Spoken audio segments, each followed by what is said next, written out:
Hey y'all. So I'm actually on time. At least I think I am. I might be like a few seconds off, okay? I might be about a few seconds off. I hope you guys are having a wonderful day. Okay? I hope you guys are having a wonderful day.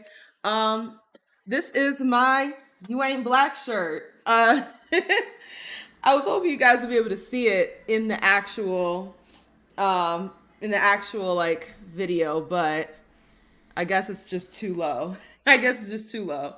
But this is my Joe Biden You Ain't Black shirt. Been rocking this since the 2020 election. Um let's see. Wait, why am I so low now? I keep adjusting the camera and then it's not what I want it to be. Let me fix this. Okay, I think that's better. Yeah, that's good. We're good. All right, y'all. We're going to get into some shenanigans, okay? Um, the stream is gonna be about these mothers coming online talking about how they regret being mothers. But I woke up and I started seeing some videos about the Grammys, and y'all, y'all, oh my freaking god. The stuff coming out of the Grammys is absolutely ridiculous. It is quite disgusting, if I'm being honest. Um, the virtue signaling, it never ceases to amaze me. You have these mega rich folks getting in front of all of us trying to virtue signal about something that doesn't really directly affect them unless it's putting money in their pocket, and they're trying to gaslight the rest of us into saying F ICE and support illegals in the country and all this other stuff. And I'm just watching this and I'm just like, this is insane. But see, this isn't new. Okay. Every single time there's a major cause, they always got to roll out the little pins. I wouldn't be surprised if at the event they had a big old bucket of the ice out pins and they were just handing them out to every single celebrity as they came in. Oh, we're gonna support the illegals today. I'm sorry, the undocumented today. We're gonna support the undocumented because you can't be illegal on stolen land. you know, that Billie Eilish broad is something else. Like, she is something else. It's so funny to me how these virtue signalers are just so proud of themselves after they say some bullshit. They'll sit over here and say the most dumbest thing literally known to man, and they'll sit there and smile to themselves like they did something. This is what happens when you give vapid people microphones, slow people microphones. The heifer is slow because she didn't think about what she said at all. It was just, I'm going to regurgitate I heard that sounded real deep. I'm not going to think about what they said. I'm not going to logically, dissect this saying to see if it actually makes any goddamn sense. No, I'm just going to repeat what I've heard. Okay, so that's what you had here at the Grammys. You had a lot of repeating what they've heard, and it sounds absolutely stupid.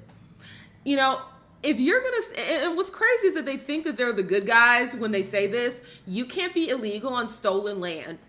So basically, you're just saying, hey, somebody stole it before. It's a free for all to everybody to steal. How is that? How is that supposed to be something positive or helpful or heartwarming for Native indigenous people here in America?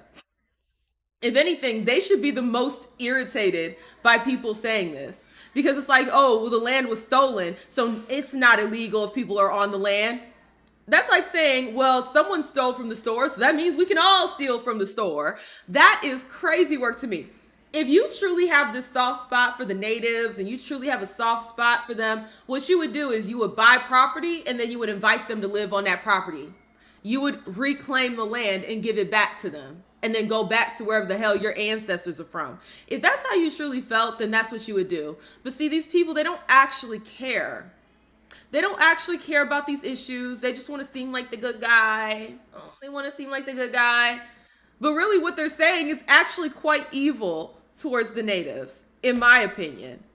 Oh, well, it's stolen, so it's a free for all for everybody. You can't steal something that's already stolen. What kind of slap in the face is that to actual natives that they lineage been here? That is so sick and twisted to say to somebody. Well, it's just it's ridiculous. Put it in any other context, and it's ridiculous. But they'll just get over here and say that you can't let me still there, and then smile to themselves like they just said something so deep and profound. They just mic dropped like heifer. She just said something slow, something so stupid. Not only that, if we dig a little bit deeper into that claim, you can't on stolen land, but then also they'll say stuff like immigrants built this country. I would have to argue no, no, because how could you build something that wasn't there? The country itself, right? The country itself was created by people that were settlers, people that whether they were over here because of the transatlantic slave trade, or you had the Chinese, or the Chinese that were over here making the railroads, and then also the Latinos that were already living here. But then when it was purchased, the land was purchased between Texas and California, they stayed here. Understand, you can't immigrate to something that's not established, something that's not even there yet. So to even say that the country was built by immigrants is a fucking lie. No, it was built by settlers, yes, but guess what? They weren't immigrants, because you can't immigrate to something that isn't there, something that is not established. So after it was established, then yes, you could call people that come over, you can call them immigrants, but guess what? They're not the builders of the country. If anything, a lot of times they're exploiters. Not always, but a lot of times they're exploiters. And there is a subset of exploiters that I want to talk about very briefly, and then we're going to get into the broads that have kids and then crash out and say they hate being a mother. We'll get into that, I promise. You had that African tether, what's his name, Shabuzi, getting on there saying that the country was built by immigrants. My nigga, you didn't build anything. You in particular have some damn nerve getting on that stage and saying something as stupid as that when your entire persona, your entire genre, your entire career is propped up by Americans. Native Americans, Americans who are builders of the actual America, foundational Americans, foundational Black Americans, if we want to be specific. You came into a genre that was created by Black Americans and then popularized by white Americans. We only know you exist because of a Black American. Shout out to Beyonce and the Creole. Not only that, you're putting on a fake Southern accent. That is not a real Southern accent that you hear him singing in that song. It sounds more like some Northern kids when they're in like a middle school play and it's set in the South and they got to do the Southern accent and it's over exaggerated. Yes. So you put it on a fake accent for people that you're not a part of. And then not only that, your song is sampling from a Black American artist. What the hell are we talking about here? Your entire career is created and propped up off the backs of Americans, even more specifically, Black Americans. And not only that, I looked at the video, because I was doing a little research. I was looking up the video and I was watching it and I was like, what in the minstrel show is this? You standing here in the forefront of the video, and then you have, shout out to the white people, but you got the white people in the back, and you over here doing this little drunken jig, looking like a whole jester. What in the token nigga are we talking about here? There is so much wrong with that entire situation that I'm just like, nigga, shut the fuck up. You should just accept your award and then shut the fuck up. Because for you to be so disrespectful and saying that, well, it's built by immigrants, while your entire career is propped up by Americans, United States Americans, how disrespectful could you be? This is a textbook tether. He don't want to acknowledge. He doesn't want to acknowledge who he got his swag from, and then kind of bastardized it because the swag ain't really there. Just like you had, what was it, Burner Boy? He was also talking crazy while he's looking like a nigga from the 2000s. He done got his whole style from the 2000s, Black Americans. Like, what are we talking about here? I can't stand these folks. They're so disrespectful. Mad disrespectful.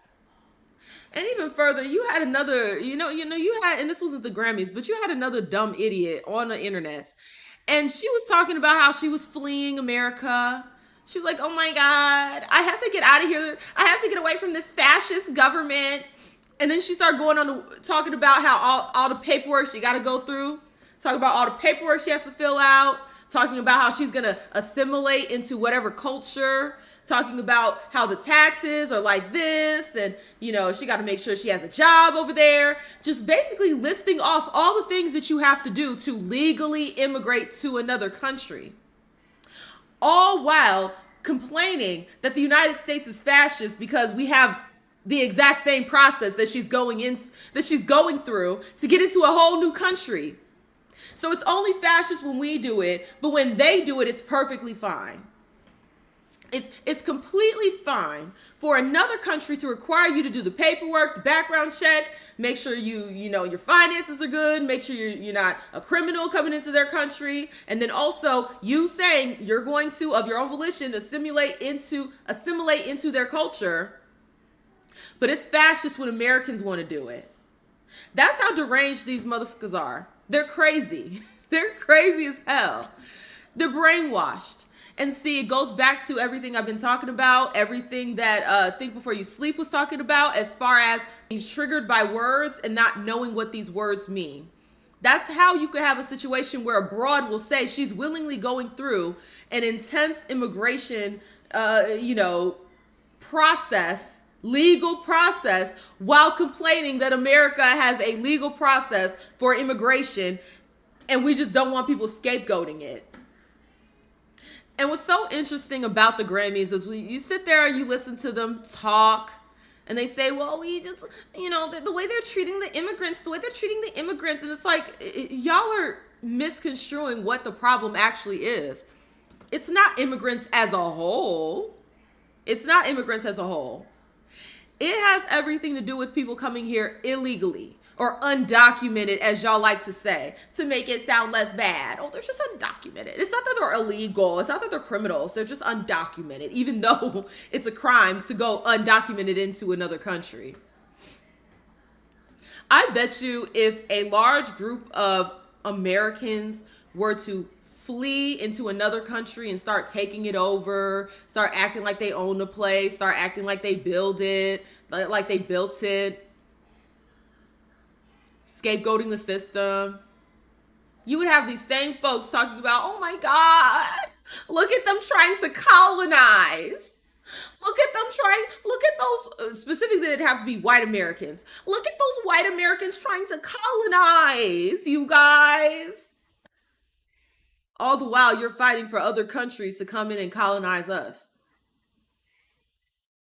Well, you can't colonize something that's already been colonized.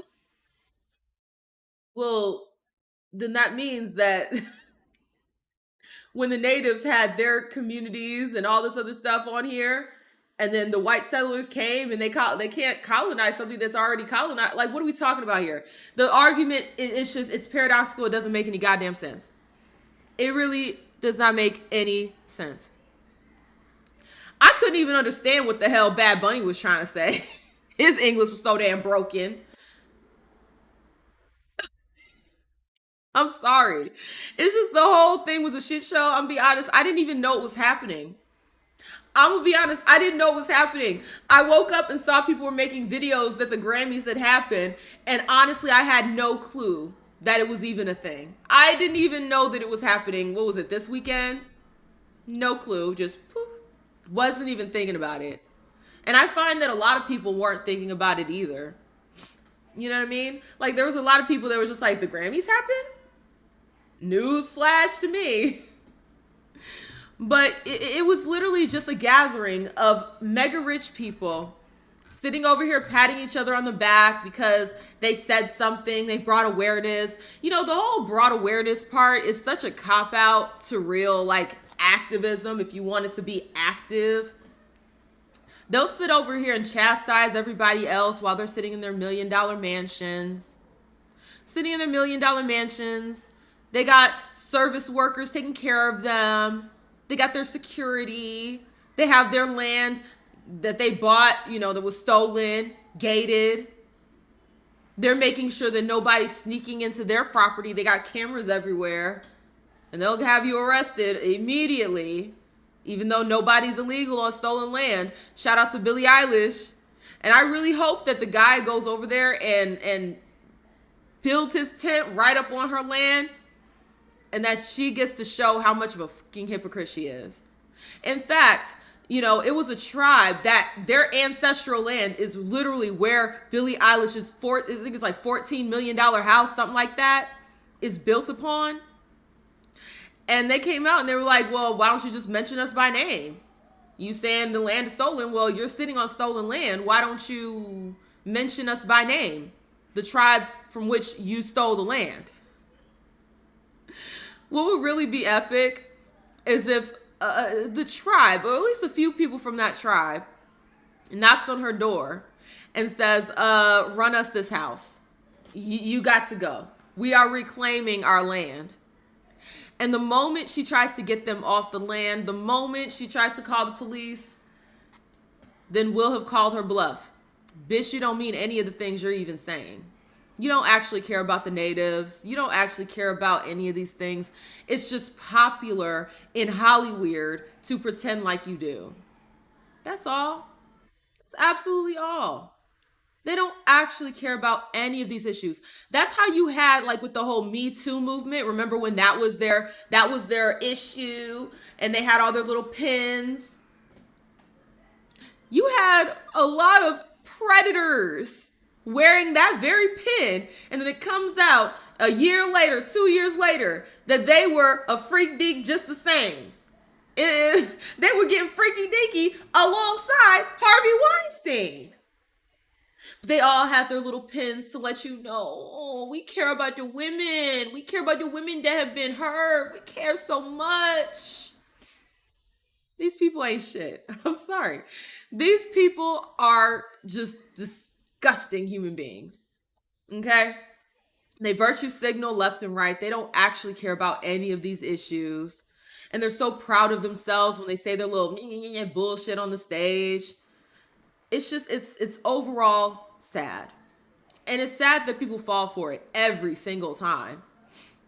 Let's see who all is in the chat. What's up? I'm Quiet Chris. What's up, Resonator? What's up, Shadow Soulless? What's good? You said Sandra streaming from Stolen Land. I sure am. And I'll pay a pretty penny to be on this stolen land. Let's be so for real here. Exactly, Shadow Soulless. All land is stolen. Even the native tribes were stealing from each other. You think the natives were over here just smoking peace pipe the whole time and it was just all good and utopia here? That's the image they like to paint, but they were warring with each other. They had beef with other tribes. So they were already stealing land. So on that basis, the colonizers couldn't have stole it because it was already stolen land. It was already stolen land, right? If that's what you're saying. Let's be so for real here. Their argument, it holds no water. None whatsoever. Holds no water. Let's see. What's good? What's good, Death the Reaper? Shout out to you. Let's see, David, you said these millionaires trying to be morally right, funny, while they supply gangs and glorify terrorist organizations, take trips and support Saudi Arabia, where they still have black slaves. Right. Exactly. I saw one comment under, I think it was a Tim Pool video. Tim Pool, he be hitting and he be missing. he be hitting and missing at the same time. But he did a video about the whole Billie Eilish thing, and one of the comments underneath the video was like talking about how in the 1860s or something like that, they were saying, who's gonna take care of our crops? And then now in 2026, who's gonna take care of our crops? Like, they haven't changed. The Democrats have not changed. They still want their cheap or free labor. They're still the party of the slaves. Okay? And by of the slaves, I mean the ones owning the slaves. It's so crazy. Lizzie, you said, I noticed this year the Grammys political agenda was extra political crazy. Crazy how they were all saying the same thing. Exactly. It's like they got their pecking order. Like, hey, when you guys get interviewed, make sure you say this, make sure you say that. Just so stupid. And then you have the one idiot. I don't even know half of the people that were there. I don't even know who they were. I'm so unplugged from a lot of this. I don't even know who half these people were. You had one idiot. He had a whole whistle on his lapel. He was like, well, we have to honor the observers. You know, we have to honor the observers who are whistling to let their fellow Minneapolis residents know when ICE is there. I know he was just kikiing to himself when he was getting dressed, like, ooh, I'm gonna really show them. Look, everybody's gonna be wearing the pin, but I'm gonna do something a bit extra. I'm gonna put the whistle. Yeah, that's going to make me stand out. It's all about you. It has nothing to do with honoring anybody. It has everything to do with, I want to stand out. I want to show that I'm special. So let me virtue signal a little bit harder than everybody else. Just absolutely ridiculous. Absolutely ridiculous. Let's see. I can't stand these people. I really can't stand these people. Yeah. Lizzie said, only awards show I actively watched was the Golden Globes, only if Ricky Gervais is hosting. I've seen some of his bits, not enough for me to, not his bits, but like his comedy bits. Not enough for me to really have an opinion about his comedy style, to be honest. Let's see. What's up, Eugene? Hey. June to the max, she said, fun fact, Billie Eilish has a restraining order against a stalking guy. Well, you can't stalk someone on stolen land. How are you stalking someone on stolen land? That's not possible. Like, just absolutely ridiculous. He can't be an illegal. He can't be illegally following you because he's on stolen land. It's just stupid. I can't stand it. Can't stand this. Thank you so much, Shadow Souls, for the $5 super. You said, if black Muslim Americans tried to take over Mexico, who would the celebrities defend? That's a good question. That's a good question. That reminds me of like everything that was happening in Gaza, and you had like the leftists, and they were trying to, go hard in the paint for Hamas and all this other stuff. But then Hamas was coming out and saying, we don't do that Backdooria. It was just the left is going to inevitably eat themselves because they don't actually have any virtues. They don't actually have any principles, because it's like, if you have a principle, then you're going to stand firm on it with every single issue. But when you don't have any principles, you just go with the flow on everything, then obviously, you're going to find yourself in a situation where you got contradictory beliefs. And then you're going to have cognitive dissonance to try to make it make sense. Because it won't. Y'all want to talk about trans lives matter, LGBTQ matters, but then you're also going to put the cape on for folks that don't like LGBTQ. Like, they have this thing with like trans. I believe in like the Quran, they say, if you're gay, then you just should transition. It's something weird like that. But in a general sense, they don't do that Backdooria. So what are we talking about here? These people get on my nerves, and we will spin the wheel. We will spin the wheel. Let's see. How to Ari said, don't you miss the time when celebrities are apolitical and focus more on their careers? Yeah, I miss that too. Exactly. I miss, social media. I think it opened a lot of doors for your everyday average person to come up, which I think is great. But the fact that celebrities were in on it too, it kind of gets rid of the mystery there. You know what I mean? Like, I prefer to not know anything about the celebrities because then I could just focus on what they create and not be just instantly turned off by their political bullshit. Like, you know what I mean? It makes it so much harder to separate the artist from the art. Because then every time I see your face, I'm remembering that stupid you just said on Instagram. I'm remembering that stupid you just said on TikTok. It is so hard to, like, really, I guess, buy into, especially when it comes to actors. It makes it very difficult to buy into the character that you're portraying because I know too much about you. It's so much better when the actor is a blank slate and you know nothing about them because then you're not looking at them through a certain lens. It's just like, okay, well, this is the character they're playing, then that's the character they're playing, and you buy right into it. Yeah, I wish they would get off the internets. I really wish they would get off the internets. And for the most part, Beyonce, she used to have it down a little bit because she don't really talk that much online. But then she'll get out there and be on stage for Kamala Harris. And I'm just like, girl, you should have just stayed out of it. You should have just stayed out of it. The way you don't be online is exactly how it should be. But then you also shouldn't be doing that too. Like, just stay out of it. Just stay out of it. Let's see. And we will spin the wheel. We will spin the wheel. Let's see. Thank you so much, D Jackson, for the $5 super. You said just got here. Did you see that Billy has 4 acres, $14 million mansion, and 24/7 security? Funny how she isn't giving that up, giving up that stolen land. Exactly. Why do you need 24-hour security if no one is illegal on stolen land? Your land is stolen, so anybody could just come up on there. If I wanted to take a vacation to Billie Eilish's house and just camp out, go into the fridge, use her toilet, sleep in one of her many rooms, use up her air conditioning, swim in her pool if she has a pool. I should be able to because nobody's illegal on stolen land. How am I trespassing if this is stolen land and no one is illegal? How can I illegally be here if the land is stolen? As per your words, Miss Eilish.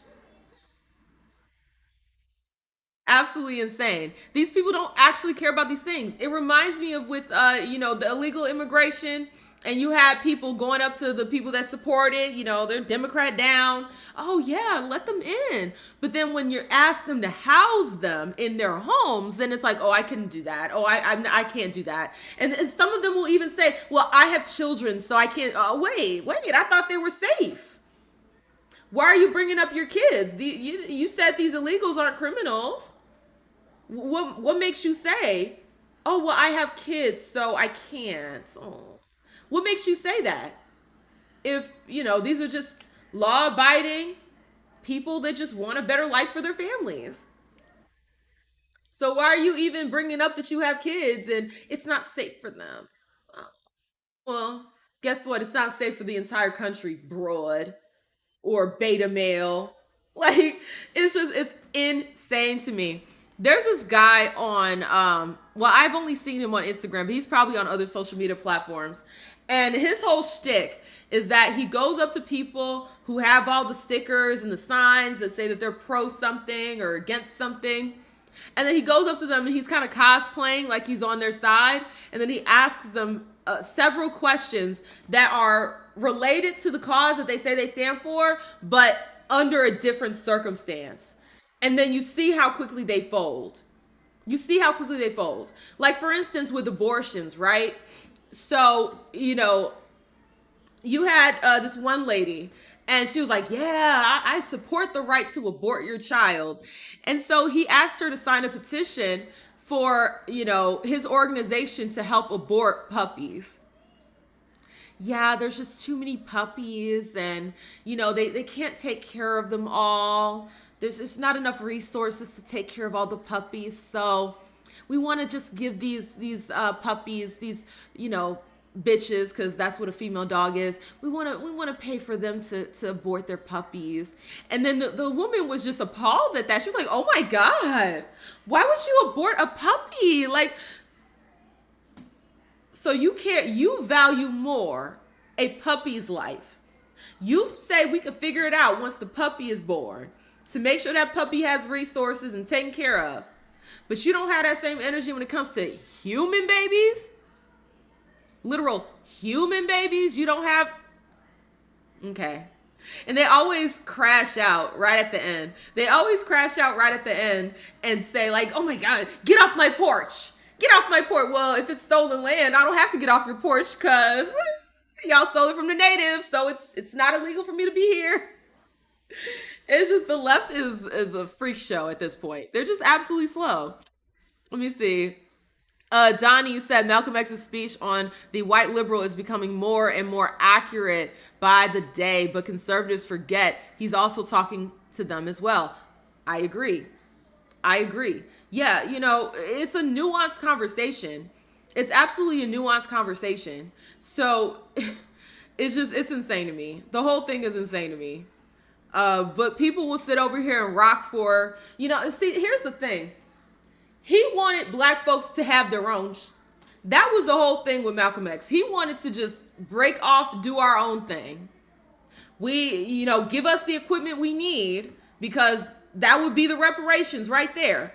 Give us the equipment we need, the seeds we need, and our own designated plot of land. That would be reparations enough. And then we will build our own. We will take care of our own and then just stay out of it. That was the whole thing Malcolm X was advocating for black folks to have their own sector, build it up, figure our out. And I believe in a general sense we would have eventually all started mixing in together, but it would have been on a level playing field. It wouldn't be from a position of black people being on their knees begging for crumbs and being perpetual complainers. No, it would have been equal standing. It would have been like, look, we have an economy here. You have an economy there. You got things that I want. We got things that you want. Let's do business. That's what it would have been. And that would have been so much better. So much better. No victim mentality, because how you going to be a victim when things were rectified? You can no longer claim victim status once things are rectified. That's why, in my opinion, if the right really wanted to shut black people up and tell them to stop complaining, give them their reparations. Guess what? They can't bring it up anymore. They can't bring it up anymore. You could tell them to shut the hell up. You can't complain anymore. You got what it's been rectified. So what are you complaining about? Oh, now it's okay. Well, now we can call you on your bluff. It has nothing to do with the ancestral trauma. It has everything to do with you right now don't want to do for self. If that's really what they wanted to do, if they wanted to shut all this down, then that's what they would do. Well, that's neither here nor there. If we had integrated from a level playing field, we had time to really build up our own. And what's crazy is that we did have our stuff built up. That's the crazy part. We did within the Americas. We already had things that were built up. It's just black folks jumped ship on a lot of their own creations because they wanted to be in proximity to white folks. And it's just like, you had your own bus system. Why are you vying to ride the white bus? One, they don't want you there. Two, you're patronizing them. You are giving them resources, access to resources to further build what they have. When you could have just given those resources to the black buses and then they could have extended their reach. It's like obsessed. Absolutely obsessed. So, it's unfortunate, to be honest. It's very unfortunate because it's like we really could have just built up our own, had our own, and then integrated on a level playing field. There wouldn't be no victim mentality. There wouldn't, obviously there would still be some people that were racist on either side. You can't completely erase people having that in their soul. You can't completely erase that. But at least there wouldn't be this kind of, well, we don't have anything because of you, and y'all don't have anything because of this, and it's just all this. It wouldn't be as prevalent as it is now. But we fucked up the bag. The ancestors messed up the bag when it came to that. Let's be honest. Let's see. Taz, you said that's one thing that's got me scared about dating. A lot of women I've run into don't want don't want to be mothers. Yeah, we're gonna get into that. We're absolutely going to get into that. All right, y'all. Let me go ahead and pull up the wheel. I gotta spin the wheel twice. I gotta spin the wheel twice. As far as Justin coming on the stream, he has a deadline he has to meet. He has a deadline he has to meet. So I don't know if he'll be able to. We'll see. But I don't know if he'll be able to. Let me switch this over. All right, y'all. So, okay, there it is. All right, let's go ahead and spin the wheel. Hopefully, I get something good. Hopefully, wheel. I know we've had beef. But I feel like we can come to terms and be cool. Like, I really feel like we could be cool. Let's see.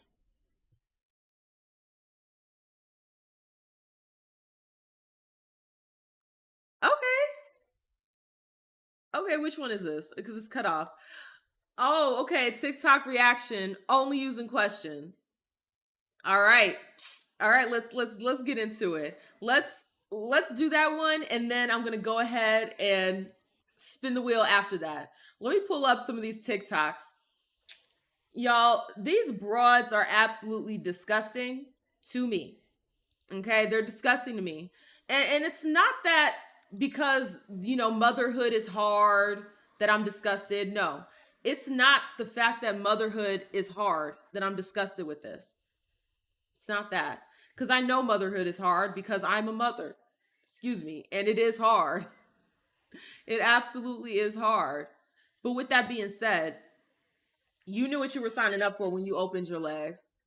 And if you didn't know what you were signing up for and you opened them legs, then I'm sorry, you're gang goofy. Don't get on here trying to make it seem like, well, it's me.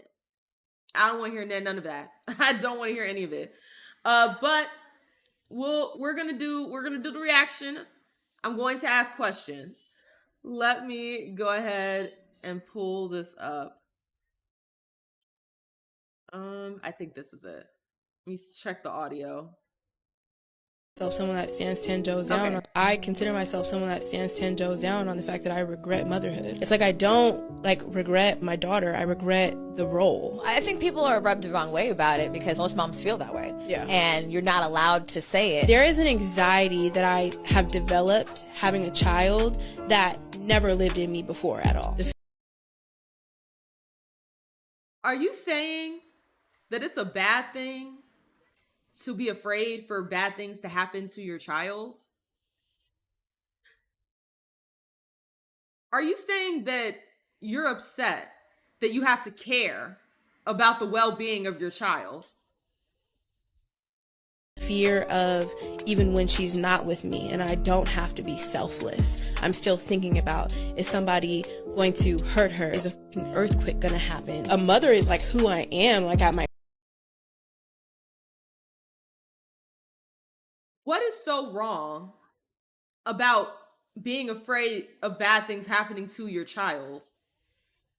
How is that taxing in a negative way to care about the well-being of your child? Do you wish that you didn't care? Do you want to not care about what happens to your child? Do you want to be apathetic towards your own child? Core, because of that, it consumes a lot of my thoughts, and I hate that. I need space from my child in order to be a good parent. I can play as much as a 34-year-old woman can play. Yeah. But feeling guilty about that too. I chose to be a mother. You're supposed to love every part. One day she's not going to want to play She's with not going to want to play. You're going to wish she played. No, I won't. I consider. Do you even like being around your child?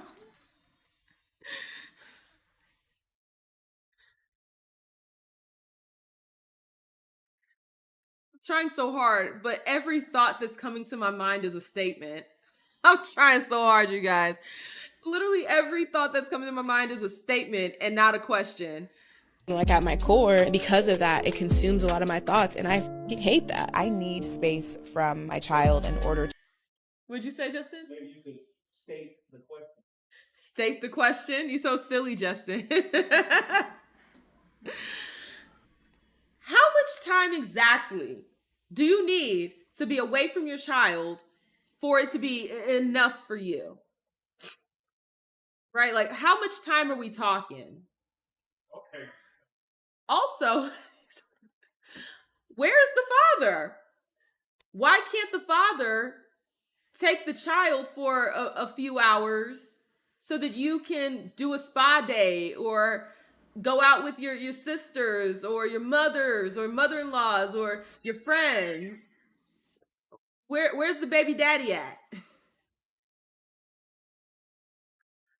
Where's the other family structures to watch your child, to give you and their father some time to themselves?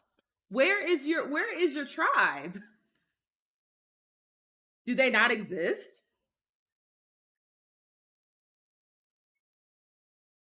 To be a good parent. I can play as much as a 34-year-old woman can play. Yeah. But like, And how much is that actually? How much playtime is that, broad, for a 34-year-old woman? What exactly does that mean? How much playtime is that? feeling guilty about that too. Like, I chose to be a mother. You're supposed to love every part. One day she's not gonna want to play. She's with not you, gonna want to and then play. you You're gonna win. Is it that she won't want to play with you because she's older? Or is it that she won't want to play with you because you've showed her over the course of time that you didn't want to play with her?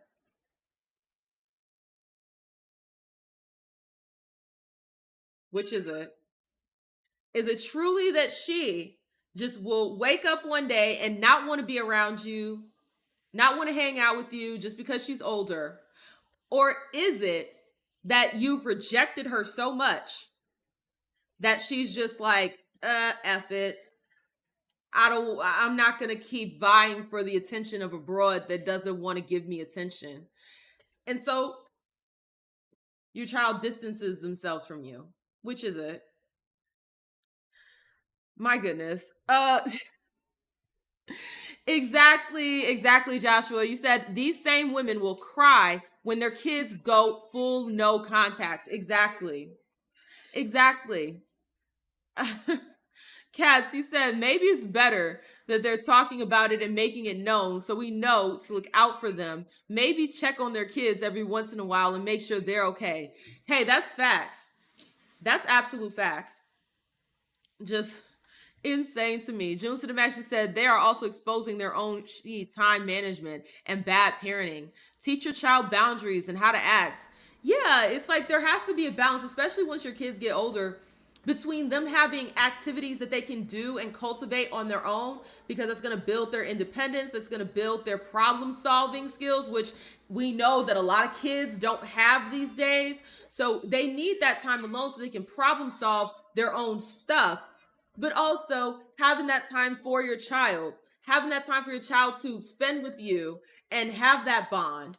You know, the crazy part is, and look, this was my experience growing up, is that you don't have that closeness with your parents to the point where when you go through something, they're not the person that comes to mind to come talk to. I think that's the experience for a lot of, especially raised by boomers, you know, for a lot of folks. Maybe just, I don't know how it is for other races, but specifically in the Black American community, I can only speak from my experience. It just seems like a lot of the times we are raised to basically hide our problems from our parents, because it's like, if I did something that is bad, right? If I go tell them, I'm just going to get disciplined, yelled at, beat, whatever the case may be.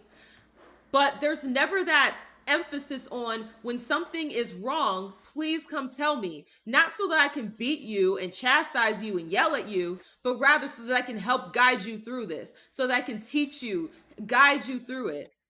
It's more like, well, you should have just listened to me. Well, you should just did what I said, making it about them rather than, hey, this happened. Let's talk about how we first fix this problem and then also avoid it in the future.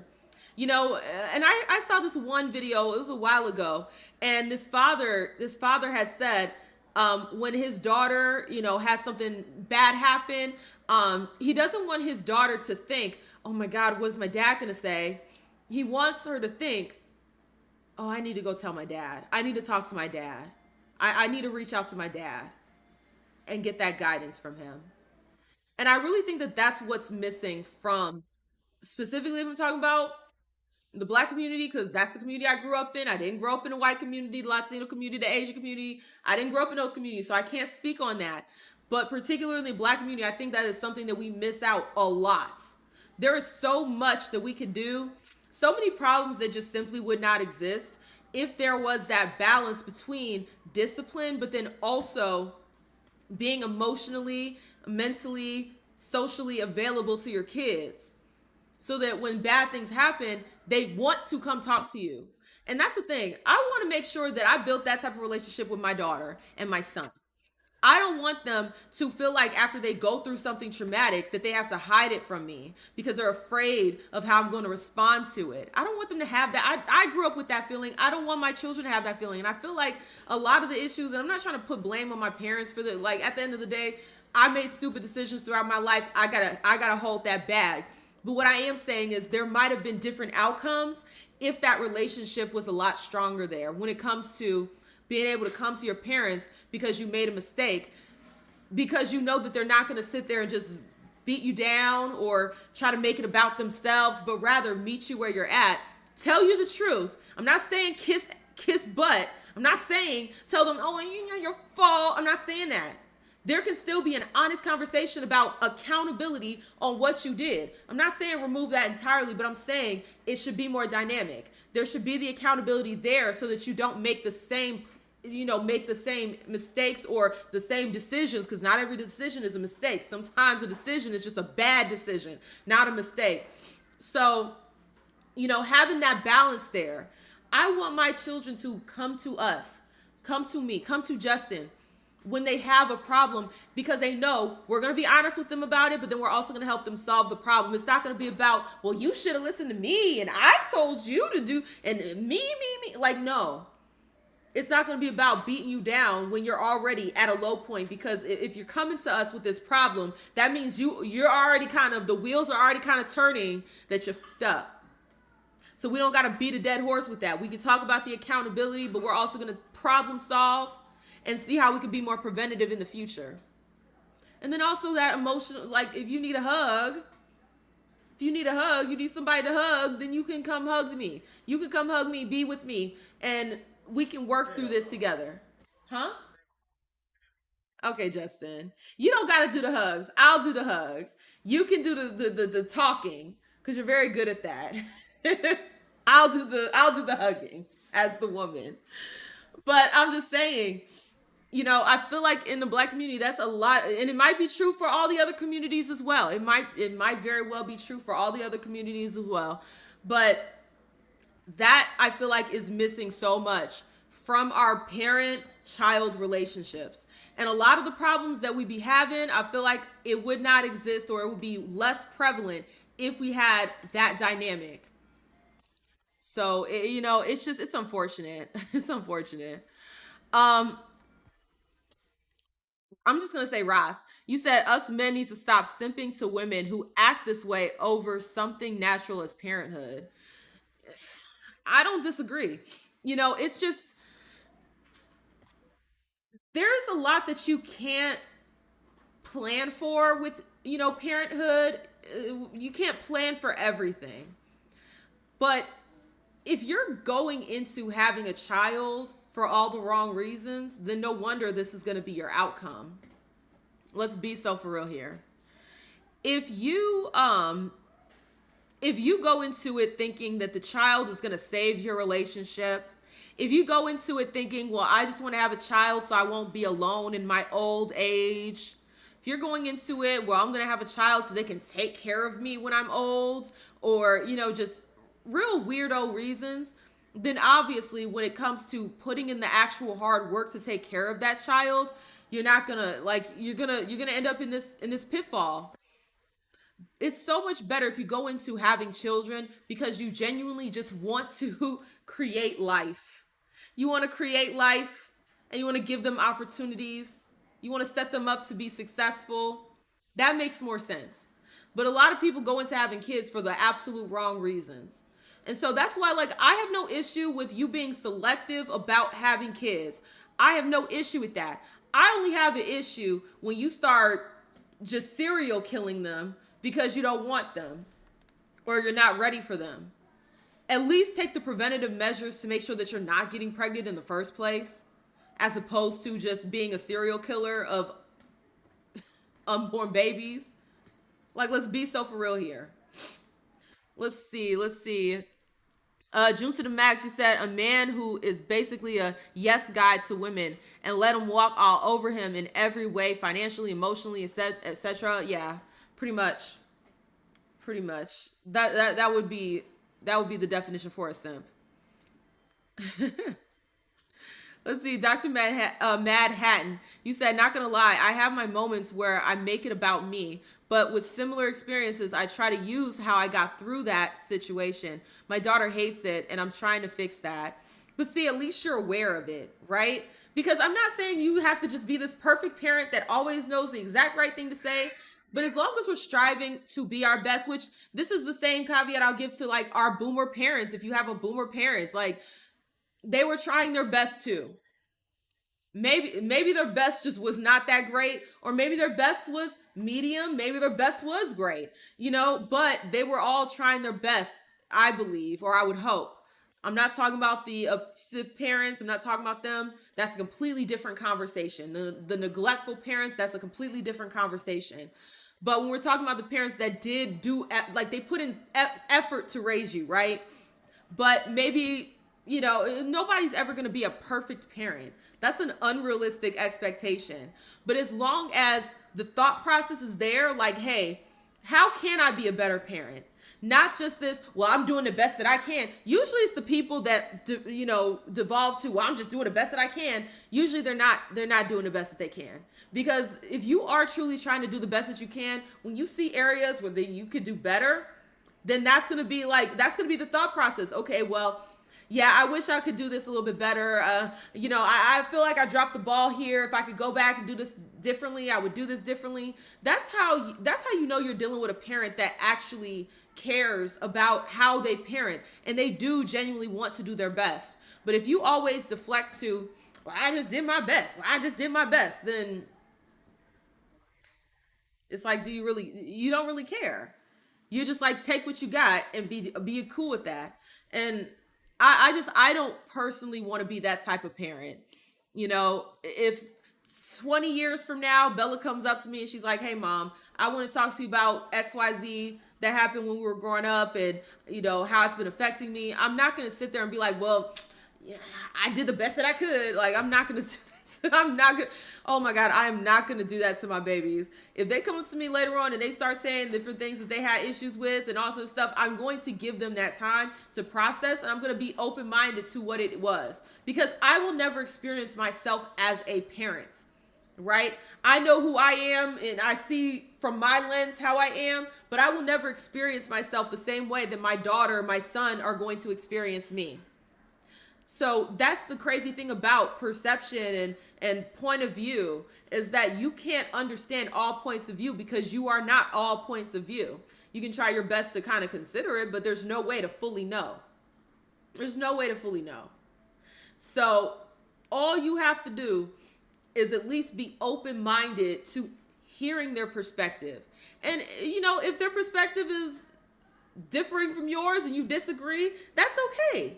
It's okay, but having the conversation, it can be so helpful for, kids that are grown adults that are struggling with reconciling their childhood. It could be so beneficial to them. Even just having the conversation. I don't think people realize how important closure is. And a lot of people, it's very hard for them to get their lives together without that closure. It's even hard when you do have the closure, but even harder when you don't, because then your brain is constantly going through, well, what about this and what about that? And well, I should have said this to them, and I should have, it's just the closure makes it a little bit easier. Let's see. Pharaoh, you said my parents, nothing to do with us. Out of sight, out of mind was the number one quote in our home. Yeah. Yeah. Yeah. Um, that, kids should stay in a child's place. While I do agree with that when it comes to, like, financial crises, the children shouldn't be looped into that, or if the parents got something going on and like infidelity or anything like that, the kids should not be looped into that, because you should be in a child's place. Let children be children. But that doesn't mean you don't get into the child's place and be there with the child. Like, I don't know. I don't know. Let's see.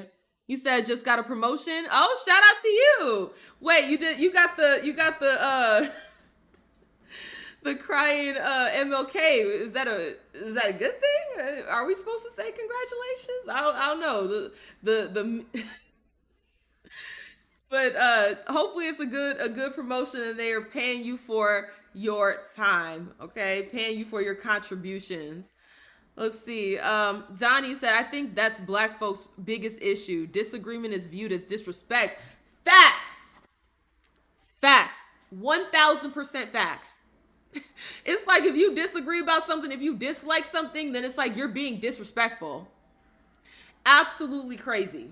Absolutely crazy work. Yes, we have a messed up understanding of what love means. We have a messed up understanding of what disrespect means. This just goes back to what I'm telling you. We don't know words. We don't know what they mean. So things that should not be considered disrespectful are considered disrespectful. It's like even just having a grievance in general in a black household. Why are you being disrespectful? It's called talking back.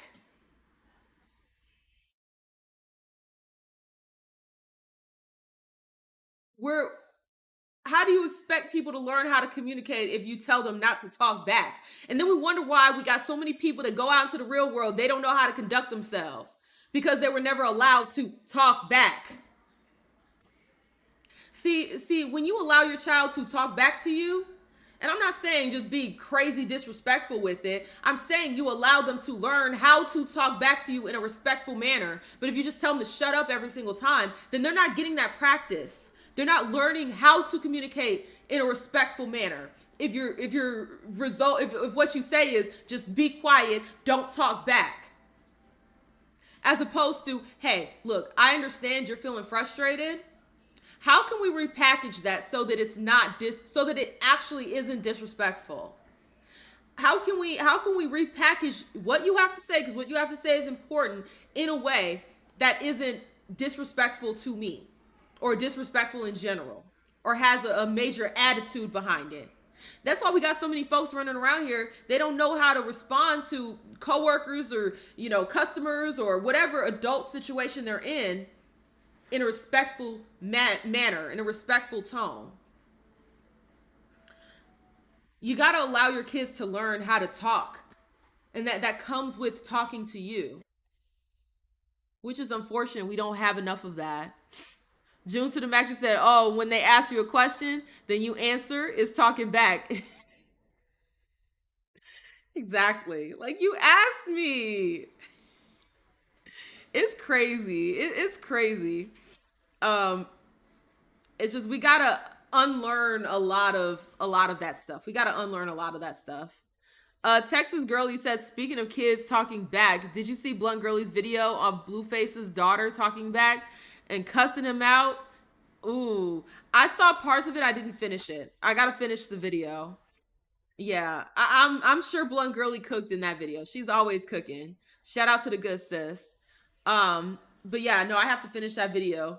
I just can't get past how his baby mama, what's her name? What's her name? Jaden, or I forget her name. She looks like Stewie. Like she literally looks like. Let me show you. She literally looks like Stewie. Where's the picture? Justin. Oh my God, Stewie. Versus, I think her name is Jaden. Bruh. Tell me that this bruh don't look like Stewie. Tell me she don't look like, that heifer look exactly like Stewie. Does she or does she not? Bruh, they had some pictures where they put the makeup on, and it was just, it was really bad. It was really bad. Like, I wish I could find that meme. They they have the meme where they put the little, the eyelashes and all that stuff on her. Well, not on her, but on Stewie, and it looked just like her. Absolutely looks just like her. Let me see. Yep, here it is. Tell me that that does not look like her, bruh. Tell me that that does not look exactly like her. She has an unfortunate face. I feel bad for her. She has an unfortunate face. It's so unfortunate. Wait, where was that from, Justin? Red Dead? Oh yeah, he did say I have an unfortunate face. That's true. That is from Red Dead Redemption. When Arthur he has that witness that comes over, he's like, I know you from Blackwater. I know you from Blackwater. And so you gotta chase him down. And then the guy's like, he's talking to Arthur Morgan, and he's like, you don't know me. I just have an unfortunate face. Y'all, oh, I didn't give you guys the update. So we did finish Red Dead Redemption. So me and Justin, we played through it together, and we finished Red Dead Redemption. We got one of the endings, and it was the highest honor. That's the ending we got. The high honor, where you choose not to go back for the gold. So we did that, and now we're playing through, which hopefully we can play through a little bit tonight. I hope so. We haven't really been playing any games together lately because we've been busy, but hopefully we can. We've been playing through with low honor. And when I tell you playing through Red Dead Redemption low honor is top tier, I'm sorry, it just makes the game more fun. It really does, because then you're just doing a bunch of crazy stuff to try to like lower your honor. One of the things, well, I'll give you two things that I was doing to keep the honor real low. I was going on a mass just shooting horses spree. Just the wild horses. I was taking them out because you lose honor when you off the horses. And then also I was going around the camp, and I was antagonizing everybody at the camp. And after antagonizing folks for a little bit, you know what happens? And this is so funny. If you antagonize folks at the camp for too long, one of the other camp members will run up behind you and knock you out. And then they'll drop you off like X amount of miles away from the camp. It's so crazy. At first, I thought they only did it for Tilly, because I would go around and I would be antagonizing everybody and nothing would happen. But then when I would antagonize Tilly more than once, then Lenny would pop up and knock me out. But then I started antagonizing, who was it? Who was the other broad I started antagonizing? Was it Abigail? No, it wasn't Abigail. Sadie Adler.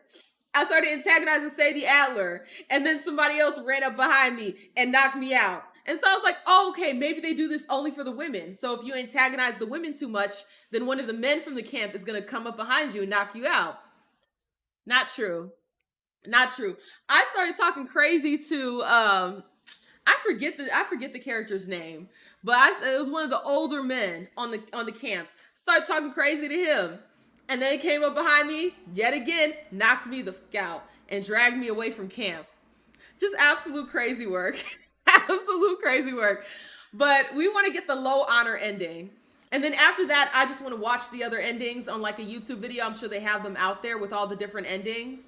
But I do want to play through the game low honor, because even like the way the cutscenes are, they're, at least what I'm told is that they're different if the honor is low versus if the honor is high. So I am very curious as to like how the storyline is going to change or different things like that.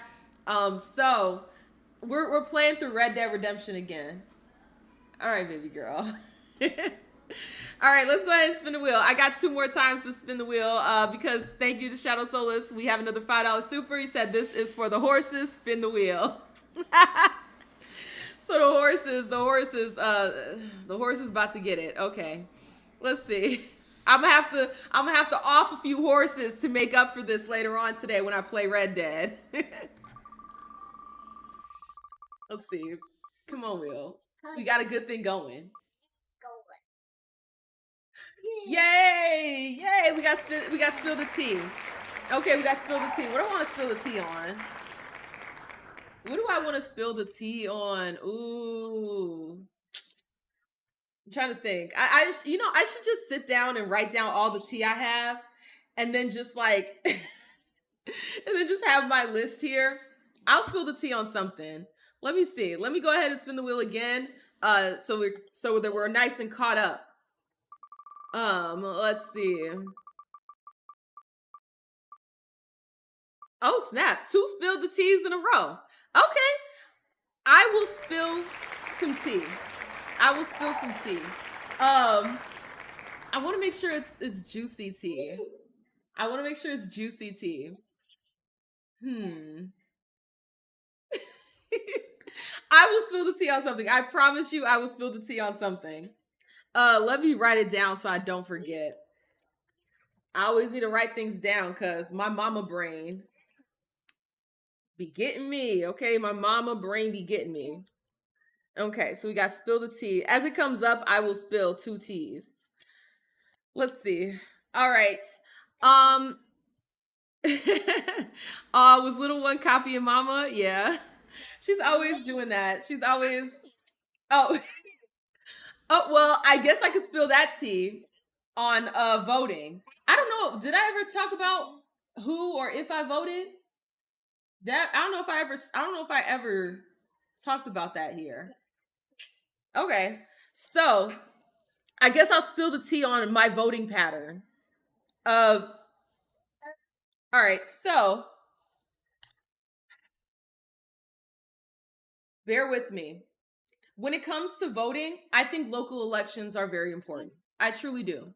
I think the local elections are very important because there are a lot of different things that you can vote in or out when it comes to like flock cameras, when it comes to different ordinances, things like that. So I think that local voting is important. Okay.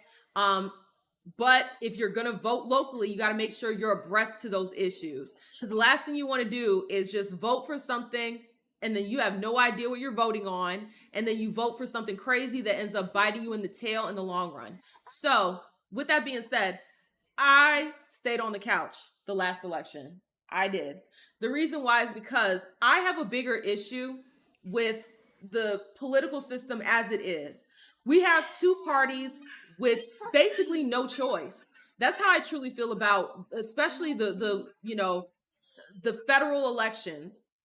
They give you 2 options. They don't actually give you a real choice. And so while I do like what Trump is doing, the system in and of itself does not make sense. And what's crazy is that Trump would agree with me because he said as much in an interview, right? He wanted to run on a political party. Originally, he wanted to run for a political party that didn't have the same notoriety or backing as like the Democrats or the Republicans, right? And what you'll find is that if you run third party, you're not going to win. Okay? You're not going to win. So if you want a viable chance to win, you have to conform to one of 2 options. But they both are leading us towards the same bullshit, the same kind of totalitarian type of government. Because especially you heard what Pam Bondi said, oh, hate speech won't be tolerated. Bitch, what do you mean? If you're supposed to be riding out for the party of freedom, then hate speech, why are we even talking about hate speech? Saying that you want to monitor it. That's the same thing that the lefties were saying. So when it comes to, voting in the federal election, me personally, I'm opting out of that system. And here's the part, and this is why they put so much money towards trying to get people out to vote. It's not because they want you to exercise your rights, and it's not because they want to make sure that you're getting what you want. No. It has nothing to do with that. It has to do with making sure that you buy into the system. Because as long as you're buying into the system, the 2-party system, they will always have that control. of two sides of the same coin running the show. If a lot of people, if a certain percent, I forget what percentage it is when you have a critical mass, right? If a critical mass of people said we're opting out of this system, understand the elitists, they will be shaking in their freaking boots. Because when that happens, guess what's going to happen next? A revolution. That's exactly what's going to happen next. They're going to be, because we're no longer buying into the system. When you buy into the system, you're not going to actually fight that system. So that's the part. That's the part. I don't buy into that two-party system. I prefer, and this is based on, what I've been looking at. Now, maybe there's a better way, a better system, but this is based on how I feel. It should be percentage based. If you get this percent of the vote, you should have this percent of the seat. And in that way, it's not like the people who voted get nothing out of it. This all or nothing is crazy work. And not only that, the fact that you have, organizations like APAC who are for a foreign effing nation. What was that? I'm just saying, I'm sure there's other ways to handle it. I don't know.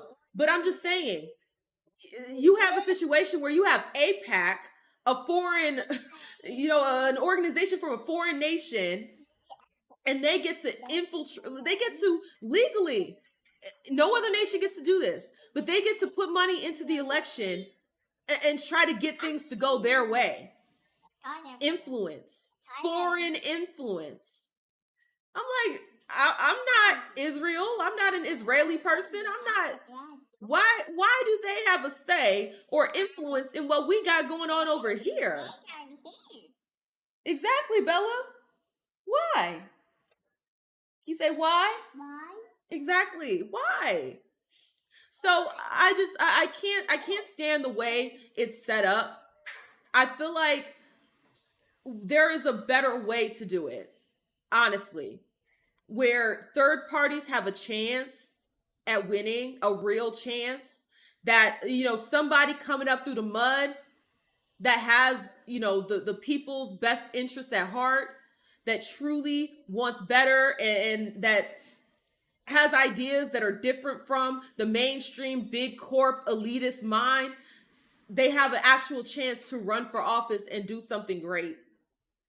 So I don't buy into that system. Now, when it comes to local elections, I have to be more abreast to the issues going on locally, so that if I do vote in the local election, I know exactly what I'm voting for and I'm educated on that. That's something that I need to improve upon, being more invested in the local. Now, to be honest, we're not homeowners yet. We're trying to be homeowners in the upcoming year, but we're not homeowners yet. Once we are homeowners and we have that area that is for us and we know exactly where we're going to be at, I'm going to make sure I have my ears to the ground and figure out what's going on in that area, because that's where we're going to place our roots. That's how I feel about it. No shade, no tea. You said, nope, I'd rather rent. Okay, just own nothing, be happy. Okay. But I'm just saying, I really want to be more invested once I know exactly where I'm going to live, where I'm going to plant roots, be invested. I want to know the police chief personally. I want to know I want to know everybody personally. I'm going to be that broad that's showing up to the meetings, to the hearings and stuff with some cookies and some pastries. And I'm going to be there, every time. I want my community to know who I am. And I want to know who my community is. Because that's how I feel a lot safer in those areas, in different areas. So that's how I really feel about it. And yes, that's true, Justin. We know that's true. You never truly own your home because you have to pay property tax on it. Was it Florida? I think it was Florida that was talking about how they wanted to get rid of property tax. Yeah, they were talking about it. Now, if they pass something like that, motherfucker might have to move to Florida. I'm just saying. I might have to move to Florida. If they get rid of property tax, I have to find a nice area that's shielded enough from the hurricanes, because that's one of the things that I don't want to deal with is the hurricanes. There's a city in Georgia, and I was looking there because we were looking, like I said, we were looking to buy a house. And they have some gorgeous houses. I forget what city was that in? Southern Georgia, where they had all those nice houses. What? Valdosta? I was looking in Valdosta, right? And this was before I knew. Justin had to let me know because I was like, oh my God, they have a house for 250,000 and it's gorgeous, it's huge, it's got nice appliances, it's new, it looks great. And I was like, shoot, we need to be looking over here. Because they had houses that look amazing. Houses that would be $1 million houses in Illinois. But in Valdosta, they're 250, okay, 250,000, which is relatively cheap compared to, like I said, that same house in Illinois being multi-millions. So I was looking, I was like, ooh, this is good. I like this. I like this. Justin had to let me know. That's hurricane zone, boy. That is absolute hurricane zone. So the last thing you want to do is live there. Okay, the last thing you want to do is live there. Because let's be so for real here. You might have that really nice house. Hurricane comes through and whoosh, all your shit gone. So I don't think I want to take that risk. Even if the houses down there are gorgeous. Absolutely gorgeous. Let's see. All right, so I got one more tea to spill. One more tea to spill. When it comes to mind, I will spill it. Okay, and I'm gonna work on that journal of all the tea so that y'all don't have to wait for the tea to spill. Let's see. Horizon Media Gaming, thank you so much for the 1999 super. You said apologies for the lateness. You don't gotta apologize. Look, when we here, we here. We kicking it. Okay, we kicking it. Never buy a Garmin watch. Ooh, what happened with Garmin watch? What they do? Wait, didn't Garmin, weren't they like a GPS company? Garmin? I feel like they had like a GPS. I feel like they were like a GPS company. Garmin, let me see. GPS? Yeah, they have like the GPS, like before cars really had them just permanently in the car. The Garmin, you could like get the plug-in, you plug it in. My mom had one of those. I don't know if I think it was Garmin. I think it was Garmin. Okay, I guess do I want to spill this tea or not? It's a little personal about when the car got broken into. You said yeah? Oh no. Okay, so I don't know. That tea might be a little too personal. That tea might be a little too personal. It might be a little too personal. Just a little too personal for my liking. Okay, so all right, so I was an adult when I lost my V card. Okay. But the sad thing about that night was I didn't just lose that. My car got broken into. My car got broken into the same night. So I didn't just lose my V card. I lost my GPS system. I also lost my iPod. Okay, like I had one of those bigger iPods that had space for like 100,000 songs or something like that, something crazy like that. What else did they steal? They stole a bunch of stuff. They stole a bunch. Did I say steal? Did I really just say that? Did I really just say steal? I hope I didn't just say that. That was really bad grammar. Stole. They stole a bunch of stuff out of my car. But see, the reason why they were able to even do that in the first place was because I had gotten into a car accident maybe like a few months prior to that. And I used to drive around this minivan because that was the car that my parents let me drive. And okay, so I got into the car accident and the car was technically totaled. right? The car was technically totaled because the back end was smashed really bad, but it wasn't so bad to where I couldn't drive it. It's just I couldn't have full insurance on it. I had to have a special insurance on it because it was totaled. And the problem with that car was something had happened to where the sensor, unless one of the doors was unlocked, the alarm would just randomly go off at night. So we would be sitting, we would be asleep, right? The whole family would be asleep at the house. And the car alarm would just randomly start going off for no reason. So to mitigate that, what I would do is I would leave one of the back doors open, like just unlocked, not open, but just unlocked. And so, you know, grown things. And then I come out and I see the door is just wide open and all the stuff is just gone. All the stuff is just gone. Crazy work. Absolute crazy work. Oh my God. I was like, not only did I lose, something that I shouldn't have lost, but then also I lost other things that got stolen, and all because, like, one, I shouldn't have been over there, hindsight, but then also had that car accident and the door had to be unlocked so that the alarm wouldn't go off randomly in the middle of the night. Just absolute crazy work. All right, so I spilled that tea. I will be privating this live Let's see. All right, so Justin, you have been requested. You have been requested. So I'm gonna give Justin some time to get himself together, and I have a video for Justin to react to. Okay, we might have to keep it a little bit shorter than usual because, like I said, Justin has a deadline he has to meet. But we will get you that video. Thank you so much. And then thank you again, Shadow Souls, for the $5 super. You said, as much as I like you, Sandra, please do not come to me.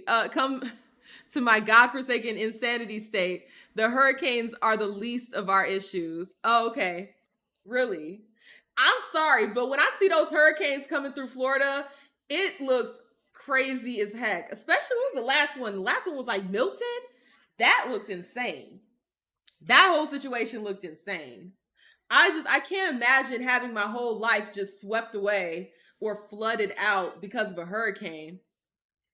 But I'm sure there's a lot of really good real estate in Florida for a good price. I wouldn't be surprised. It's just I'm terrified of the hurricanes, okay? I'm from the generation where we grew up watching Hurricane Katrina and all the other hurricanes kind of come through, and I'm scarred. I'm absolutely scarred. Let's see. Just do Texas. I don't know if I could live in Texas. I like Georgia. I'm going to be honest. I really do like living in Georgia. Way better than Illinois. No hate to, my Illinoisans. I know June to the max. He's Chicago, Chi-Town. But the property taxes are insane in Illinois. Let me tell you how bad it is. My parents, they have a house in Illinois, right? They own their house. They paid it off. They own their house. Should I name drop the celebrity or no? I won't name drop the celebrity. I'm not trying to be like, clout chase or whatever. But there's a celebrity that Justin's family knows, that Justin knows. And, well, outside of, never mind. I'm not going to get into that. But there's a celebrity that came to, his loved ones came to our baby shower. And we were sitting there talking. And my parents, they got on the subject of, like, houses and looking for a house and property tax and all this other stuff. No, it's not Jay-Z. Don't worry, this is not Jay-Z. And my parents told them how much they were paying in property tax. And the loved one of the celebrity, because they lived in the mansion together, they looked at my parents and was like, shoot, our property taxes aren't even that high, and they had a multi-million-dollar home in a gated community. But their property tax was way significantly lower, like a fraction of the property taxes that my parents were paying for a house that was a fraction of the size, not gated. Just insane. The property tax that y'all are paying in Illinois is ridiculous. You could have a multi-million-dollar house here in Georgia, and your taxes are still lower than an average middle-class house in Illinois. Ridiculous. Okay? Absolutely ridiculous. So I will not, okay, your girl will not be moving back to Illinois. I will visit because I have a lot of family there. I will not be moving back to Illinois. I need to stay in the South. I need to stay in the South. Thank you so much, Horizon, for the 199 super. You said, low key, my next property is going to be in Texas. Hey, look, you know, I've been to Texas twice. Once when I was a kid, and then once as an adult. And see, I didn't look at the housing there. I was just kind of in the state for a little bit. I went to Galveston Pier, and then I think I went to Houston for a little bit. This was right before I went to China, and I kind of saw that area, and it was nice. Like, it was really nice. Like, don't get me wrong, it was really nice. But I've just been hearing some crazy stuff coming out of Texas. Just some crazy stuff. We'll see. But let me go ahead and catch up on these supers, okay? So I have to spin a wheel again. I spilled the tea. Okay, I think we just have one more wheel to spin. Let's see what we get. Dang, they just coming from my neck with the spill the tea. They just want me to tell all my business. This wheel is nosy. What happened to this wheel? At first, it was just trying to, trip me up with the timer and then not using the filler words. But now it seems like the wheel just wants all my business on Jump Street. Okay. Let's see. I got to spill the tea. I'll think of some tea to spill as we're doing the live stream. I will. Let's see. Thank you so much, Shadow Souls, for the $10 super. You said, my parents have lived in the same house all my life. They never flooded. Last hurricane messed up the fence and took out a few shingles. That's all. The homeless population is more concerning. That's very interesting. Okay, maybe we can look in Florida. I might just have to ask you off camera what area that is, because I don't want to go into the flood zone. Okay, that's the last thing I want to do is go into the flood zone. Let's see. Try not to laugh. Justin, do we have another try not to laugh video queued up? Let me see.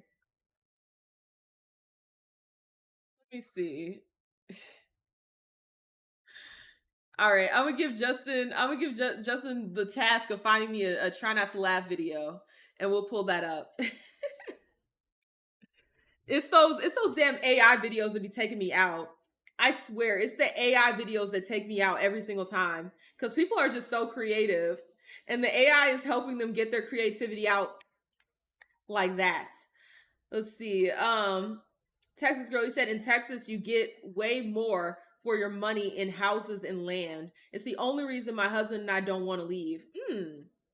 I might have to do some research. Because I'm not going to lie, I really do like the Galveston, like that area was so beautiful. I know it's probably right in hurricane area, like in the hurricane zone. I wouldn't be surprised. But like that pier was so beautiful. And it was really nice. It was a really nice experience. So I might have to look, but I'm be honest, I really like Georgia. I became a Georgia girly. I really have. Became a whole Georgia girly. You so stupid. I didn't have no damn 304 phase. I did not have a 304 phase, Justin. Stop telling lies on me. Goodness gracious. Stop telling lies on me. Anyways, Let me see. What other tea can I spill? No, I didn't have no 304 phase. There's no tea to spill. I didn't have a 304 phase. Um, Let me see. What tea can I spill?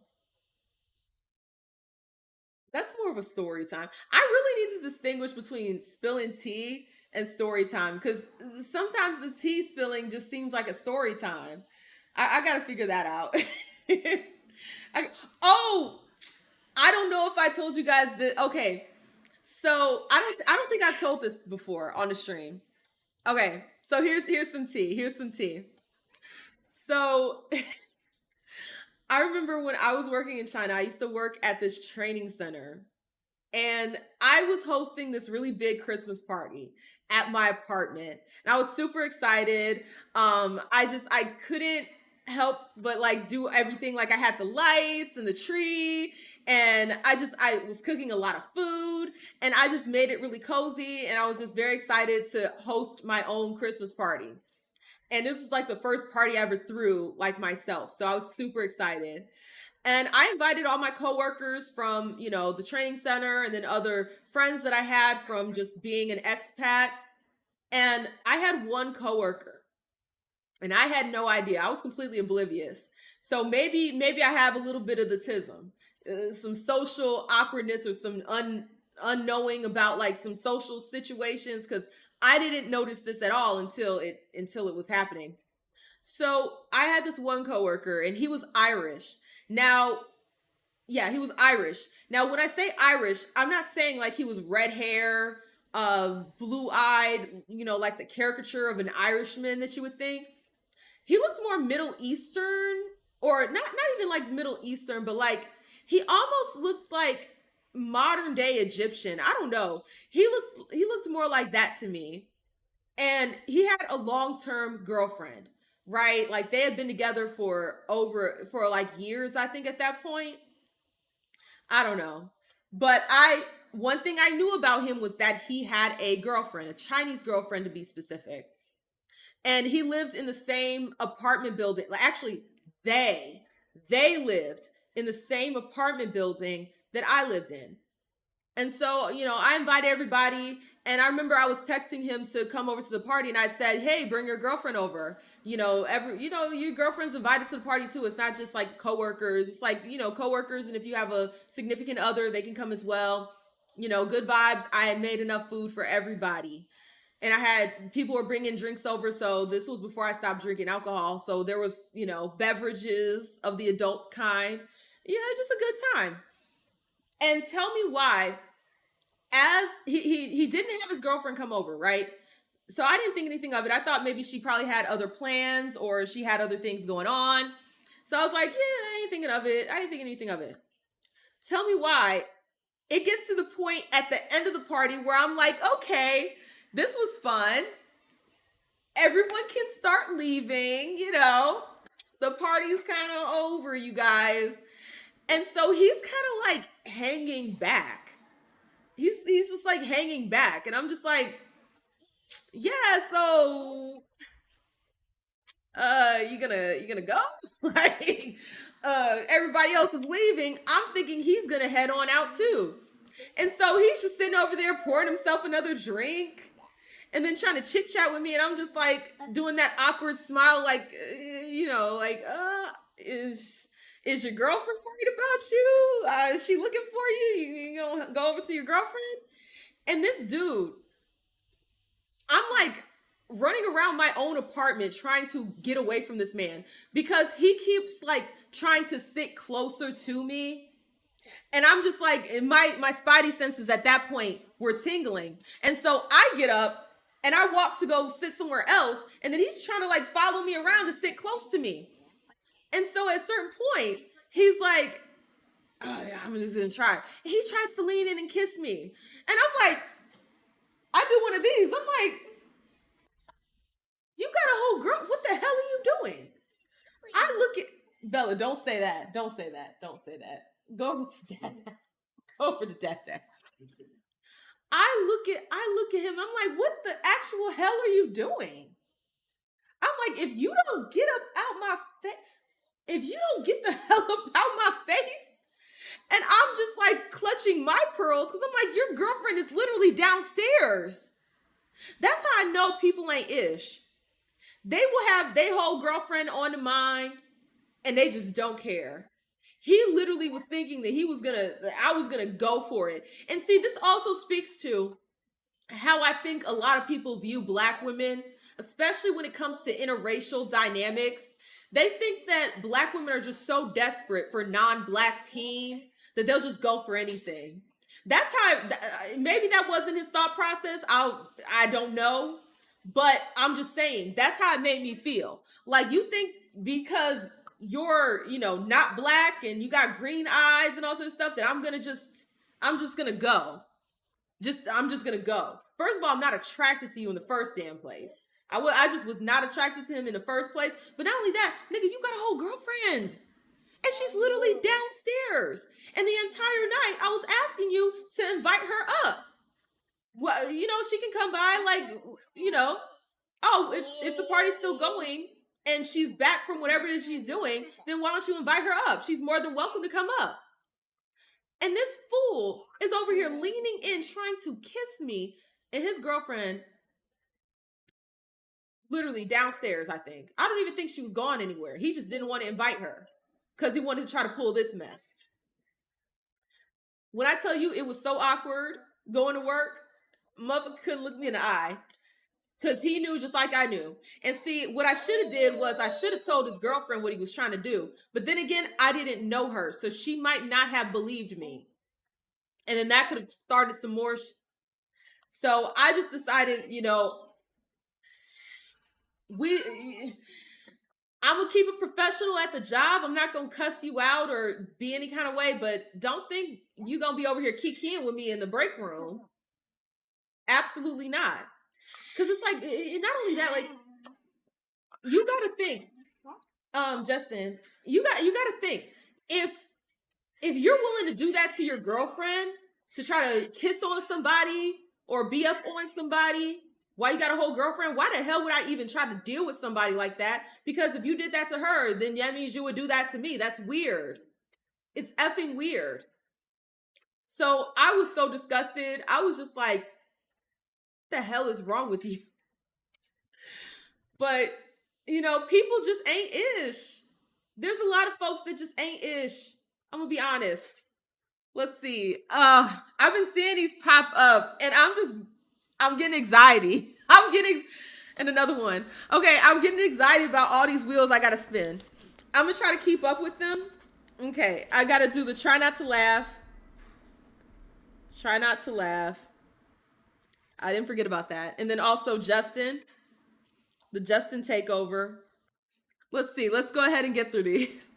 Thank you so much, Shadow Souls, for the $5 super. You said Sandra is never going to get to finish about bad mothers because of us derailing her every 2 minutes.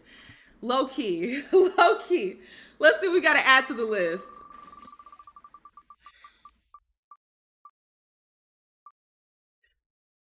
Okay, something slightly different. Just a story time. Okay, we got a story time. I can think of some story times. All right, let's see what else we got. Let's see what else we got. They're called Black Irish. That's what they're called. I didn't know that.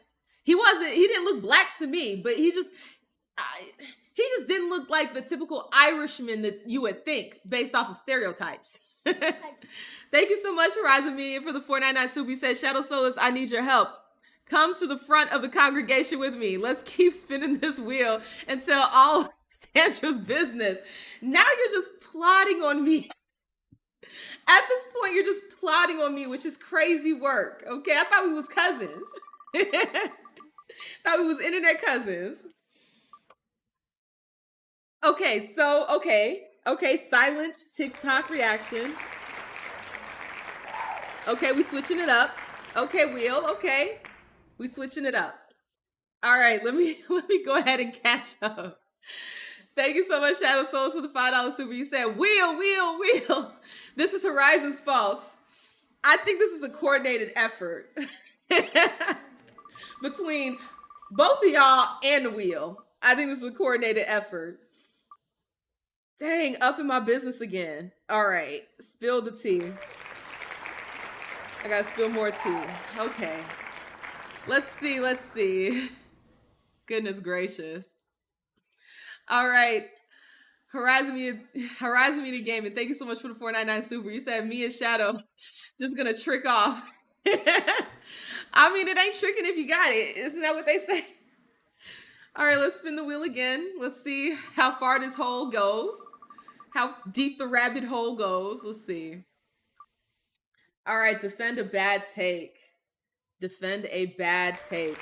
I think we'll keep it on trend with the mothers crashing out about hating mothers. So I guess we'll defend being a ain't-ish mom, I guess. Defend a bad take.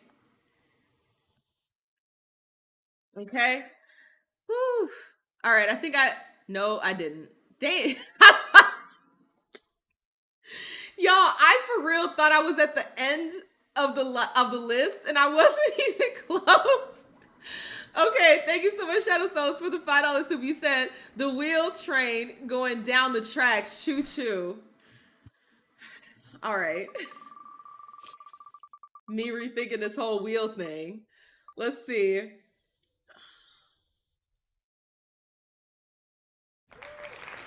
All right, no filler. No filler. Let's see if we can knock two out with the same stone or something like that. Let's see if we can do that. I'll try to do the no filler with one of the other challenges I have to do. Let's see. Thank you so much, Horizon Media Game, for the 499 super. You said, don't even worry about it. This for Pharaoh. So now it's 3 of y'all plotting on me. Now it's 3 of y'all plotting on me. Okay, let's see. Okay. All right, so up in my business yet again. Let's write a ×2. We're gonna be all up in Sandra's business. I'm gonna definitely have to private the stream. Okay, I'm gonna definitely have to private this stream. Let's see. Shadow Souls with the $5 super. Thank you so much. For Pharaoh. Dang, why y'all doing all this on Pharaoh's behalf? I would force some spins when waiting on the new debit. Oh, that's why y'all doing that. Okay. Okay. All right. Look, I like that y'all got community going on in the chat, but the fact that the community is behind getting me and this wheel hung up on some crazy work. Okay. I need to change the thumbnail for this live stream to just Sandra versus the wheel. That's what I need to change this to. All right, let's spin the wheel for Pharaoh. Again, on Pharaoh's behalf, let's spin the wheel.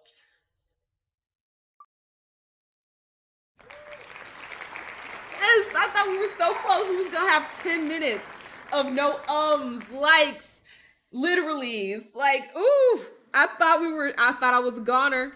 Silent TikTok ×2. All right. Let's see. Let's cash. Let's see. Okay, I think I'm down to the last 2 spins. Let's see. June to the max. Thank you for the $5 super. Now it's 4 of y'all plotting on me. We part of the gang now. I guess that's so. Let's spin the wheel of doom.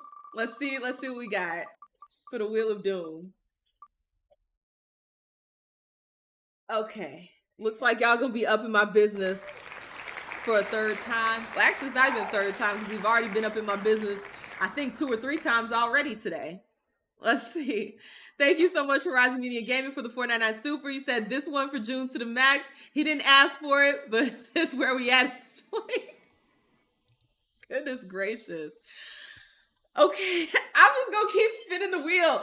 Y'all not even gonna give me a chance to actually fulfill the things that's on this list.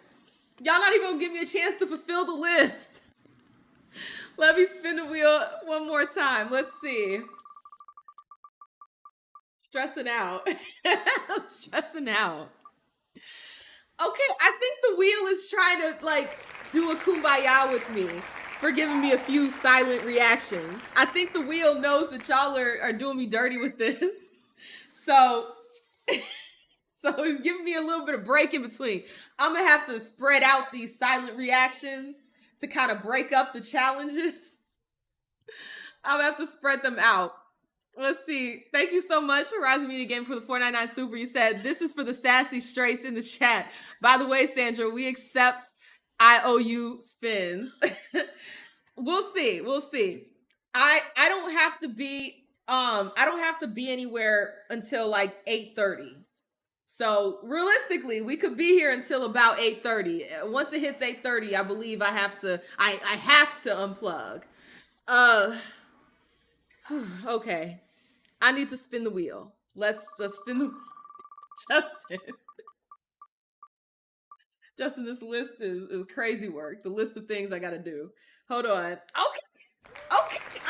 I think the wheel of doom is actually trying to be the wheel of bestie. Okay, the wheel is trying to help your girl out. I appreciate you. I talked all that stuff earlier, Wheel of Names. I did. But it seems like you got my back. Okay, you got my back. Let's see. Thank you so much, Shadow Solus, for the $5 super. You said gang is strong. Absolutely. Absolutely. Okay, Justin. All right, let's go ahead and spin the wheel and then actually start getting the stuff done on the spins. Let's see. Okay. I mean, you did give me a bunch of silent reactions. So I think I could do 10 minutes worth of no fillers. All right, so let's go ahead and go down the list of what I got to do so that we're all on the same page. So I got to defend a bad take, no filler 2 times. Justin, he's going to do a reaction for us. I got to try not to laugh. Something fell. I got to try not to laugh. I got a story time, 4 silent reactions. So we're going to scatter those throughout. And then I got spilled 3 teas. Dang, y'all going to be all up in my business. All up in my business. Okay. So let's go ahead and start knocking some of the... Look, I appreciate the support. I don't want to seem like I'm not appreciative of the support. I do appreciate the supers. I really do. Thank you so much, Horizon Media Game, for the $4.99 super. You said, oh, don't worry, Sandra. We can keep spinning. We want to get some tea. Y'all gonna have all my tea. You gotta leave some tea for me. I gotta have some tea for myself. Goodness gracious. Justin, don't even give them ideas. Stop giving folks ideas, Justin. Okay, I gotta defend a bad take ×2. All right. Let's close this out.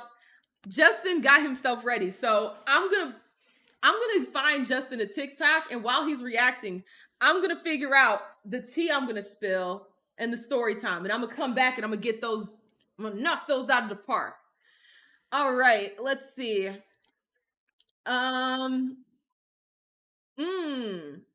Okay. I regret being a parent. Wait, what? Okay, I will spin the wheel. Let me cue up. But I absolutely do not enjoy for Justin to react to. We'll try to get it back on theme. Okay, we're gonna try to get it back on theme with mothers who hate being mothers. But thank you so much, Zypher Production, for the $5 super. You said screw it. I want in on this. LMAO, gang up on Sandra, top 20% gang, bruh. That's crazy work that y'all are ganging up on me. But look, it's all in good fun. Let's spin the wheel of cooperation, okay? Let's spin the wheel on cooperation. Okay, yes, the wheel of cooperation. Okay. Cue reactions. All right. So I have my list here. Let me go ahead and give this off to Justin so he can do his part. I got something for you, Justin. And this is on the theme of mothers saying that they regret being mothers, which is crazy work, but this is where we're at. All right, y'all, give me 1 second. We're going to switch over.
Just so you know, Horizon, I ain't gonna be able to do this too often.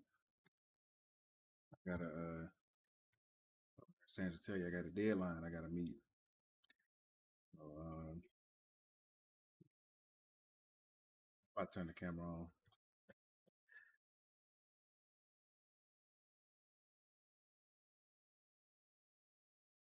Woman's desktop is like a woman's purse. It's hard to find shit.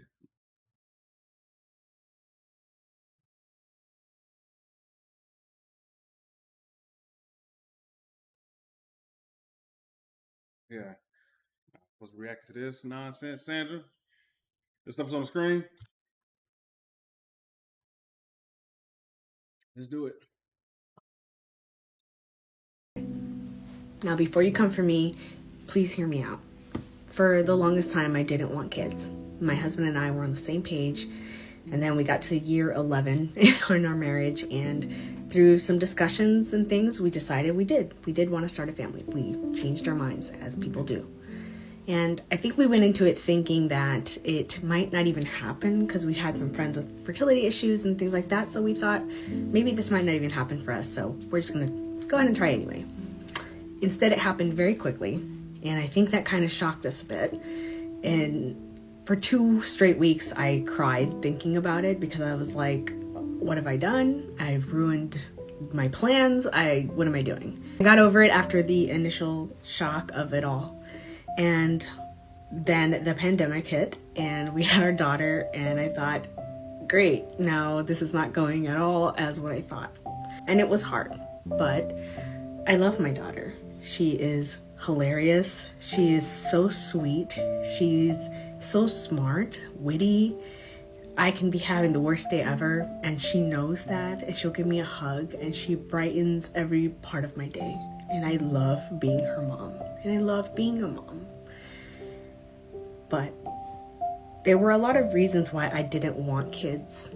And one of those reasons was that I didn't want to bring a kid into a world that was declining as it is. And I don't know if this happens every generation. I don't know if every generation has thought, what am I bringing my kids into? But especially with the state of things as of late, I look into her eyes and how bright it is and how wonderful she sees everything. And I just think, what have I done? Because one day it's not going to be as bright for her. And look at everything that's happening. So in that respect, I regret being a parent. So,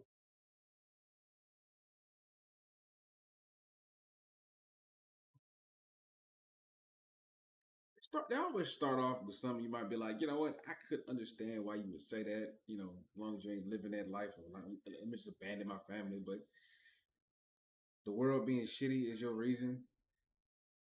Bruh, the world was far worse, and your ass wouldn't exist had people not going through the worst elements of the past. You know what I mean? Like,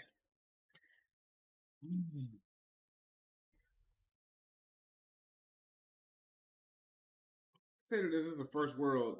This is a first world problem, and this is not chitlin, Sandra. I don't know what the hell this is, but this ain't chitlin. You hear me, Sandra?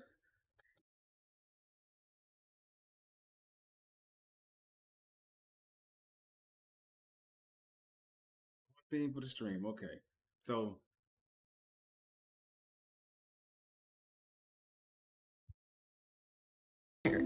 Even though I love being a mom. And I just wanted to share that with you today, in case anybody else feels that way. yeah, there's a lot of people who feel that way. There's a lot of people a bunch of bitches. That's the reality of it. Everybody's a goddamn bitch. Everybody wish the world was easy and rainbows and unicorns, all that dumb bitch shit. And I'm just like, listen, if you want that, go to sleep, dream. That's the best way you get that. You know what I mean? Like I don't understand these people who I don't want to bring my children into a world that's falling apart. Man, you sound like a bitch. I mean, it is what it is. Like if you don't want it to fall apart, motherfucker, pick it up, hold your peace. Encourage other motherfuckers to hold their peace. You see, that's why the shit falling like that. Because, you got a bunch of people that's just bitches. They want to bitch and moan and complain all the goddamn time. And And what the hell she's doing is sitting up here trying to get some points of everybody should feel bad for me. Like everybody should feel bad for my child and feel bad for your child too. And I feel for you. And I hope you feel for me. That's some bitch shit. This is why women should not be talking. I'm bullshit, y'all. I'm bullshit. But this is why women need to not have the foothold that they currently have in society. Because bitch shit comes from bitches. I'm gonna just tell you the truth. And this shit right here is definitely some bitch shit. Because right up here, a man saying some dumb shit. I want to bring my child in the world because of some hardships you might face. Motherfucker, are you mad because you face hardships in your life? Is that what it is? And you trying to live vicariously through your child? Either the child that don't exist yet or the child that does exist, and you just like, I don't want no hardships. But guess what? Your child can be a bitch if you don't want no goddamn hardships. The whole point, like, I don't know, if motherfuckers ever played, hell, let's just think of a game that people don't consider like, oh, it's some nerd shit. I mean, I'm sorry, not nerd shit, but it's some lame computer shit. Chess. Chess ain't easy to get started with. Huh? No, I didn't. No. I said something about chess. Anyway, I ain't talking about playing with chess. You know what I'm talking about? Like, I ain't talking about that. I'm talking about like chess, you move the pieces, you know, you got the knight, king, all that stuff. Um, Chess ain't an easy game to get into, but that's the point. It's not supposed to be easy. You want to get into it because it's not easy. You want to get into it because, you know, you can learn how to navigate within those rules. And it's like, you know, the world being the way it is has its rules so that you can it's kind of gamified if you think about it, you know. And whenever I hear people go, I don't want to, you know, this is just too difficult. I don't want to bring no kids. I'm like, man, shut the hell up. That's some bitch shit. I'm be honest with you. That's some bitch shit. And I'm like, what's that dude name? Night Talk. He said that bitch shit. But it's true. Shout out to Shadow Solus for I imagine that this is what you look like, Shadow Solus. I imagine you look just like this. You know, if I had to picture you, I imagine you look just like that. And I imagine you probably hold them same ideas. That's why you sending all them I'm spinning the wheels. I'm just joking. I'm joking. I'm joking. I'm just poking fun. I'm just poking.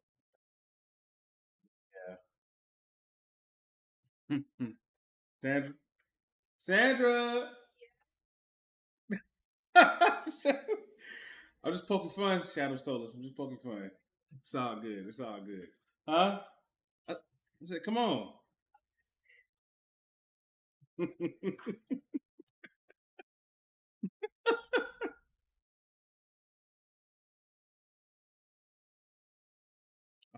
I said, I imagine this what Shadow Solus look like. You're so silly, Justin.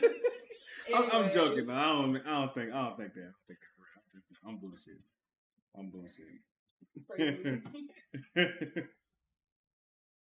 Yeah, but I gave my reaction. Yeah. It was a limited one because, like I said, I got things to do. But Yeah. I feel you. but basically, what this amounts to is just a bunch of pussies in the world. I'm sorry. I ain't supposed to say No, that. you can say that word. Oh, really? I think so. Oh, okay. You can say that word. I mean, don't spam it. I think you get a few freebies. There's a bunch of bitches in the world. Is what I'm saying. Yeah, you definitely say that word. Because that's what this woman is basically amounting to, you know, showcasing the bitch behavior. Mm. Some of y'all comments, man.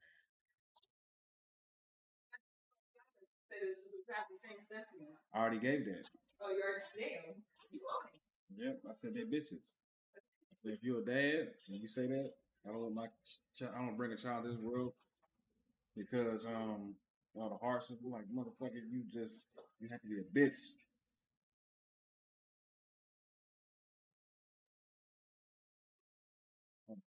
Gotta help Sandra out with this baby. Y'all know women need help when it's time to do the baby stuff.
All right, all right, all right.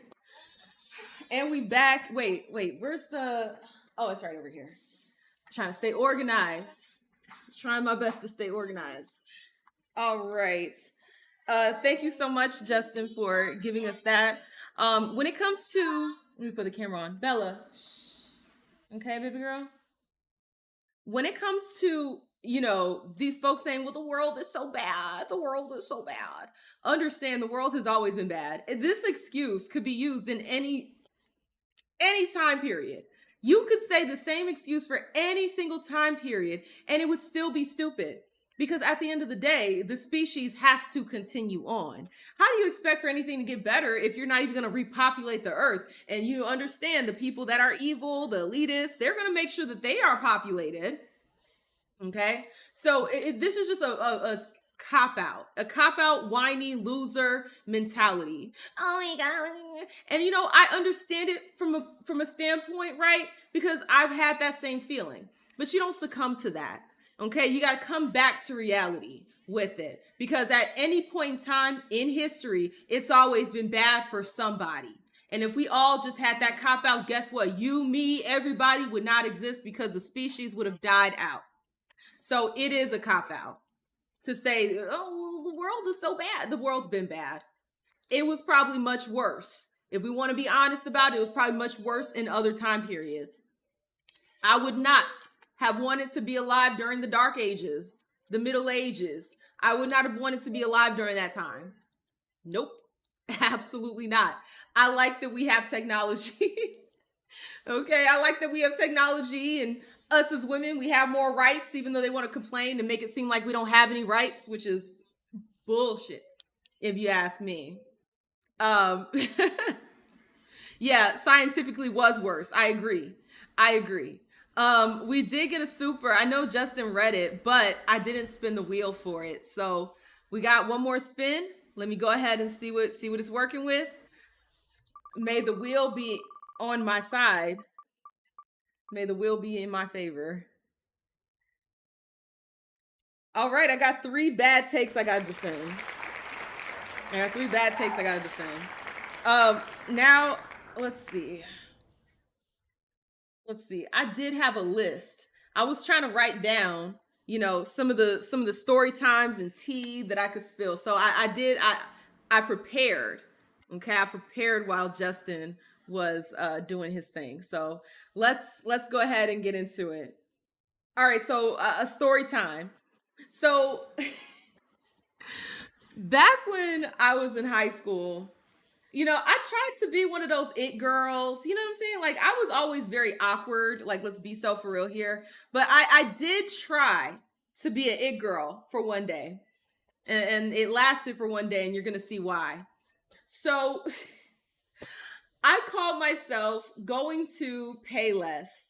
And look, I had no issues with Payless. I was not one of those kids that was like, oh, I ain't getting my shoes from Payless. That's cheap. No, I was like, they got some nice shoes over here at Payless for the low.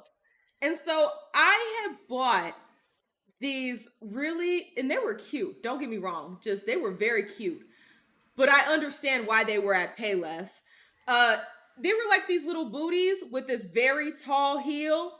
And the heel was kind of curved. So it wasn't even like a straight up and down heel. It was kind of curved. So that made it very difficult to walk in. But on top of that, I just straight up didn't know how to walk in heels. Had no idea how to walk in heels. And I call myself wearing these booties to school. And you got to understand, I went to a big high school. The high school had 3 floors. And I had classes on all of them. I had classes on every single floor of that high school. And we weren't allowed to use the elevator unless you were, in a wheelchair or on, what do they call those things? What do they call those things that hold you up, that go under your armpits? Crutches. Unless you were on crutches and unless you were in a wheelchair, you were not allowed to use the elevator.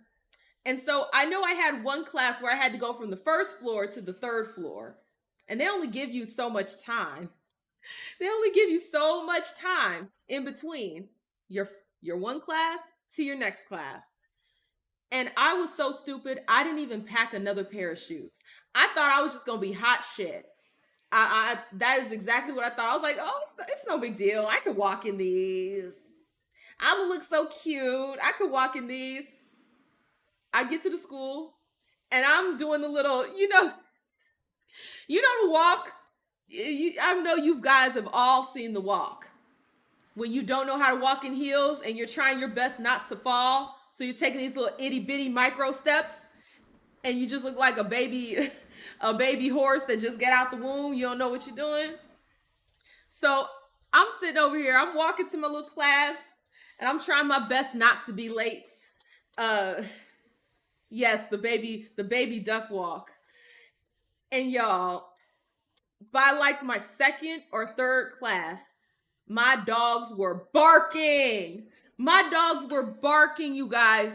And not only that, I wanted to be real cute. And this is how stupid I was. I wanted to be real cute. I didn't even want to wear socks because I thought the socks would poke out through the shoe.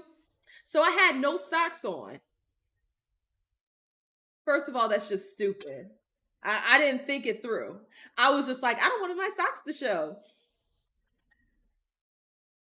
The things we do to look good. And when I tell you I was walking by the second or third class, them dogs was barking. My feet were on 10. I was in so much pain, you guys. And I was just sitting over here like, oh my God, I want to just take these shoes off. And I remember I got to that part where I had to walk up both flights of steps to get to the third floor of the building. And I'm taking the smallest steps up this stairwell. I'm just like, with every single step, I could just feel my bones just. And it got to a point where I had to make a decision. I had to make a decision, you guys. Do I, A, leave the shoes on and just suffer and be late to class, or try to run to class, or just look crazy trying to get to, because you gotta know, everybody can see that I couldn't walk in them damn heels. They could all see it, and I wouldn't be surprised if they were laughing behind my back, or if maybe there's a video of me in the school, because we did have that technology at the time. I think this was at the beginning of like Twitter and Instagram and stuff, like maybe not Instagram. When did Instagram come out? When did Instagram come out? Anyways. Okay, 2010. So yes, Instagram was a thing. And I believe Twitter was a thing too. I'm not 100% sure. I wouldn't be surprised if somebody had whipped out their phone and then posted a video of me like trying to walk to class looking crazy. I'm glad I didn't try that. I'm glad I'm not a child at this day and age doing the same things, because I would have been all over TikTok, because I'm sure it looked a mess. So I had a decision. I was either going to A, struggle through it, and them dogs was just gonna have to be euthanized, or take the shoes off and then walk barefoot in a big old school full of thousands of kids on a bare ground. Ooh, I had to make a decision. What y'all think? What y'all think I chose? Do you think I chose to let them dogs just sacrifice the dogs, or sacrifice the dogs? Because either way, it's a sacrifice.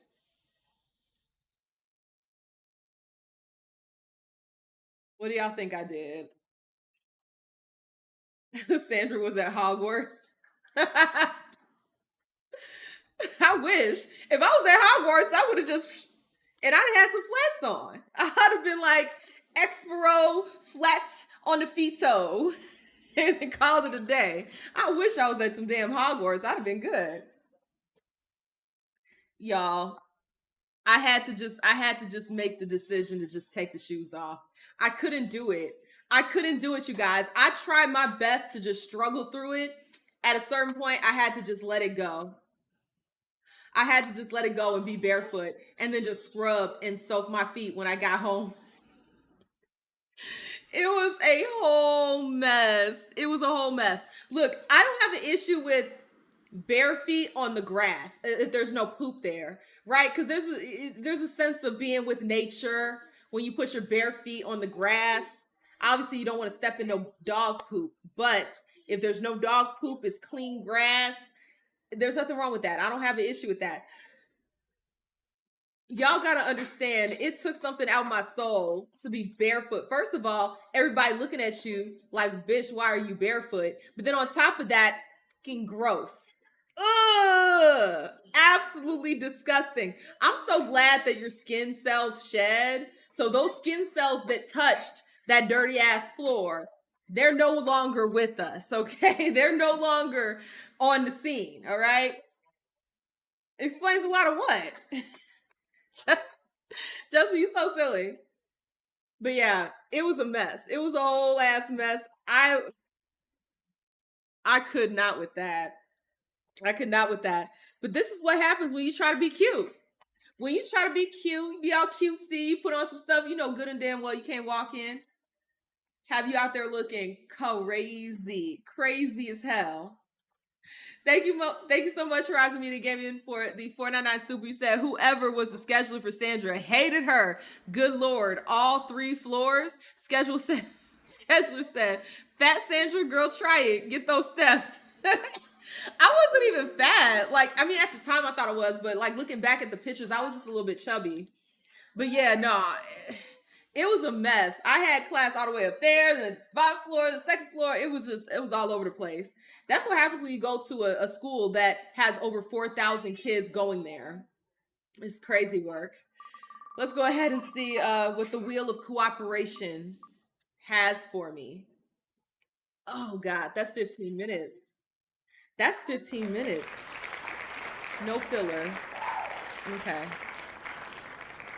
We'll knock those out. We'll knock those out. I'm gonna try to get those done first. Let's be so for real here. I'm gonna try to get those done first. Yeah, it was a mess. Like I said, I wish I was at Hogwarts. That would have made it so much easier. So much easier. Thank you so much, Horizon Media Gaming, for the 499 super. You said Batman couldn't get this story out of me. Not barefoot on nasty floors. Bruh. It was a mess, but you got to do what you got to do. Okay, you got to do what you got to do. What? All right, Futurama. Yeah. Let's see. I got some of the story times, and I got the story time out the way. I got some spill the teas I got to do. That should have counted as a spill the tea if y'all gonna be judging me afterwards. What is it they say? We listen, we don't judge. Dang. Up in my business for a 4th time. All right. Let me just put a little bit of my business out there so we can catch up. Let's get this going. Let's get this going. What did I write down? Let me see. Pull it up. Okay.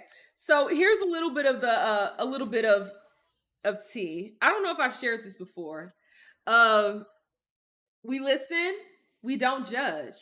Okay, we listen, we don't judge. Have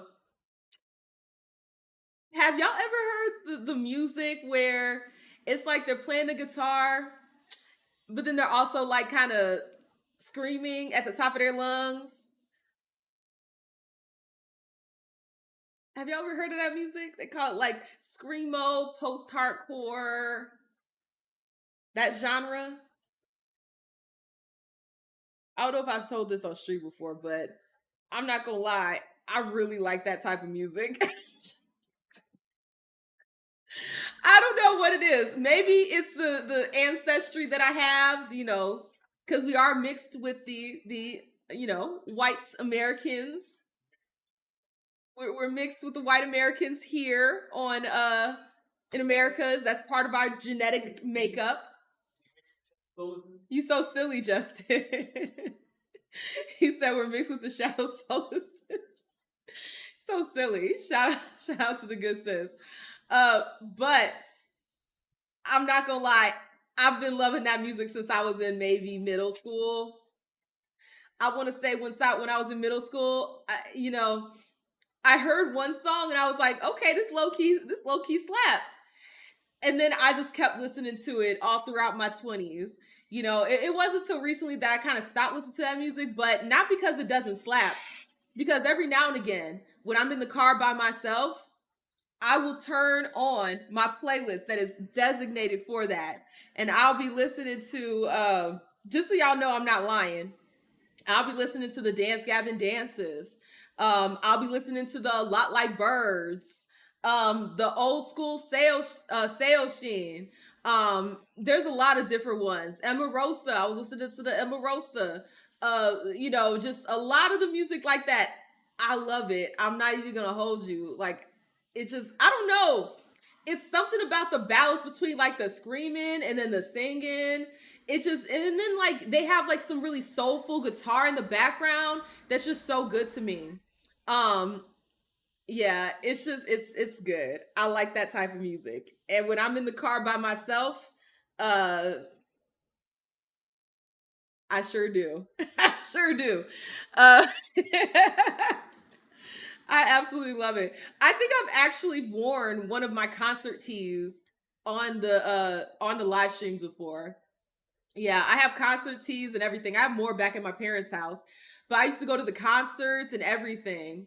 Just crazy work. I used to go to the concerts and yeah, it was crazy. But yeah, yeah. So that's a little bit of tea. That's a little bit of tea. Let's see. So now I'm down to, what is it? I was at 4. Now I'm at 3. Okay, now I'm at 3. Let me share some more tea. Did I share about my ancestor? Did I tell that?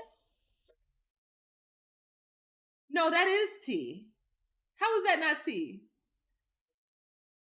Yeah. I feel like that is tea. It's tea about my ancestry. Okay, I'll put that one for if we get another story time. Since Justin said that's not tea. Okay. All right. I guess I gotta think of some more tea.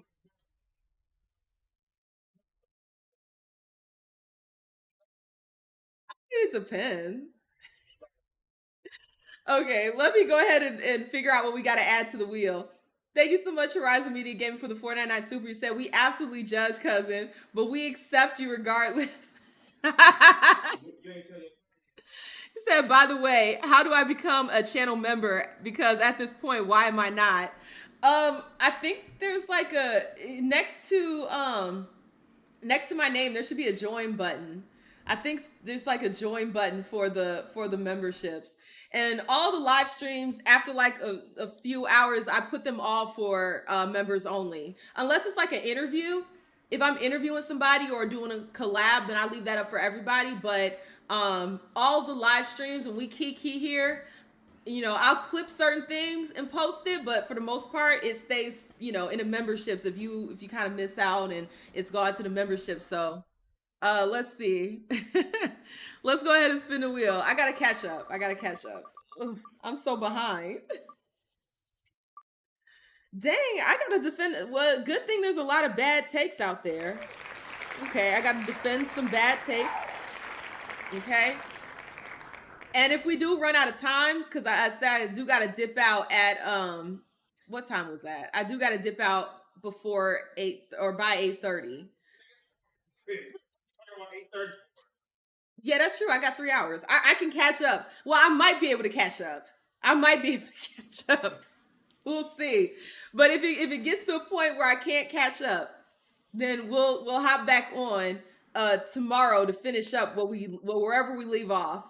Thank you so much, Zyphy Productions. You said, look, as someone who discovered rock at the tender age of 12, I'm 1000% down for everyone listening to what they like the most. Hell yeah for Scrivo. Shout out to you. And shout out to Horizon Media Game for becoming a channel member. Thank you so much. Yeah, it's just, and it's so funny how I came to start listening to that type of music. But you know what? I should save that for a story time. Let me save that for a story time. How I started listening to that music. I'm gonna make a little mental note for myself. Story time of how I started listening to Screamo. Okay. I put that off to the side. I'm gonna put a pin in that. And then the other one would be a story time as well. Justin, you told me I couldn't use those as spill the teas because those are more story time. So I gotta spin. Nah, I gotta save it. I gotta save it. I gotta save it. Okay, Justin. Let me see. I gotta start getting some of this list done. Okay. Okay. I gotta figure out where to start. Okay, we got all these defend bad takes. Let me defend a bad take. So let me defend this mothers crashing out about hating being mothers. Look, what you guys don't understand. Actually, let me see if I can do two at the same damn time. Let me see something. Let me get the timer out. Let me do this with no filler words. 5-minute timer. Which timer was it that was good? Was it the pink timer that always had my back? I'm not sure. I'm not sure if it was the pink timer that had my back or if it was the other timer that had my back. It was one timer that was better than the others. I don't know. All right. It was the pink one? Okay. Okay. Hopefully the pink one doesn't, do me dirty. All right. All right. So we got the timer up. All right. I'm going to defend the bad take and I'm not going to use any filler words, phrases, or sounds.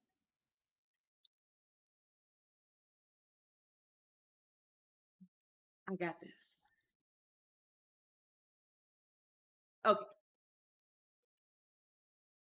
I don't think people understand how much goes into motherhood. As mothers, we have to offer up our bodies to not only make the child, but to also feed the child, nurture the child.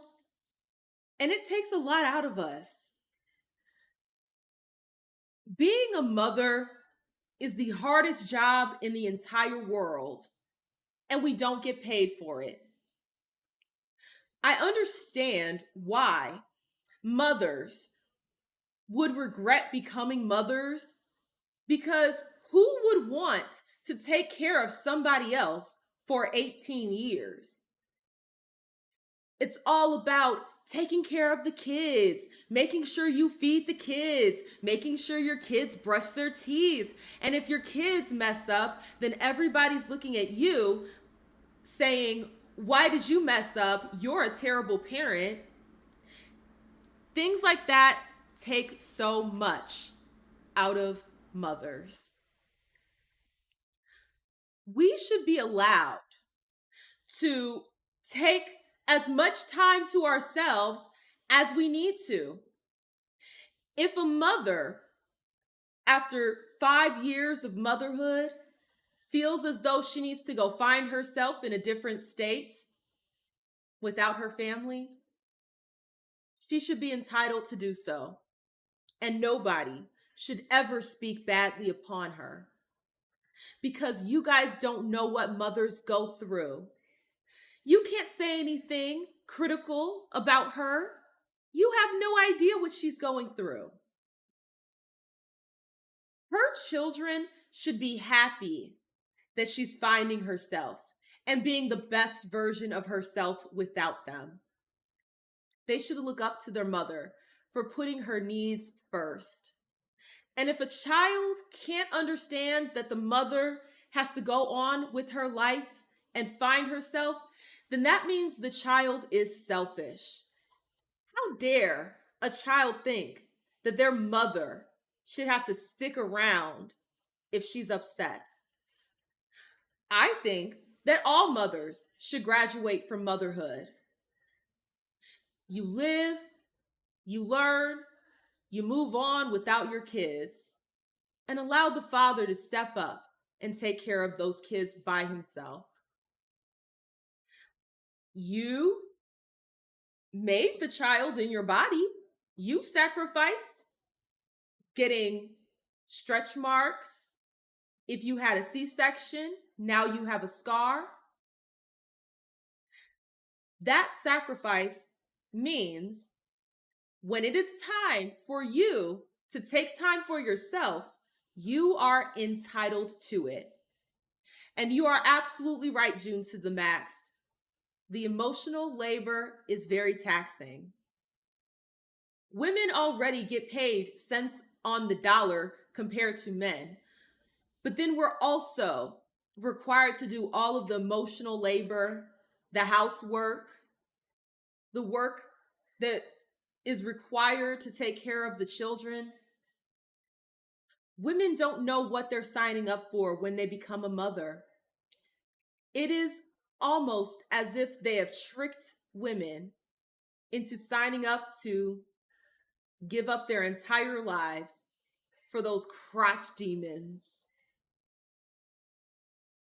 I understand why a mother would be so regretful for becoming a mother in the first place. The world is an evil place. Bringing children into the world is self-harm at this point. Why would any sane woman sign herself up to constantly be at the beck and call of little people, to not have time for herself to even go to the bathroom alone, and to become a meal source for an entire different human being? Women should be, at the very least, paid for mothership, motherhood. And women who don't want to be mothers anymore deserve that right. Okay, that was hard. That was hard. I was scrambling my brain because my brain just kept going to, what the fuck am I saying? That's where my brain was going this entire time. Was like, what the hell am I even saying? This is just, it's illogical and it's heartless. Okay, so we got one of the no fillers out of the way. We got one of them out of the way. Now, hopefully I don't add another one to the list with this 499 super from Horizon Media Gaming. Thank you so much. You said, I'm going to step away for a meeting. I've been at work this whole time because I'm trifling. So silly. Please keep the pressure on our cousin, gang. That's crazy work. Oh, wow, this is a 2-hour timer. I ain't doing no 2-hour timer. That's crazy. All right, so I'm gonna put this away for a little bit. Okay, we're gonna break those up, because 5 back to back be crazy. June to the max, she said Sandra practicing her Grammy acceptance speech. Shoot, if I could, I would get a Grammy. I would. Let's see. Okay, I guess I could spill the tea on myself. Y'all, did I ever tell y'all how I used to be a lefty? I don't know if I ever spilled that tea about myself. About how I used to be a lefty. Ooh. We're gonna tell that. Okay. So I used to be a lefty, you guys. Yes, Justin. I used to be a pothead lefty. Um, I was one of those like slam poetry. Um, I was one of those slam poetry, victim mentality. Everything is the white person's fault. I was one of those lefties. I absolutely was.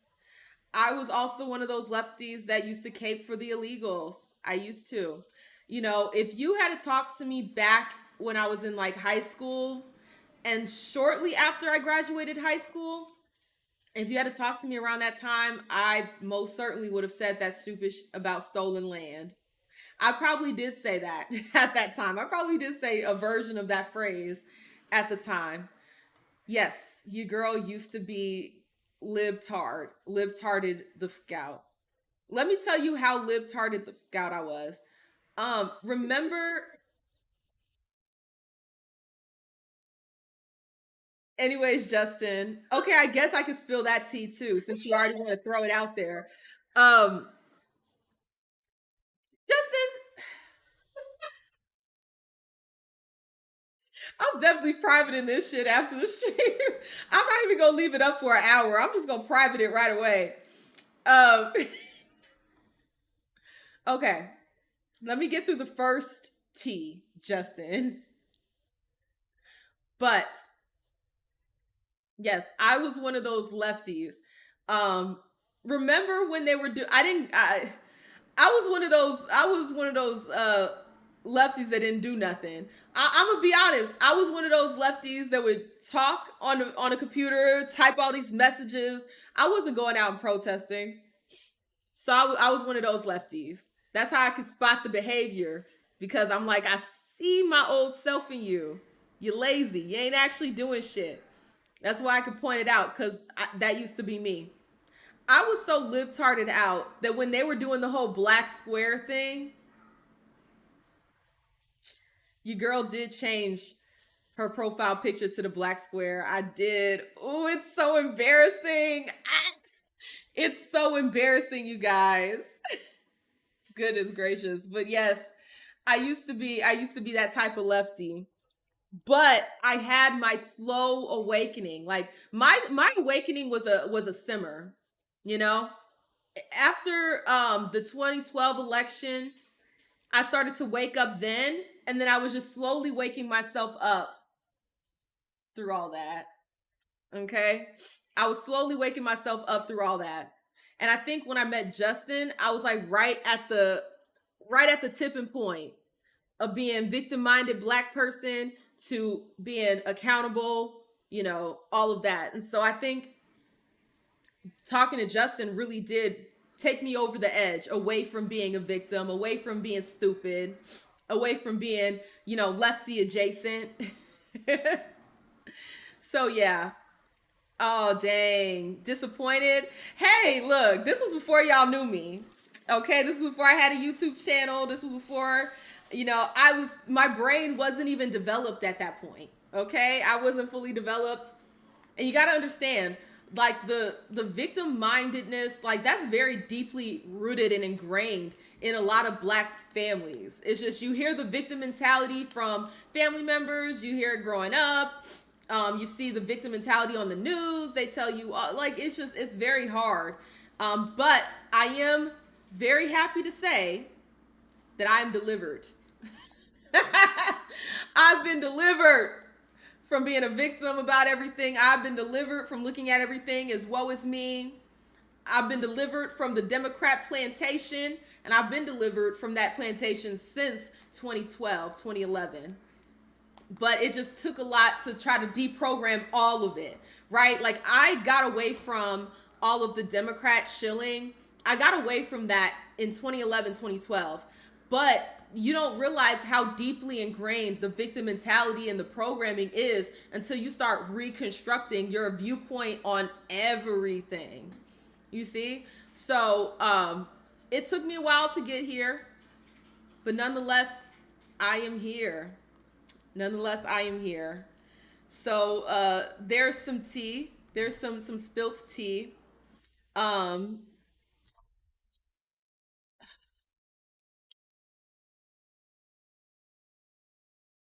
okay, Justin.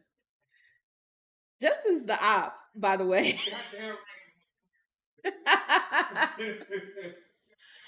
um, okay. So my first real boyfriend, and this was during this whole time where I was like pro-black and all that sort of stuff, but I didn't realize what pro-blackness really meant. Okay, I was stupid. And not to say that you can't interracial, I'm not against it. Not against it. But my first real boyfriend, he was white. Okay, he was a white man. Um, that's all I will say. That's all I will say. Uh, Justin over here clocking my tea. I'm not against interracial couples. But here's the thing. I want to make sure I make it clear. I was never like anti-black men. When I dated him, it wasn't like, "Oh, I'm dating him because I don't want to be with a black man." No. Had nothing to do with that. Um I didn't have I wasn't, I guess I was just like very open-minded to just being with anybody, right? With being with anybody. But I just, I don't know. Justin, you so silly. She didn't like my blackness. Justin, you're barely black. You and I both are equally light skinned. What are you talking about here? Absolutely insane. Um, so yes, that's the tea. That's the tea. I think I got one more tea to spill. Is that true? I think I got one more tea to spill. And I had one in mind, but then I forgot it. What?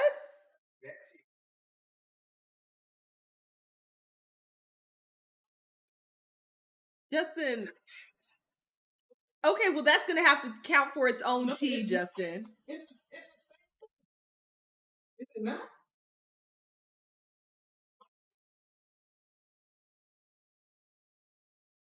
The connection is the tea.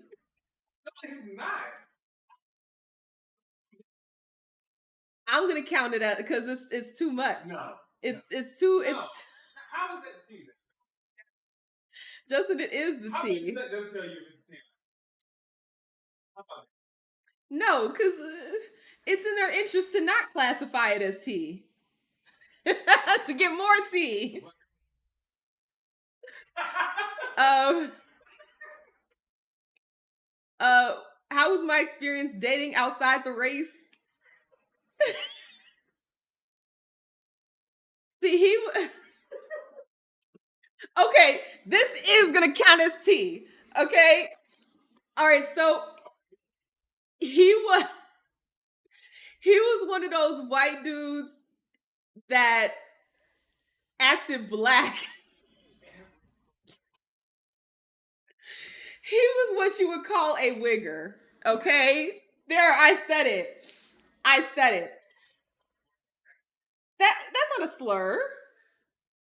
I don't count that as a slur. I don't count that as a slur. But he was what you would call a wigger, okay? Um he never said the N-word around me though. He never said that. I'm pretty sure he probably had. I'm pretty much sure everyone said the N-word, but he never said it around me. But he was definitely he was definitely, yeah.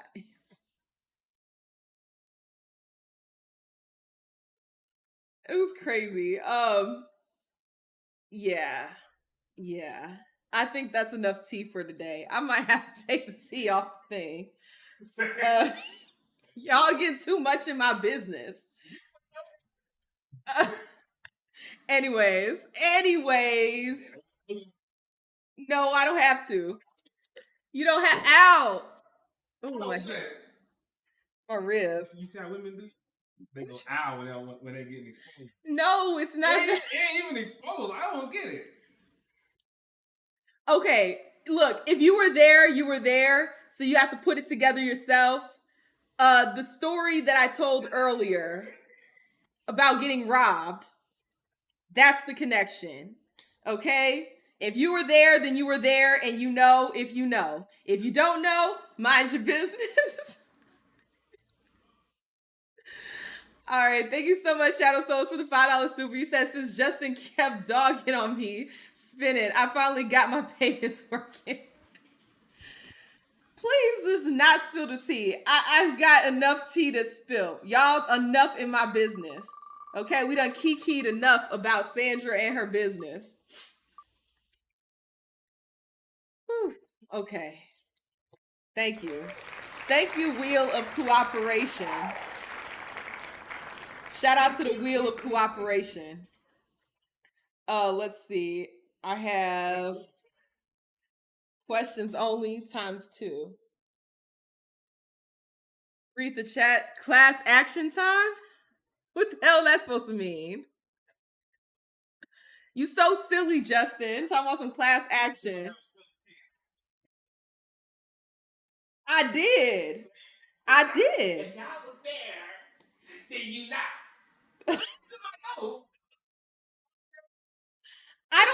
where you can't, go back in the stream and find it. I don't have it like that. But I'm just saying. You're so stupid, Justin. He said that's that black woman shit. So stupid. Anyways, Justin, I need to catch up because there's a lot to do. Okay. Did I defend a bad take again and then I had to put it back? I don't even know. I'm trying my best to keep track. Forgive me. I'm trying my best. Let's see. You know what? Oh my God. Okay. Thank you so much, June to the max, for the $5 super. Justin wants us to get more tea. Crazy how the op could be in your bed with you. That's crazy work. I don't get it. It's not fun for me. It's part of the Sandra cinematic universe. The Sandra cinematic universe. Is it not? Okay, no filler. We're back up to 3 no fillers. I'm never gonna get through all of this. Thank you so much, Shadow Souls, for the $5 super. You said Justin seems super busy, almost like he might want to come back on. That's funny. That's low-key true. Justin, that's low-key true. I think... Hold on. You over here. My work is right here, which is where I'm looking most of the time. It felt it, but 2 seconds type mention in the chat. That's true though, Shadow Soulish.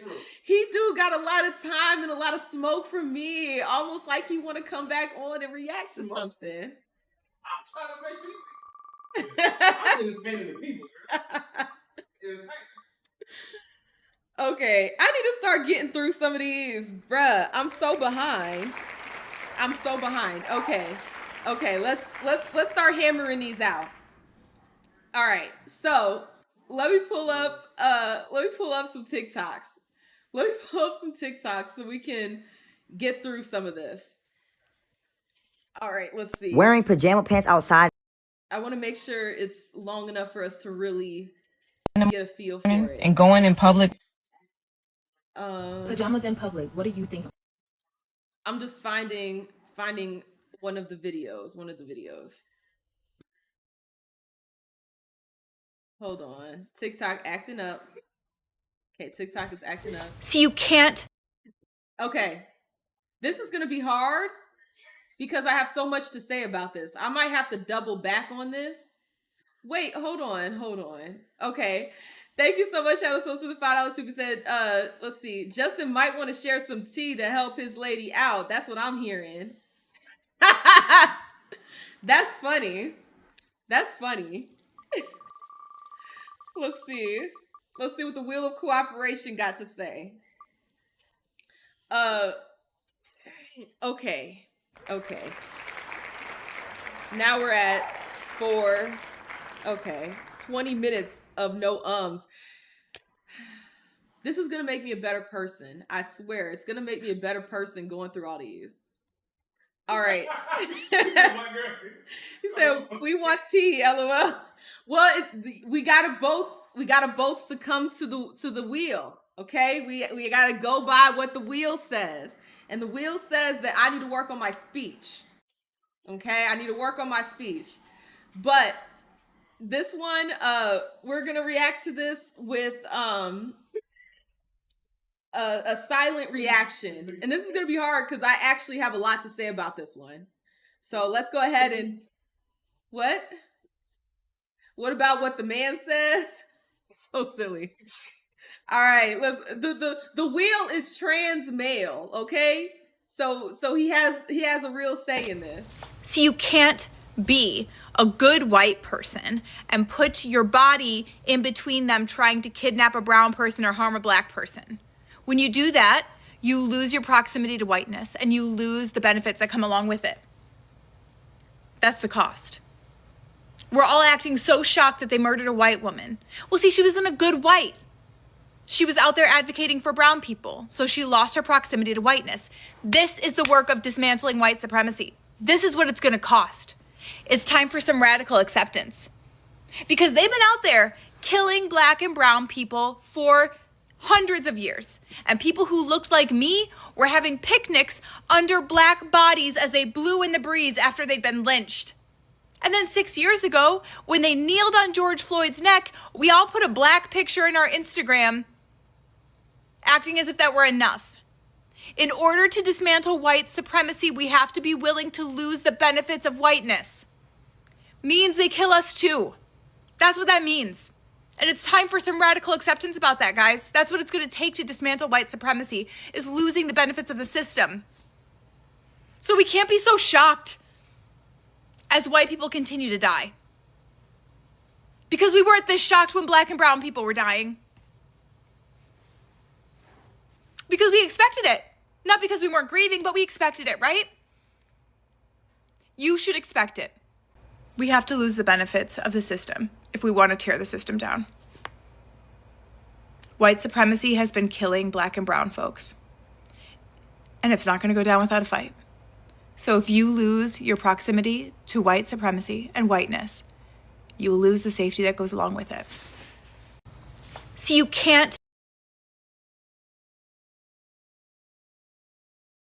So much that I want to say. There's literally so much that I want to say, you guys. Because it's like there's so much foolishness in this. And hypocrisy. I want to see if y'all came to the same conclusion that I did. Because let's be so for real here.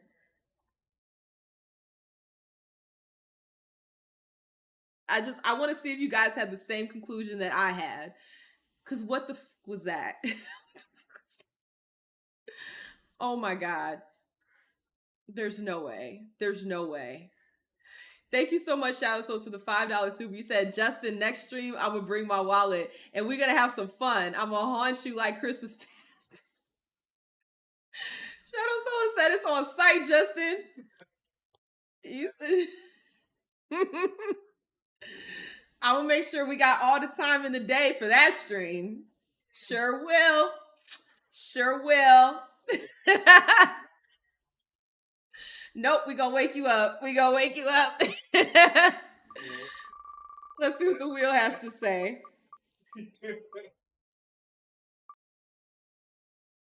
Oh, God. Oh, God. Well, the last one I got through pretty smooth, so hopefully I'm not going to get cocky because I know what happens when I get cocky. Hopefully I can breeze through that. The next 5, God, that's a long time. 25 minutes of no ums. Whew. Goodness gracious. I need to start knocking those out of the park. But yeah, there's so much I want to say about this because that was insane. That was actually insane. And it's like she's not putting 2 and 2 together to see that what she's saying actually does not make sense.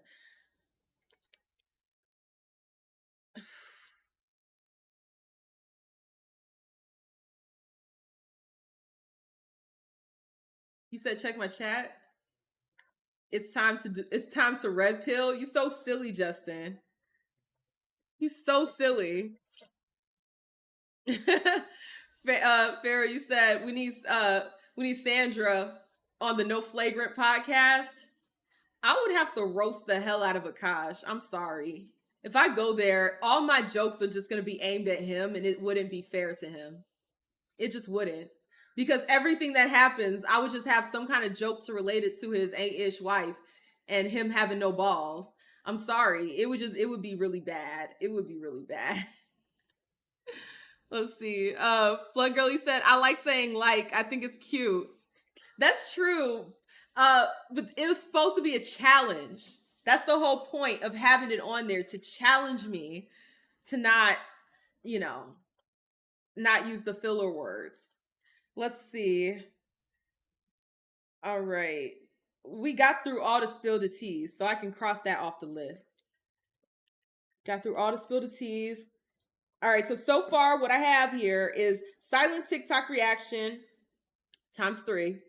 Okay. Try not to laugh. 1. Questions only reaction. 3. I should have did questions only for this one. Damn. That's what I really should have did. And then no fillers ×5, which is crazy work. And then defend a bad take 4 times. That's crazy. You know what? Let me go ahead and get one of these bad takes out of the way, because that's a lot. You know what? She's absolutely right. She's absolutely right. Look, white people. By the way, I'm defending a bad take. White people.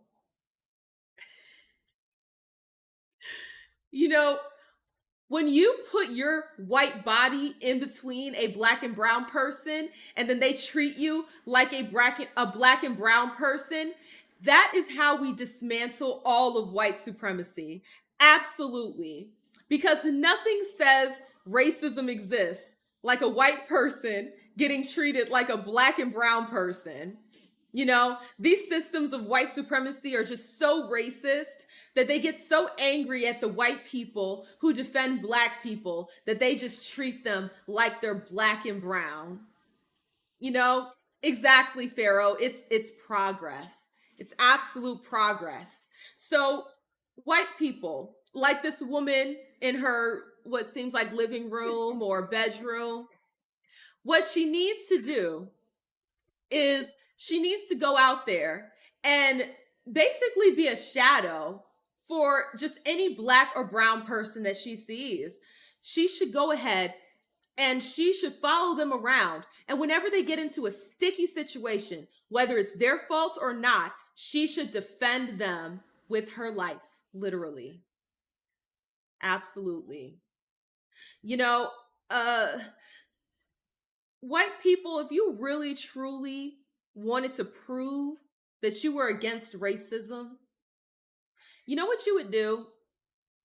You would sponsor a black person or a brown person and just give them all of your money, because your white privilege will take care of you. Your white privilege is going to pay your bills. Your white privilege is going to fill your belly. Your white privilege is going to make sure that you have a pot to piss in. So that means all of the money that you've accumulated to pay those bills and all of those things, you don't need it. Your white privilege will take care of you. So you can just go ahead and donate that to maybe some of the tribes who've had their land stolen. Shout out to Billie Eilish. You know, white people like this, they are our saviors. Black people. We really need to get on our knees and thank white women like Professional Yapper 19 for her service, because she's doing so much for us, filming this TikTok in her home. You know, we really owe it to the white liberal. They are our defender. They are our keeper. If it weren't for them, we'd still be enslaved to this day. So shout out to all of the white liberals out there for spreading awareness of the fact that black people can't get IDs and that we don't know what computers are. You know, they are absolutely wonderful. And we should all just owe them all of our gratitude. Every single one of them is invited to the cookout, and we'll make sure that they take a plate to go as well. Absolutely. Actually, you know what? Send them to the front of the line, because if it weren't for the white liberal, we as black people would have nothing. Exactly. We should call them our masters, our protectors, our saviors. Because this Professional Yapper 19 is doing all the work to take care and protect us black folks. So we should, in turn, show our gratefulness by bowing down to them. It's crazy work. Let's see. Thank you so much, Shadow Souls, for the $5 super. You said, since I'm not racist, I'm sponsoring Sandra with wheel spins. That's so funny. All right, let's see. I got one of the bad takes out of the way. So I'm down to 3.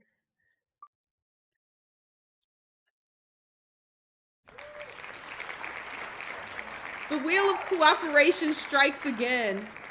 The wheel of cooperation strikes again. All right. Let's go ahead. Let's go ahead and keep it going. I need to get to those yeah.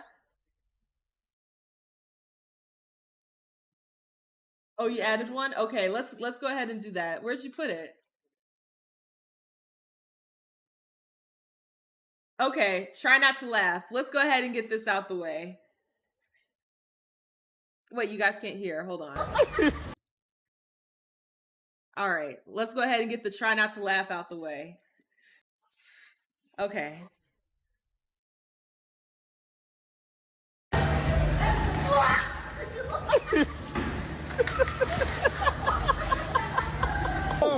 One, two, three. Surprise! God.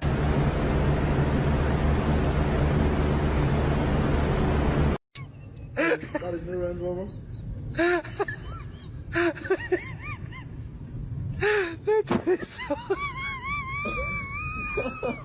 Yeah.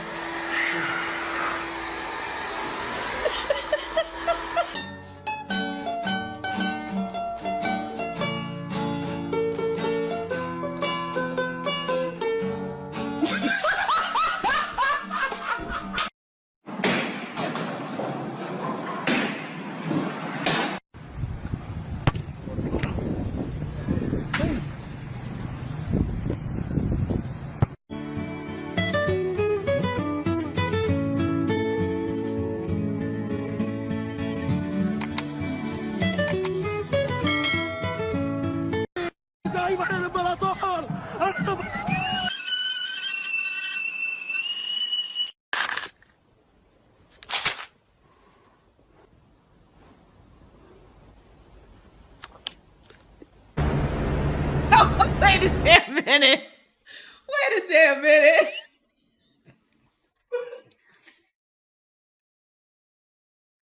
What the fuck was that?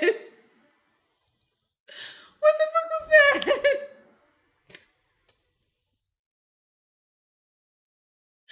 I know you lying. I know you lying. No. No. That's a mess.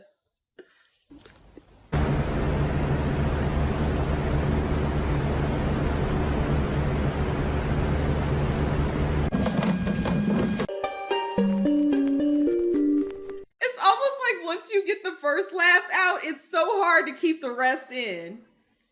You know what I mean? Like, I was holding it together. But then after that first laugh, now it's just like I can't contain it. Said poor Joe Biden. You know what's funny? When I first was looking at it, I was like, oh, it's Joe Biden.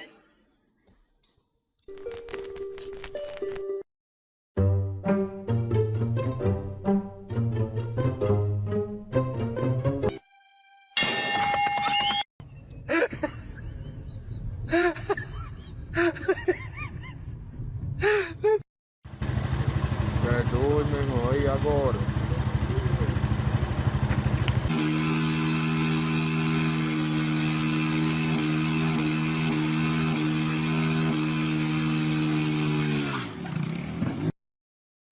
Alô? De bola do Titinho para a corrida na meio vai Adeir em cima do Idemar, pode mandar o charuto daí, olho no lance. Minha Nossa Senhora! Vai, folgou, velho. Folgou, velho.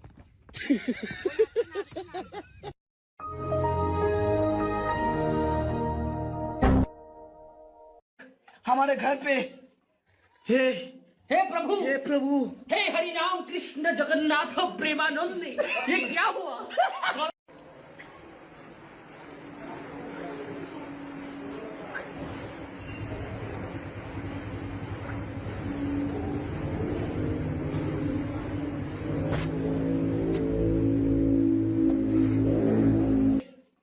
हे प्रभु हे हरि राम कृष्ण जगन्नाथ प्रेमानंद ये क्या हुआ तालाब में पानी आ गया गामछा भी खुल गया मेरा लेंटी ये देखिए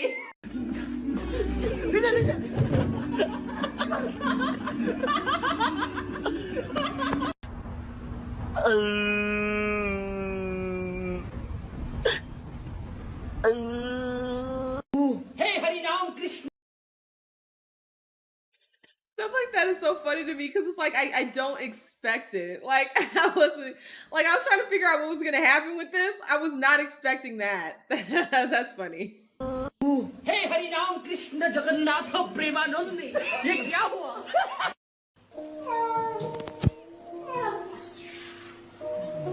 Ben, support. Mira aquí enseñando cómo trabaja la banda. Mira. ¡Ay, cabrón!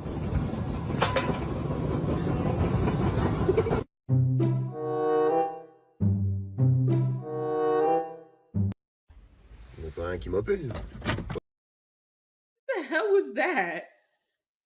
Oh, hell no. I'd have to quit. What in The Exorcist was that? Qui m'appelle. Ouais. Ouais, minute. Ouais, qu'est-ce qui se passe?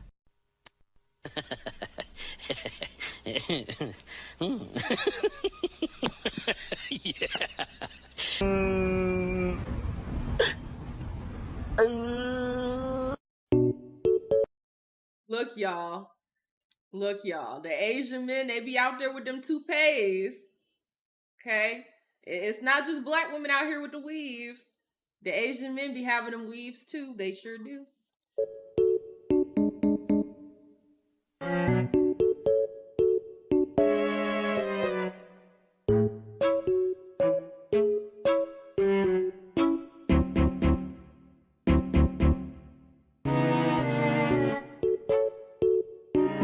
At that point, just pack it up. Pack it up. Didn't nobody win the game. Just pack it up.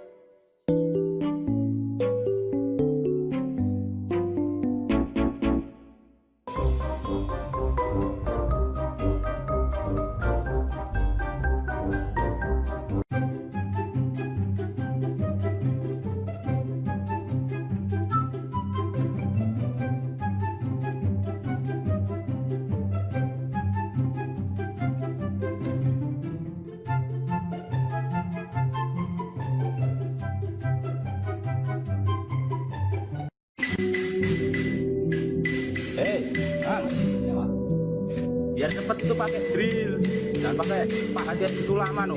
Pakai drillnya itu dipakai. Iya, itu dicolokin dulu listriknya. Nah, pakai biar cepet.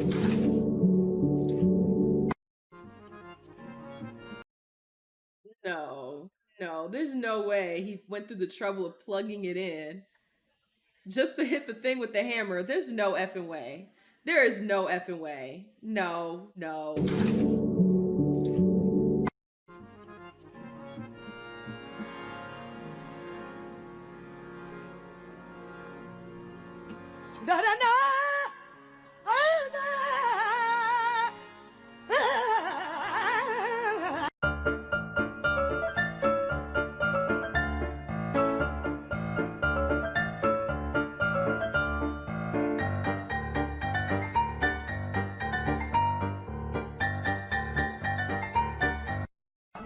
Oh, all that.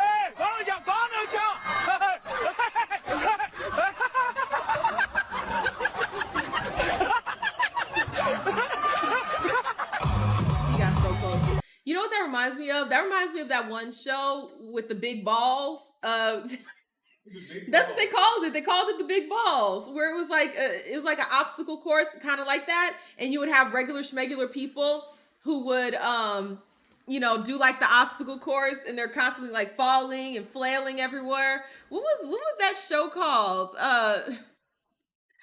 Game show with the big balls.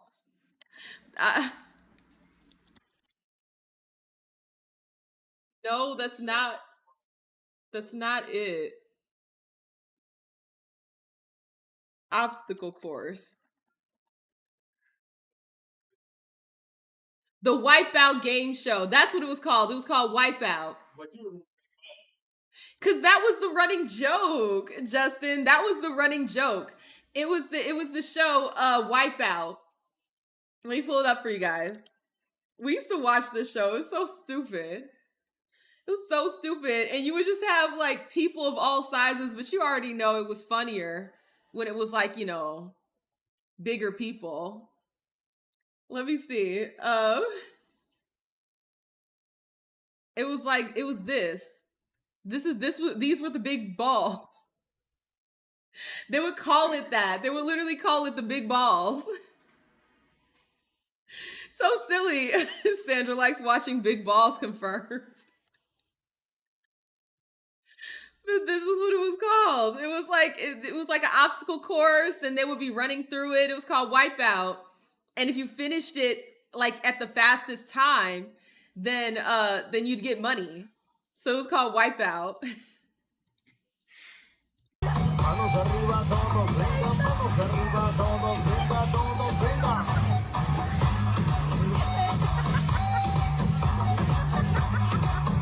I'm sorry, that ride a little too freaky. That ride a little too freaky. Nah. That ride, no.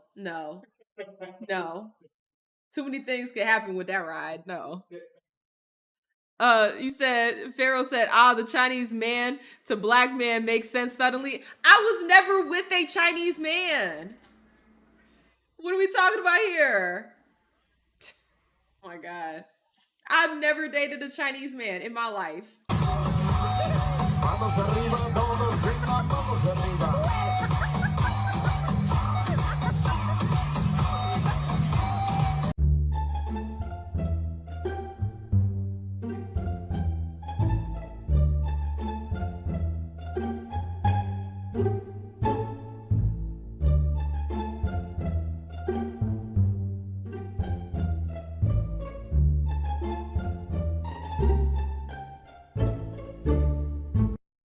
I was rooting for the grandmothers. I was rooting for them. Hello.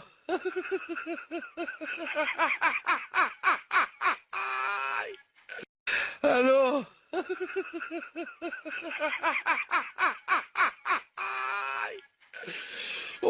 That's crazy work to have your house flood, but then freeze at the same time. Yo, that's crazy. Hello.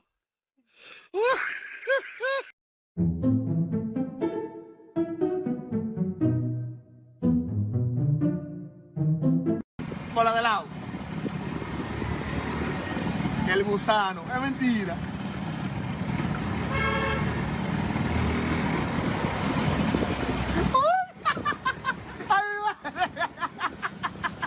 That is such an odd bicycle. Hey Prabhu. Hey Harinam Krishna Jagannath. Oh, hell no. Hell no. Let's not bring that into the United States where you got to have a key to turn the water on. Oh, hell no. Absolutely not. Hey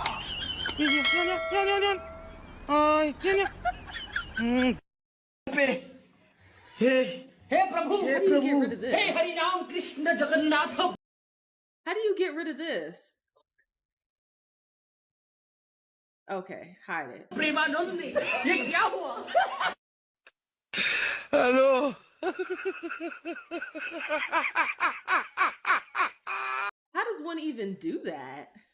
Like, how does one even do that? Like, what? How do you even get the thing to be like that? That's crazy. You said bro's bike is trans? Bruh. Something like that. Something like that. Okay, let's see. So we got that. Try not to laugh. We got that out of the way. I failed, as per usual. But I think I did a little bit better that time. Usually I just be cracking up, but I feel like I did a little bit better that time. Not laughing at every damn thing. Okay, let's see. I need to start getting some of these no fillers out of the way. Let's see. Let's do the questions and the filler at the same time. Let's try that. Decentering men doesn't mean. Okay, let's see.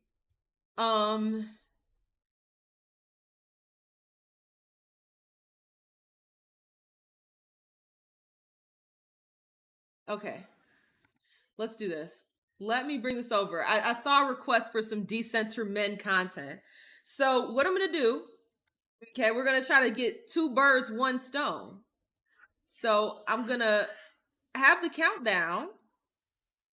And let me position this so you guys can see the countdown as well as the video. Okay. So when I'm speaking, only when I'm speaking, we'll have the timer going. I think the timer starts like a little bit after that. So let me let it play for a few seconds. Okay. Okay. And then when I react with my question, I had a timer going. All right, let's get into it. This is some more decenter men foolishness. Decenter men and watch how good life gets. Watch how good your life gets when you decide to stop performing for men's validation.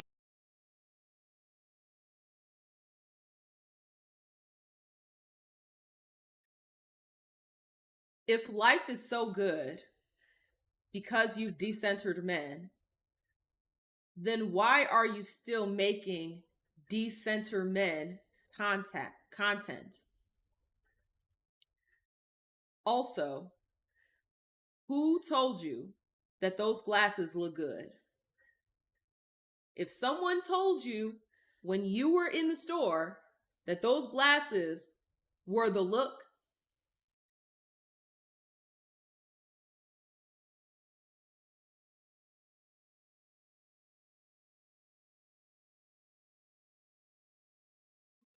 then do you even really have good quality friends?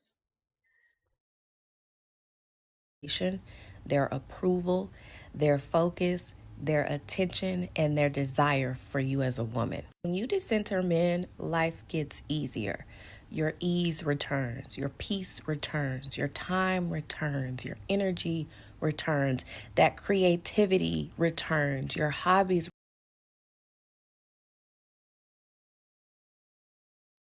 If you're so creative, why do you still only make content about decentering men? If your content is all about decentering men,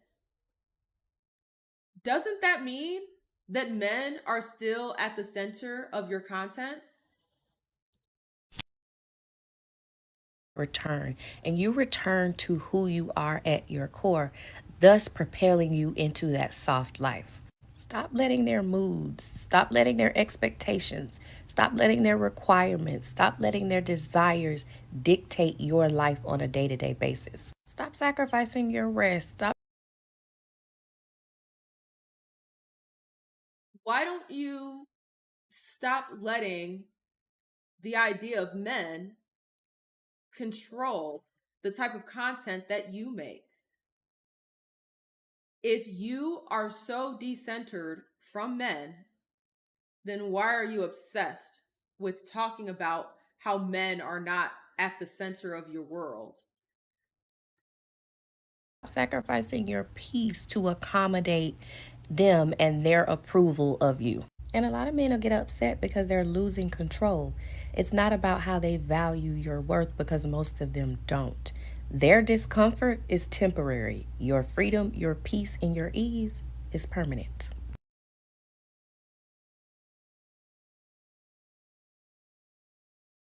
Isn't value determined by somebody else?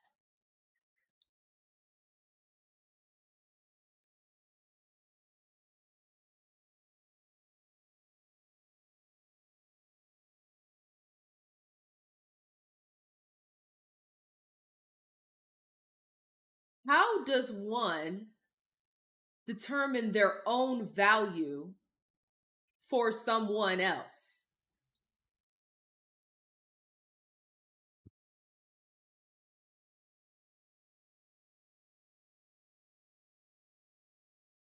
There is so much more that I want to say. However, they would be classified as statements. So, what we are going to do is find another decenter men video, and we will react to it again using only questions, but also ensuring that I don't use filler words.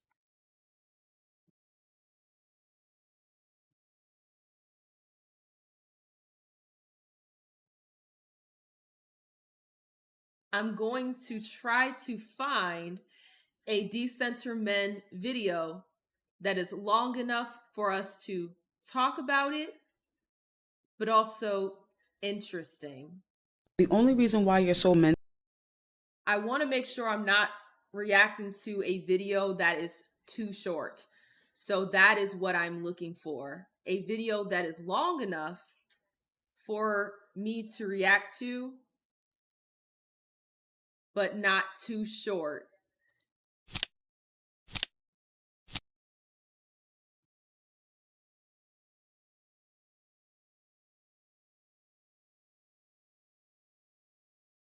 This is very stressful because I don't like the silence of not teach you how to talking while trying to find a video, but then also when I'm talking, not use filler words. This is torture for me. I have found a video. We will react to this again, only using questions. Oh, wait. Does that oh wait count as filler? I think it does. Damn it. Okay. I got this. I got this, you guys. I got this, you guys. Hold on. Okay. Well, I didn't get through the whole timer, but I did get through one of the only questions. This is stressful. I'm starting to sweat. Okay, let's try this again. Let's try this again. I was so close too. Let's try this again. Another decenter. This is how to decenter men while still being with them. Decenter men while still. Let me teach you how to decenter men while still being with them. Remember, my advice is what? Bad advice and bad advice only. So good girls, scrap us like this. You can decenter your husband, you can decenter your boyfriend without leaving him. Decentering men is not about being single. Decentering men simply means your life doesn't revolve around a man's mood, his attention, or even his approval. You're still in the relationship, you're still in the marriage, but you're not just as desperate. The first step is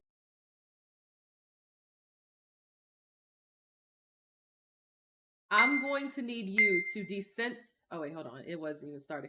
I'm going to need you to decenter yourself from whatever store you bought this outfit from because it is horrendous. Wait, oh shoot, I was supposed to ask questions. Damn it.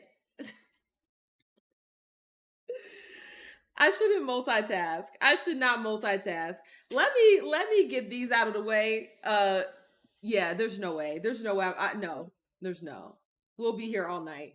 Okay, let me try again. I'm not gonna do the questions this time. I'm just gonna the timer. I'm gonna focus on the timer. Gotta focus on the timer. Okay, so I need her to decenter that damn clothing company, wherever she got the hell this outfit from. What is this? It looks a damn mess. It looks damn near see-through. The pattern isn't even matching up at the seams.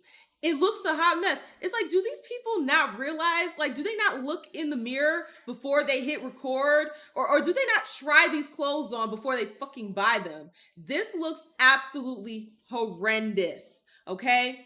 I don't know who told her to put this on. Maybe if she centered a man that actually cared, he would tell her, sis, you do, well, it wouldn't call her sis, but be like, baby, this outfit ain't it.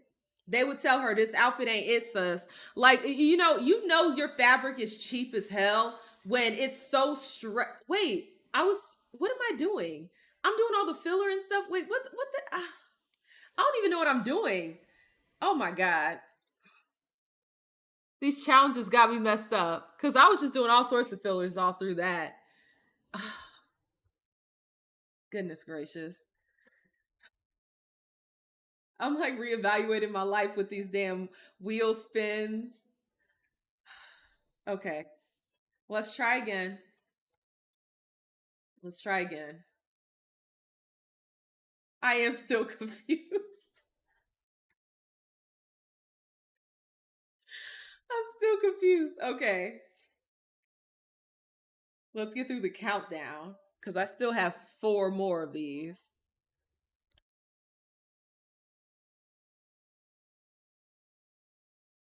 I don't know why people get online and embarrass themselves like this. Why not look in the mirror first before hitting record? This is why it is so important that you have people around you that actually love you and care for you, because they would tell you that you should not wear this outfit, let alone post a video wearing it for the entire internet to see. If somebody that loved you was around, they would have told you the truth that this outfit is not for you.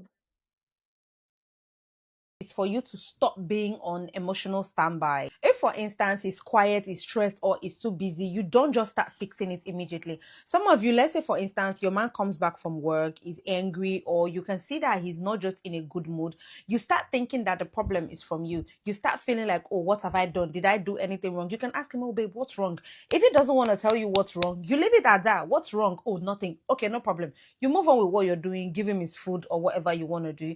But don't start feeling bad and start pondering like, oh, what have I done wrong now? What can I do? You just continue your day as if nothing happened. Step 2.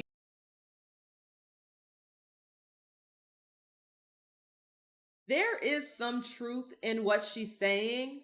However, the energy around it is not good. If damn it, Justin.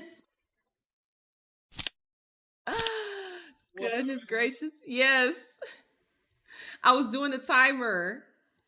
The timer, not the question. I just said I was going to save the question for when I'm not doing the timer. Dang, Justin. It's all good. You'll make it up to me later.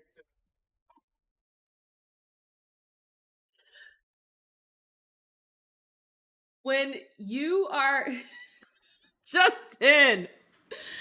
God, okay. Okay. There is some truth to what she is saying. If your man does not want to talk, then you should give him that space. Also, she is correct with not thinking every single time your man is angry that he is angry with you. I struggle with this as well. I don't think this is related to decentering men. It's more so related to not being narcissistic and thinking that everything revolves around you. That talking point relates more with decentering yourself than it does with decentering the man. The reason why I say this is because if you are concerned with the man and his feelings and leaving it at that, being concerned with him and his feelings, you would not think that he is mad because of something you did. That is now censoring you in the conversation. There is truth in what she's saying because you shouldn't do that.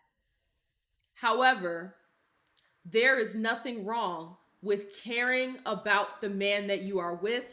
And when you see that he is going through something, even if you're going to give him the space to handle his business, still having that care for him and wanting to make sure that he is okay. Is that you want to start reducing your availability without announcing it. Don't be announcing that, if you do this thing again, I'm going to stop doing this. If you do this, I'm going to do this. Stop saying it. Just do it. If you know that if he does something that you don't like, don't be telling him the consequences, because you've told him since and he still hasn't changed. Just do what you say you want to do. Step 3, This is the problem with relationships nowadays. People want to treat their spouse or their boyfriend like they are their child. If you have to give consequences to your spouse or your boyfriend or your girlfriend, that means you are putting your spouse, girlfriend, or boyfriend in the place of a dependent, in the place of a child underneath you. Her mindset around this removes the importance of communication. We should be communicating with each other about our expectations and when those expectations are not being met. That should be a conversation where both parties come to the table, they listen to one another, and then they problem solve whatever the issue is. She is operating from the standpoint of her man being her child. Have a life that he's not the center of. Let me give this example for married women. Let's say you've made food, you've made dinner, your husband is not back, maybe he went to work or he went out with his friends, and you're waiting for him to come back before you eat. Why are you doing that? And you're just there, you're hungry. You're waiting for him to come back so that the both of you can eat together. No, baby, go ahead and eat that food. When he comes back, you can give him his own food. You can even tell him, I made your food. You didn't come back on time. It's in the kitchen. You can go grab it. Or if you're being too nice, you can grab it for him or whatever. But do not start centering your entire life around him. Like, oh, let's say, for instance, you want to do something and you want to make sure that his own plan comes first before yours. No, stop doing that. Being married or taking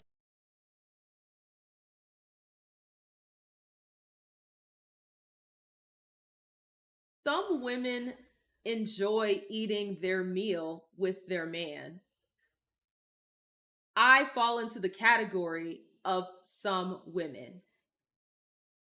If that means that I'm waiting a little bit longer to eat in order to eat with my man, then that is what I'm going to do. It is not a bad thing to desire to eat dinner with your man. Do not let broads like this deter you from spending that quality time with your loved one. If you are hungry and really want to eat, then it is okay to nourish yourself. I'm not saying that you have to wait. I'm also not saying do not wait. I'm saying do what works for you. If you want to eat with your man, that is not something shameful. That is not something that should be looked down upon. I personally enjoy eating with Justin. That means if I want to cook a dinner and Justin is out and about, whether it's on business or if he's gone to see his family, if I want to eat with him, I have no issue waiting to eat with him. And that is something that should not be shamed. Oh my God, thank goodness. Whew. Ooh, Chile. Oh my God. That was hard. That was hard. Okay, so I still have 4 more times that I got to do that. That's crazy. That's a whole 20 minutes. That's a whole 20 minutes. Oh God. Oh my God. We got to get through these. Shout out to everybody in the chat watching me struggle and fight for my life. Shout out to all of y'all. Ooh, shout out to all of y'all. Since I'm already kind of warmed up to it, I'm just going to restart the timer and try to get this. I'm going to just try to get through these timers because this is what's eating at me. It's the damn timers. It's really the damn timers. All right. Let's get back into it. Let's get through one more timer, then we'll break it up with something else. Whew. doesn't mean that your life pauses. Everything that you want to do, you should still be doing them regardless of whether this man is in your life or not. If he's coming to your life and it's stopping your life, it's stopping the things that you're doing, it means that you're centering him, you're putting him first. Because ask yourself this question: has things in his life changed since you guys became together? Like, since you guys came together, has some things changed for him? Does he stop doing some things that he used to do before? Did he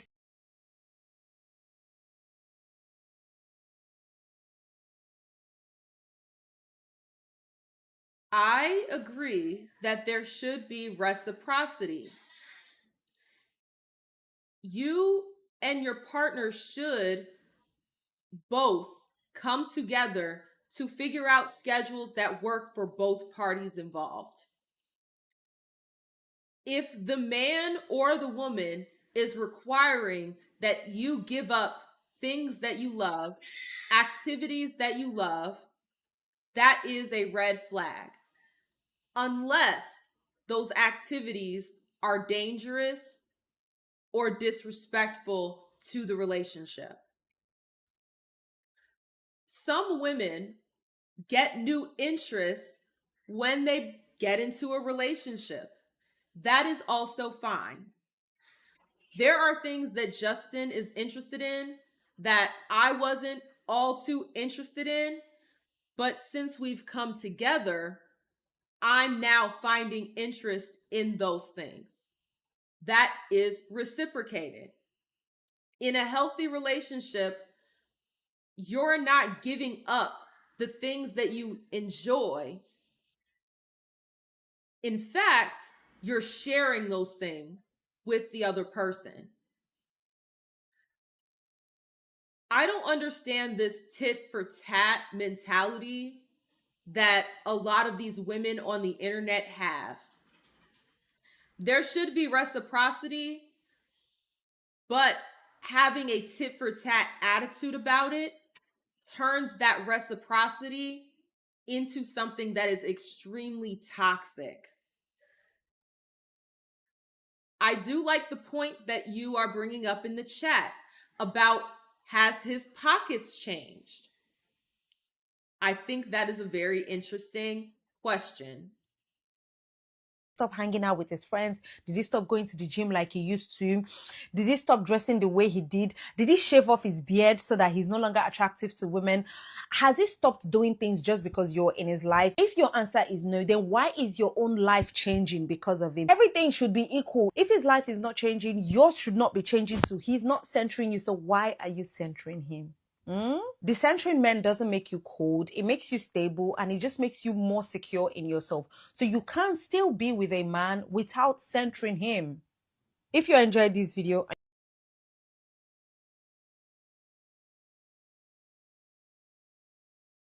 the problem is these decenter men, women usually come at it from the standpoint of women versus men. In a healthy relationship, neither person is thinking like this. If you're thinking like this, you are not in a healthy relationship. You don't actually love that person. You don't actually want to be with that person. I don't sit back and think, well,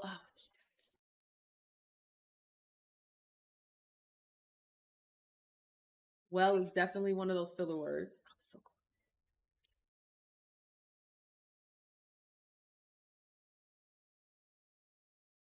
Being in my relationship, I don't think to myself, Justin did this, so I'm going to do that, as if it's a competition, unless it's playful and something that we are both enjoying and having fun with.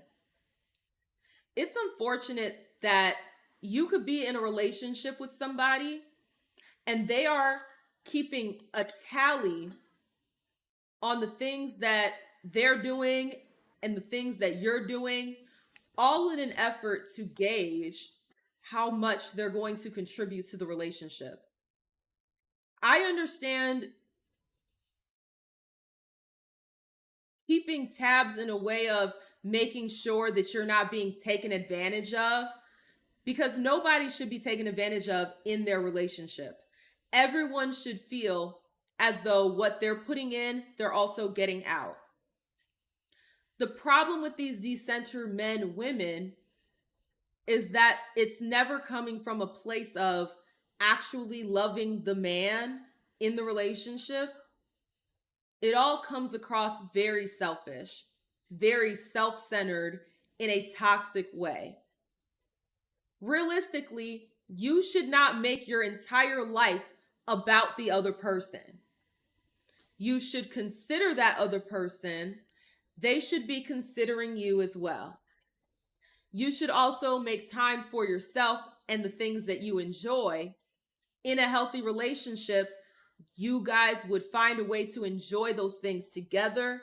And if there are certain things that you want to enjoy on your own, then both of you would carve out that time for each other to spend time alone, to spend time with your hobbies.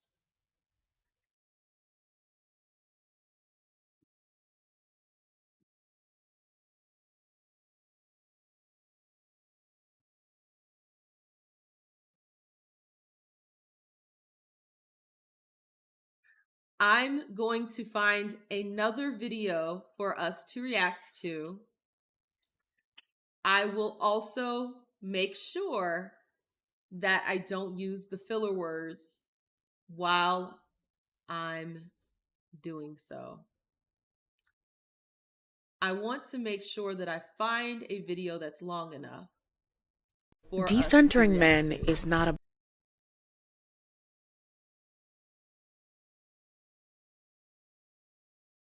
about not decentering men is not about not interacting with men. It's more about managing your expectations with men. It's about realizing that most of the men you interact with are not going to be that guy. And most of the broads that make decenter men content are not that girl. A lot of these decenter men, women, are very delusional. Even if we consider the messaging, most of the decenter men, women do in fact say that you should stop interacting with men. In fact, this broad in particular has a video where she says you need to decenter the men in your family as well, meaning do not have contact with them. She is running interference for the crazy broads. A lot of the content that you will find about decenter men tells women to seek out female friendships, to avoid literature written by men, movies directed by men, outings that involve men, content that involves men. According to a lot of the decenter men, women that are online, she is incorrect in how she is defining what it means to decenter men.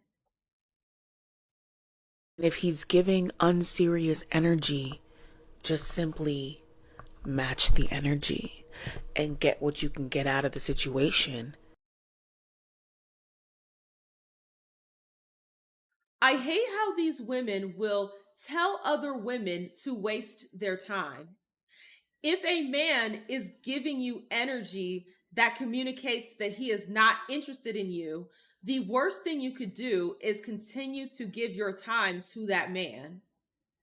How silly do you have to be to waste time with someone that you know is not serious? This mentality of match his energy and get what you can get out of the situation is very childish. And then we wonder why a lot of women end up in domestic situations. It's because sometimes, not always, you have women playing games with men who are crazy. Playing games with men, and then they F around and they find out. Yes, we got another timer down. We got another timer out of the way. We still got a lot more to go through, but at least I can scratch that 4 off and write a 3. Whew. Goodness gracious. Oh, goodness gracious.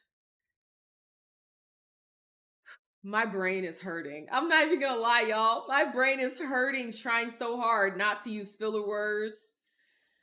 Dang, how long have I been on live? It's almost 4 hours. Let's try to get through these. Once I get to the end of this list, I'll probably have to call it and go get me something to eat. Okay. So far, all I have left are 3 bad takes, 3 no fillers, 4 silent reactions, and then 2 question reactions. Whew. Wait, what'd you say? All payers left. Get to the topic. Nah. I'm not gonna be shiesty like that. They are members, so they can come back and watch their payments. Okay. We make sure that we do what we say we're gonna do. Okay, I'm gonna make sure we do what we say we did, or do what we. I don't even know. My words are just jumbling together at this point.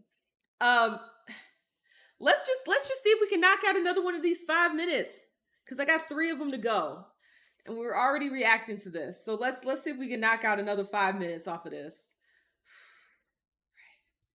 And enjoy yourself. Separate yourself from the outcome of this man, because the outcome for you is irrelevant. The only way the outcome becomes relevant is if he makes it relevant.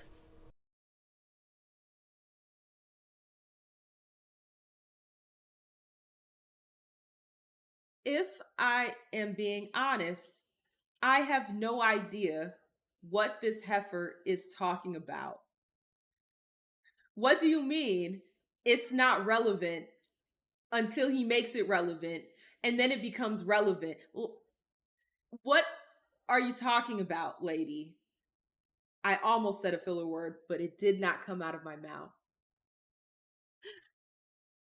She looks insane. The eyes are the window to the soul. These eyes are telling us everything we need to know. She is crazy. She is cuckoo for Cocoa Puffs. I'm going to give you an example. You can have consensual, safe relations with men and take them unseriously because that's how he's acting. But if this man behaves differently, then you can move him out of that unserious category and into a considerate category.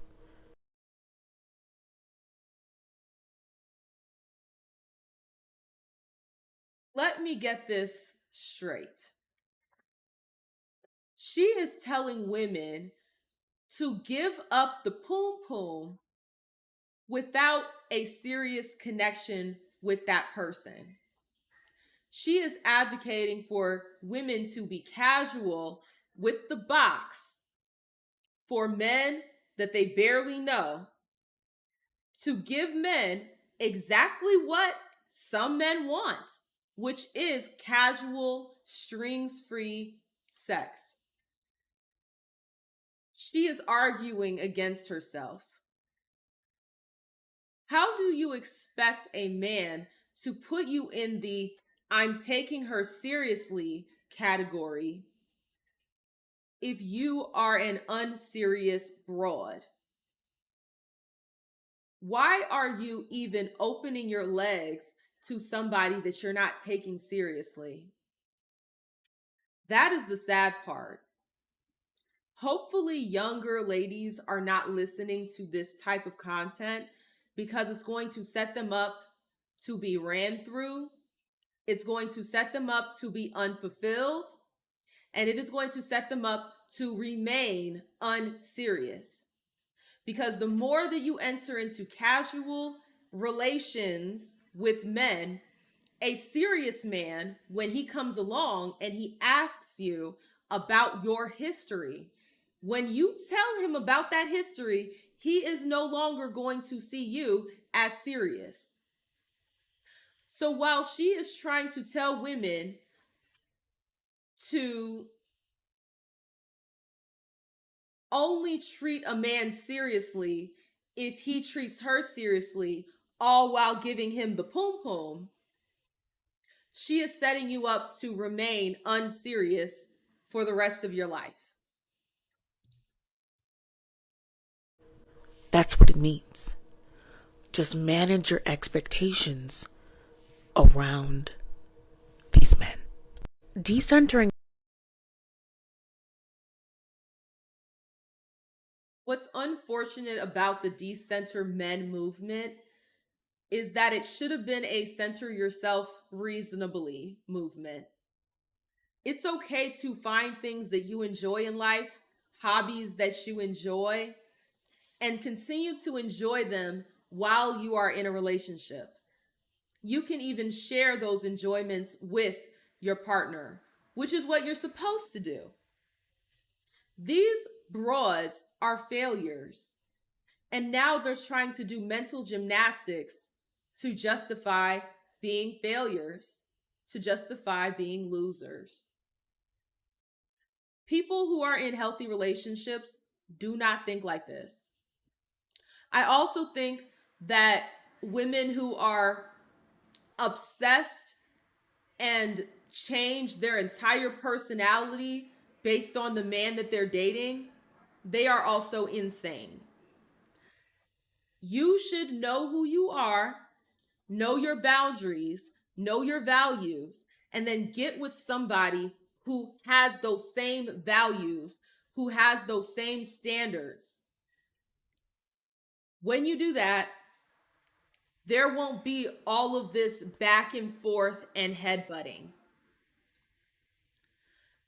I wish there would be a movement that pushes for healthy relationships, that pushes for good communication, honesty, trust, and sharing yourself fully, being vulnerable with the other person. If society were to do that, our dynamics between men and women would improve so much. We might even start having babies again.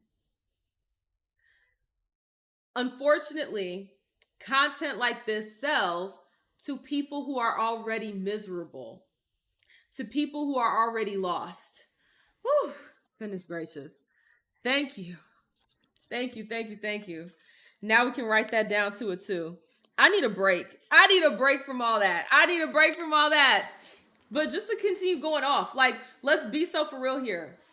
These decenter men broads are always, first of all, low tier women. But then on top of that, just insufferable. Why would anyone want to be around somebody that views relationships in this way?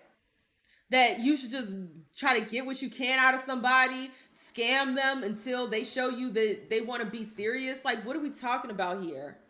It's just people want to take, when really a relationship is give and take. A relationship is cohesive. A relationship is all about giving yourself to somebody else and receiving them. But these broads can't get to that point because, first of all, they're obsessed with men. But then on top of that, they're freaking selfish. And it's just, it's weird. It's just, there's so much going on up there that's everything's all jumbled and it's almost like spaghetti. Their brains are spaghetti. So while they do have a point with making sure that you don't lose yourself in a relationship, they lose so many other points by having this combative relationship with your counterpart, which is a man.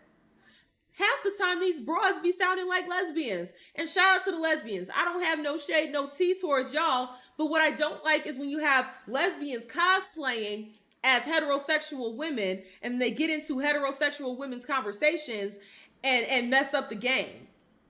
That's when I have a problem with it. Let's be so for real here. All right. Let's try to get through some of these silent TikTok reactions. I want to get back onto the topic. Let me see. I'm gonna find something to react to. A good silent TikTok reaction. Let me see. All right. Hold on. Where is it? I hate the dang blasted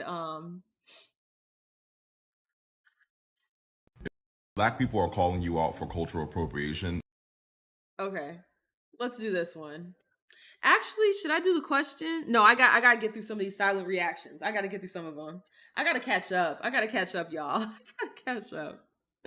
Shadow Soul, she said, I love how Sandra is ranting about lesbians and we talking about work. Yeah, y'all having a whole different conversation. I was just gonna mind my business. I was gonna stay out of y'all's business, even though y'all been all up in my business the whole stream with these spilling the teas. If black people are calling you out for cultural appropriation, it's because you're not talented enough. We actually don't have a problem with a little bit of cultural appropriation if it's done correctly.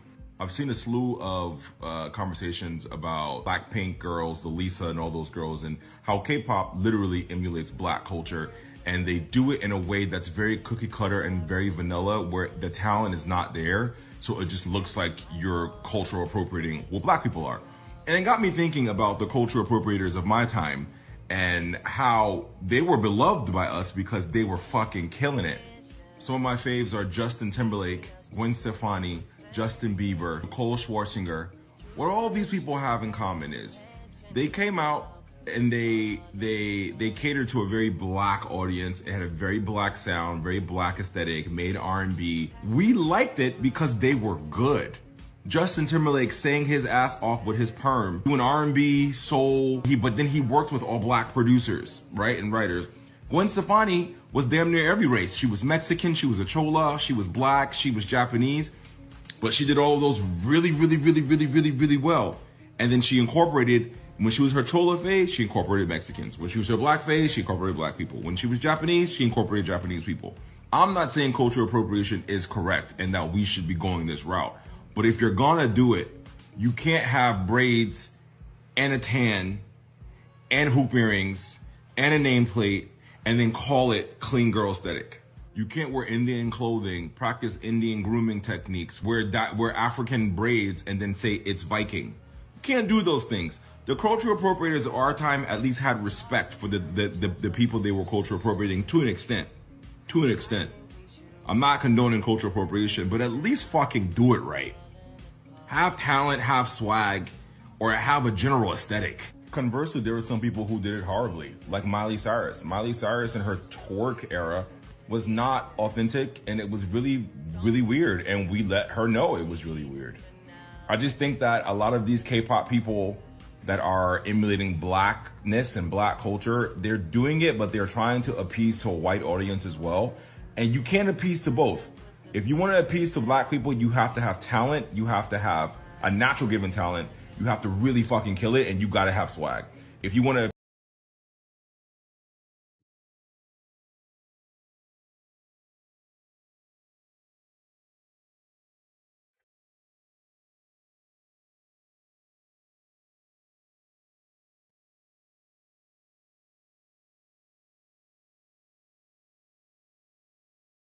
appease to a white audience, you can be very cookie cutter, it can be very vanilla, it can be very bland.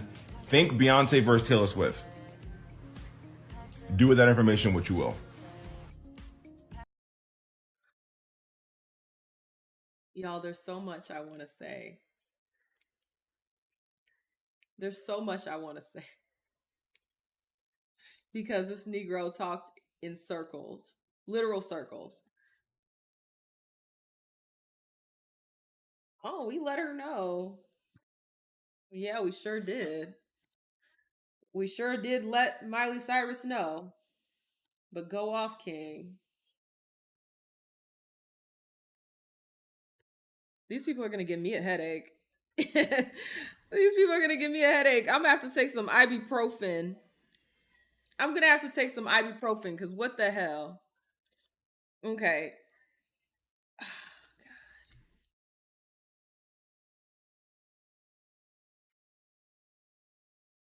I don't even know what to start with now. So let's see. I got 3 more defend the bad takes. So let's see. What bad take should I defend? Let's see. I've even got a headache. I've got a headache. I'm so serious. Zypher Production says, see, he's just wrong. bros saying that black people will just pick up on, but Drake, Blueface, King Von, yeah. Shadow Soul, she said, I hate the term cultural appropriation when someone does anything outside of their culture. It's crazy work. It's crazy work. Folks don't really pay attention to the words that are coming out of their own mouths. They really don't. They really don't. Let me see. Let me find another video to react to. Yeah, you guys might have broken me. It's okay though. It's okay. Um I'll ever wonder why the Republican Party used to have a ton of black voters. Okay, let's see what this is. I'm very curious to find out what she's about to say about this. I might have to do the questions on this one. Because there's no way I could just be silent, because I've heard her say crazy stuff before. This is the same broad that said ICE are basically slave catchers. That's what she said. So I think she's insane. I probably should have had Justin react to this video. Should I save this one for Justin? Justin's like, no, react to it. I'll find something for you, Justin. I'll find something for you. Now I'm gonna put I was trying to keep it on theme because I have a whole thumbnail. I think I've talked about the thumbnail for like 5% of this live stream. But let's Y'all do ever the wonder questions. why the Republican Party used to have a ton of black voters? Because, yeah, believe it or not, black people, we were riding with the GOP for nearly a century. But have you ever wondered why black people weren't Democrats? Do you know what the Democrat Party advocated for? And still advocate for? And still advocate for? Why do you think there were a lot of black Republicans back in the day? then something changed. So let's talk about it. Did it really? Did it really change? Are you sure about that? Republican Party was the original party of black progress. When the Republican Party was founded in 1854, it was literally the anti-slavery party. Lincoln freed enslaved black people. The Republicans passed the 13th, 14th, and 15th Amendments, giving black men freedom, citizenship, and voting rights. And Frederick Douglass, did y'all know he was a proud Republican? Because back Do you know that the Democrats back then were concerned about who was going to take care of their crops? And did you know that those same Democrats are still worried about who's going to take care of their crops? Has it ever crossed your mind that the Democrats are for exploitative labor? And that might be the reason why black people originally were not Republican? Just some food for thought. then, the GOP actually fought for black progress. So, needless to say, for decades, black people were overwhelmingly Republican. What'd you say, Justin? You said, What did I say? you know why the black people? Is that what I said? If I misspoke, y'all know how I feel about this. Insert what you know what you think I thought. I can't even talk. I can't even talk. Oh my god. Okay, I feel like I'm getting flashbacks from the 24-hour stream. That's what's happening. I'm getting flashbacks from that. I think I got PTSD from that damn 24-hour stream. It's starting to give me twitches. And stayed true to that path until the Great Depression. So what happened? The Great Depression hit and black communities got hit the hardest. Does she not know the history of Black communities during that time? Has it ever occurred to her that it was Black folks that bailed out luxury car brands? If Black people were hit so hard by the Great Depression, then why is it that luxury cars changed their way of doing business simply to allow Black people to spend money with them? Because without it, they would have gone under. New Deal in the 1930s, Democrats finally started offering some economic relief, and Black people noticed. But we couldn't be so easily swayed, so we weren't fully sold on the Democrats yet. But yeah, we took notice as to who was actually putting food on the table. And this was the first major crack in the Black loyalty towards the GOP. But the real breaking point came in the 1960s, when Democrats finally embraced civil rights. And the Republicans,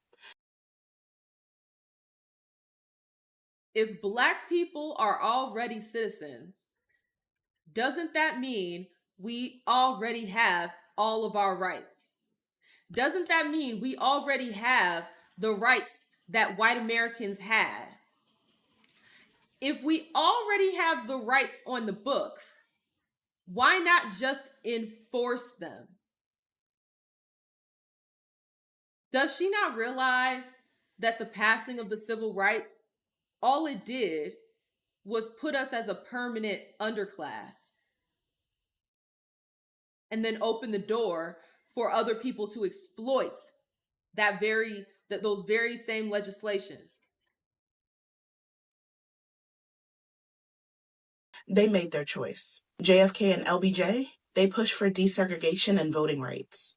Most Black people at this point had already left the GOP, but now we were all in with the Democrats. Meanwhile, Nixon's Southern strategy in 1968 catered to white voters who were angry about integration. So instead of fighting for Black votes, the GOP went after the white backlash vote. And if voting for the Democrats is so good and positive for Black folks, then why are our communities in the state that they are? Why is it that in major Democrat-ran cities, you have a lot of Black people that are struggling, that are impoverished, drugs all through their community? Look at Chicago. Why is it that the Democrat mayor is giving all the resources to these illegal aliens, shutting down schools that were meant for these Black children that are in these predominantly Black areas, shutting those schools down in order to house illegal aliens? If the Democrat Party cares so much about Black people, why have our lives not improved by voting for Democrats? Name of Reagan and the dog whistles, they got loud.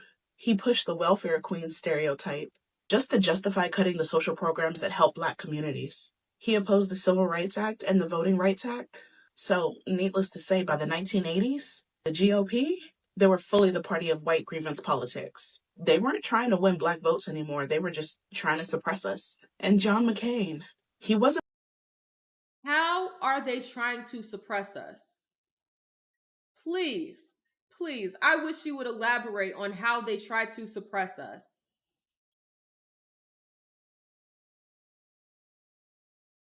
Is she referring to voter IDs? Is she one of those people that think Black people are so stupid we can't get IDs? Perfect, but he wasn't a puppet. He shut down conspiracy theories instead of fueling them. He respected democracy even when he lost. And he didn't turn his party into a cult. And when he died in 2018, does she not realize that both political parties are cults? How can you see that the right is a cult, but not see that the left is a cult? Has she not seen how the left is eating itself?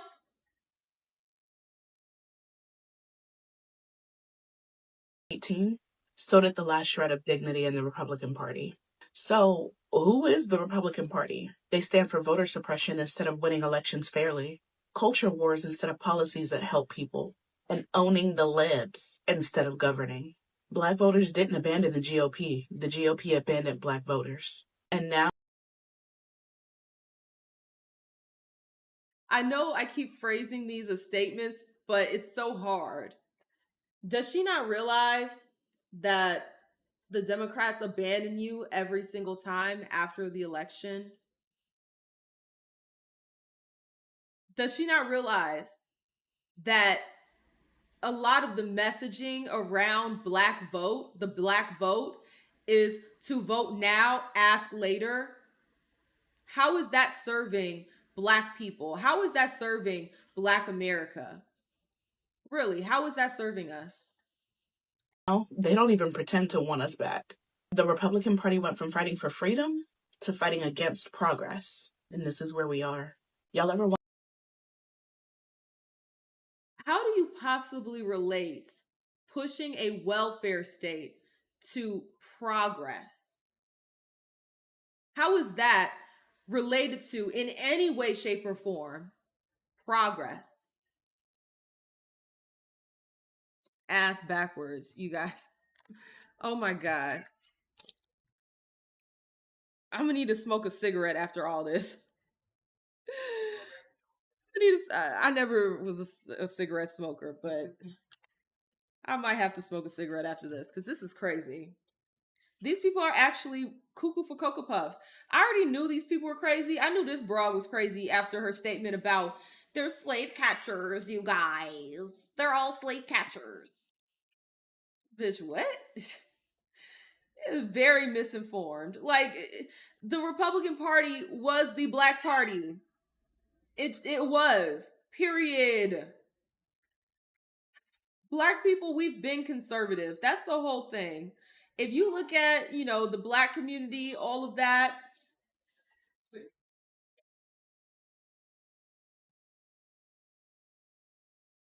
You said that he said some BS, but it's also on point. Wait, where'd you send it? Oh, you sent it. Okay, hold on. All right. Let's see. It's a video, or is it just Oh, it's 8 minutes long. Yeah, that's a long video. I don't know if I have the bandwidth for that right now. I'm gonna be honest.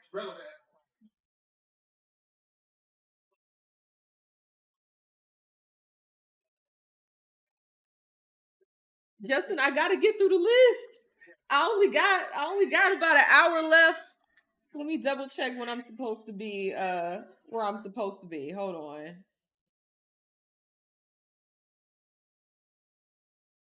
Okay.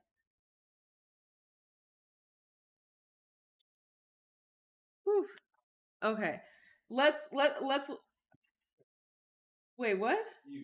You? Oh, mute? Oh.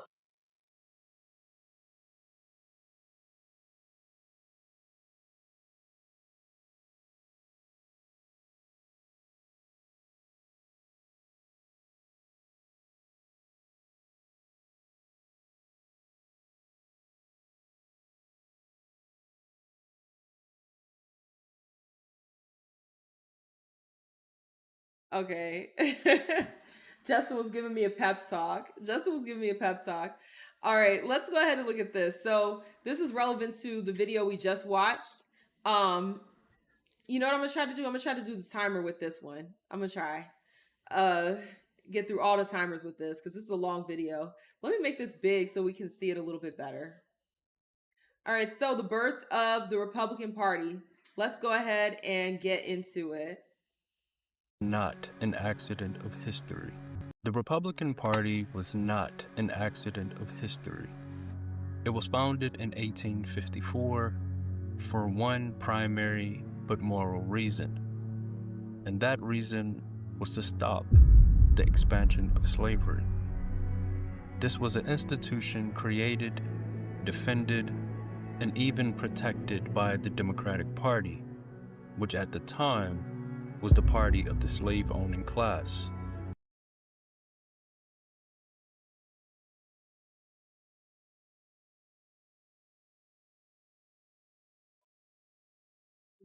so you guys can see it. Okay, I think right there is fine. All right.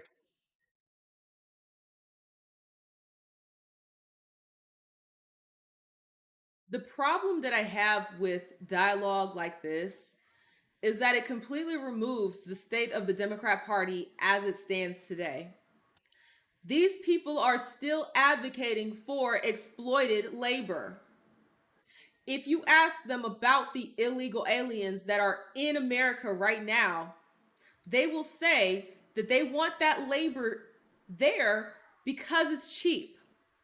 They want the dynamic between illegal alien and them as an American.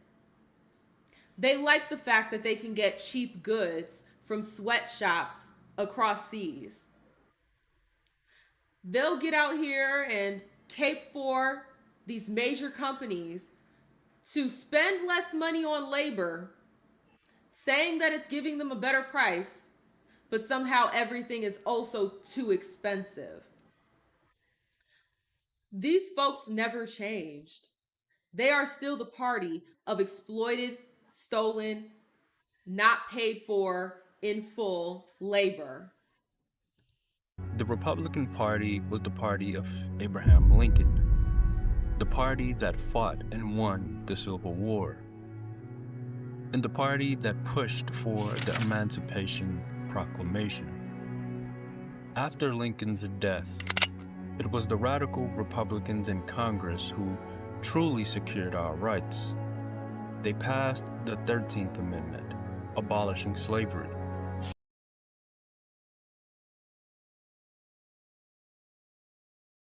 That is not true.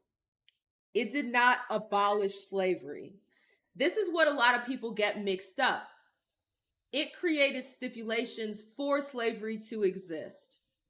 This is why you are allowed to enslave people who have committed crimes.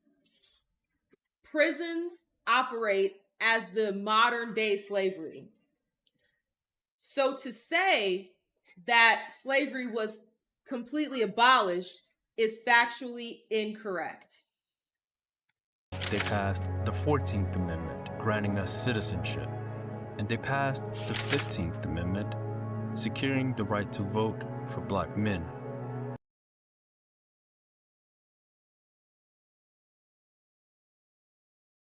Going back to the TikTok that we just reacted to, if Black people are considered citizens, does that not mean that we are protected under those laws? What would then be the purpose of civil rights if we already have our rights as per being citizens of the United States of America? It seems a bit pointless to add new books, new laws on the books when we are already protected under the same laws as our counterparts, white people, Asian people, Latino people. All of the people that were considered citizens at that time already had the same rights. The problem was enforcement. Those rights needed to be enforced. However, when you create new laws, new standards, new everything, that now creates that relationship between Black Americans and their citizenship as something different. It's different with Black Americans. They don't get the same protections as white Americans. So we need to write new laws, even though if I'm an American, those rights already apply to me. The Democrats in the South refused to accept this new reality. They created the Black Codes to mimic slavery. And when those were struck down, they unleashed the Karens, what I like to call them, to terrorize Black citizens and strip them of their new rights through violence.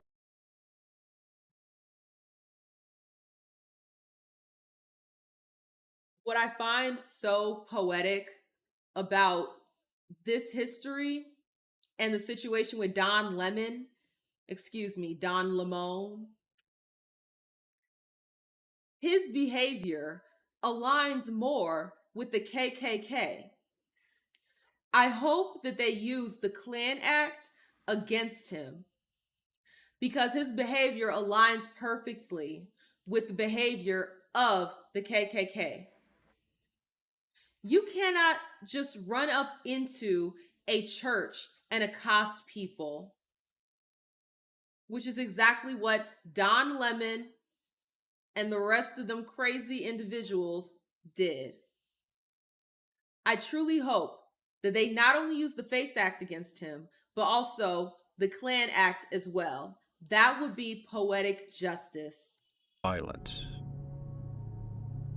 And what was the Republican response? They didn't give up.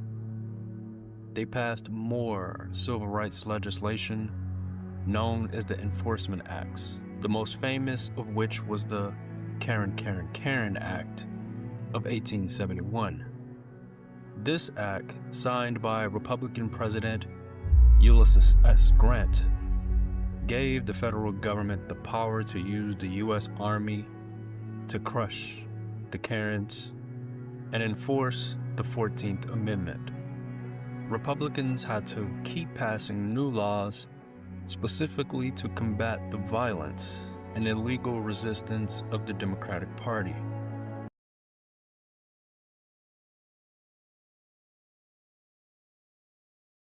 I don't understand how Black people can know this history and think that the Democrats just magically changed overnight to love and care about the Black plights. It is foolish to think that they give a damn about Black people when this is their entire history, fighting tooth and nail to keep Black people subjugated. To think that the welfare state wasn't a trick bag is to be stupid. Yes. I just, I can't stand it. I really can't stand it. These people will understand this history, but they won't put two and two together to get four. These people are running a game on you. They knew that if they gave a little with the welfare state, that they would be able to wrap Black folks around their fingers.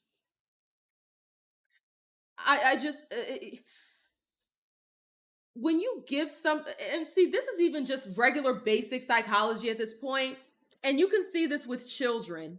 If you just give them everything that they want and you don't allow them to work for anything, then understand you are putting them at a disadvantage. They won't be able to compete when they go out into the real world. So that is essentially what has happened.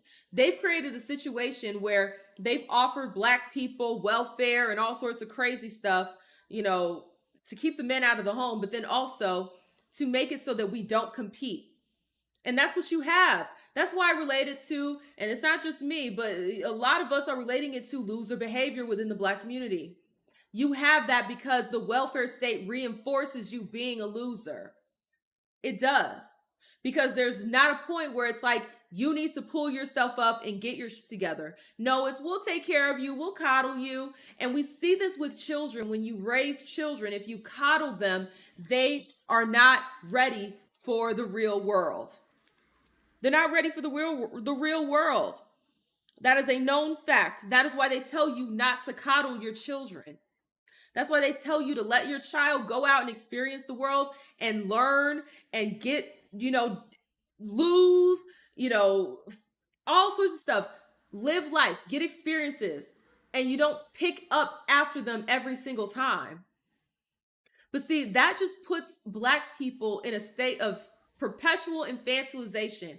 And we see that even to this day. That's why you had that one broad talking about how, we need to put our bodies in between the Black and brown bodies, and we need to take care of them because they can't take care of themselves. Like, that's how you end up with these white folks thinking that we don't even know what computers are or how to get IDs. Just permanently infantilized in their eyes, that they're just so much more advanced than us, and we're just so much at a deficit that we just need their help. This was one of the biggest trick bags, and black people fell for it hook, line, and sinker. Why you trusting them folks that for all this time been trying to put your ass back in slavery? They come out with one idea and you're like, oh my God, the party for us. It's just like never learn. Never learn. It's almost like, the mouse trap. They put a little bit of cheese and then your ass is stuck. They got you by the tail. Right in the trap. It's infuriating to me, to be honest. What's up, Dayton? It's very infuriating to me. And I can't stand it when I hear black people spewing this nonsense about how they've changed. They're the party for us. They care about us. If they cared so much about you, then Democrat-ran cities would be utopia for blackity black folks. But is that the case? I think not. The result of this Republican protection was a political explosion. For the first time, black men were elected to the highest offices in the country. The first black U.S. senators, and Hiram Revels and Blanche K. Bruce, also the first black congressmen, like Joseph Rainey, they weren't just politicians. They were proud black Republicans, now building a new South. When Reconstruction was betrayed and the Isn't this before the civil rights movement? They make it seem like black people weren't in politics, didn't hold any offices prior to the civil rights movement. As we can see, that's fucking false. It's false. There were black people already in Congress, already doing big things prior to the civil rights movement. We didn't need the civil rights movement. We did not need it. We didn't need it. It was a trick bag. Democrats reestablished control of the South through intimidation and terror. The strategy for black progress shifted from political power to economic power. This new era was championed by the great Republican leader, Booker T. Washington. He preached a powerful yet conservative philosophy of self-reliance, capitalism, and education. They would call him a COON if he were preaching the same ideals in today's day and age, even though they're inherently positive for black people, for any people to have that mindset. They would call him a COON for this. Urging the community to build its own economic kingdom from the ground up. This philosophy created real-world results. It was the era of the Black Wall Streets in places like Tulsa, Oklahoma, and Durham, North Carolina. These were thriving, self-sufficient hubs of black capitalism built on the Republican principles of free enterprise and community.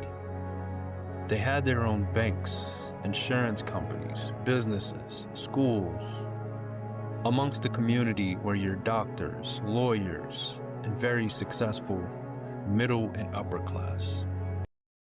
So when they say that black people didn't build anything, that's BS.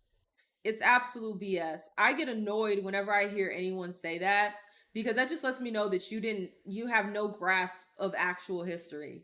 Black people have built. Okay? Now, the problems set in when we allow those things to be destroyed, whether it's destroyed from the outside, whether it's like the bombing of Black Wall Street, or destroyed from the inside, meaning we stop patronizing, we stop giving, our time, our energy, our effort into cultivating what we have, and focus more on trying to get what the white people have, trying to get into their spaces, rather than cultivating our own. So, it's unfortunate. It's really unfortunate because, like I said, the whole integration conversation, it wouldn't even have to even been a conversation.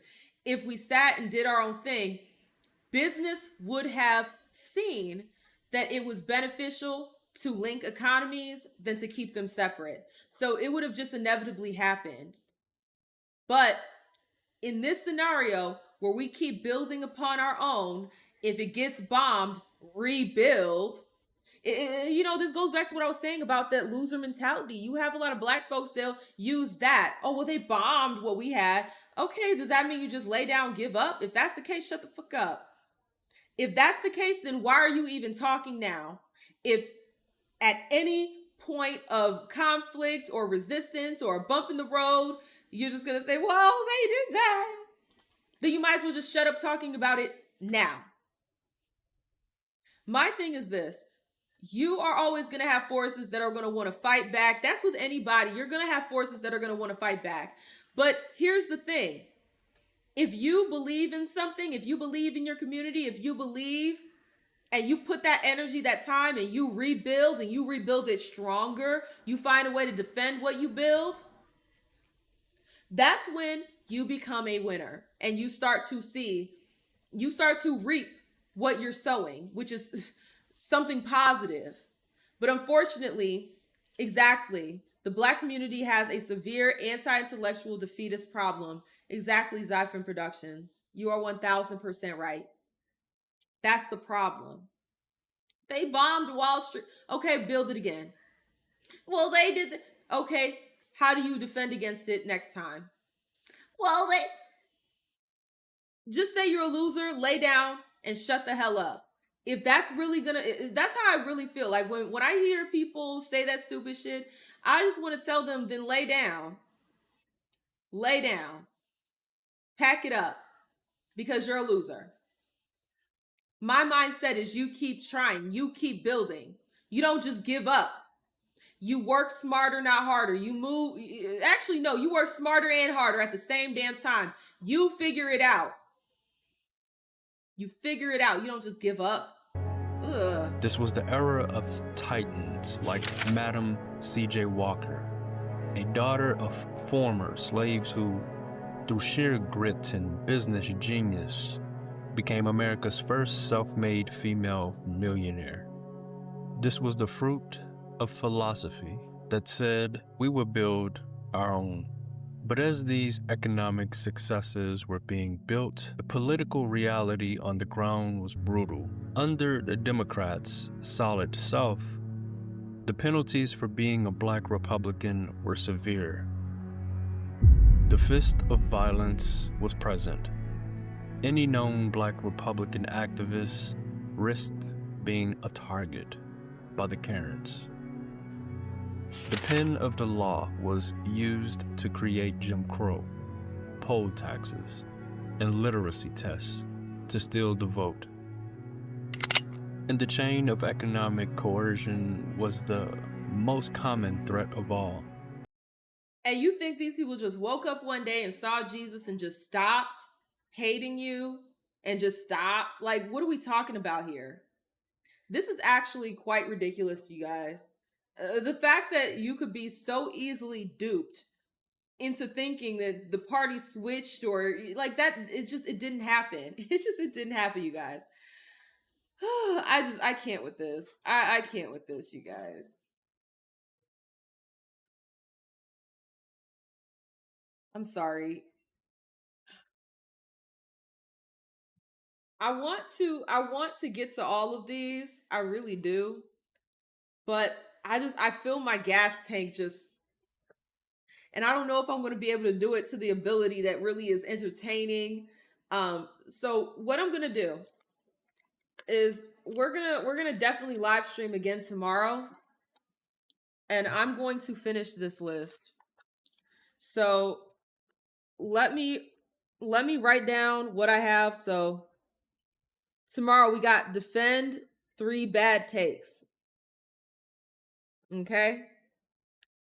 1 no filler. No fillers. Okay. 1 question reaction. And then 3 silent reactions. This is a lot. This is a lot.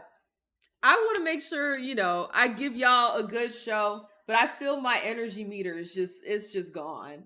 It's just gone. And yeah, I haven't eaten. I'm hungry. uh, okay. So we will reconvene. We're gonna put a pin in this. We're gonna put a pin in this, and then we're gonna start this back up again. Um, Probably tomorrow. Let me look at my thing really quick. Um, Okay, yes. Tomorrow afternoon. Tomorrow afternoon we will reconvene. Uh I'll probably make this the same because I didn't really get to all the mothers crashing out about hating being moms. So we'll reconvene on this topic tomorrow. I'm gonna go eat. I'm gonna go eat and relax. My face feels so tight right now, you guys. It's just my face hurts. Like I said, I'm getting flashbacks from that 24-hour stream. Um, we're gonna pick up where we left off tomorrow. Thank you guys so much for everybody that's donated to the chat. This was fun. It's I will make sure you guys get what you paid for, okay? I promise. I'm a woman of my word, and I'll prove that tomorrow. But I gotta eat, family's gotta eat, and I gotta get myself ready for my prior engagements. But we will be back again tomorrow. If you guys have videos that you want me to react to, make sure you drop them in the Discord server. There's a video suggestions channel, and I often pull videos from there, either for live streams or for standalone videos that I will upload onto the channel. All right, y'all. Thank you guys so much. I will see you guys tomorrow. I promise. Tomorrow afternoon. Deuces.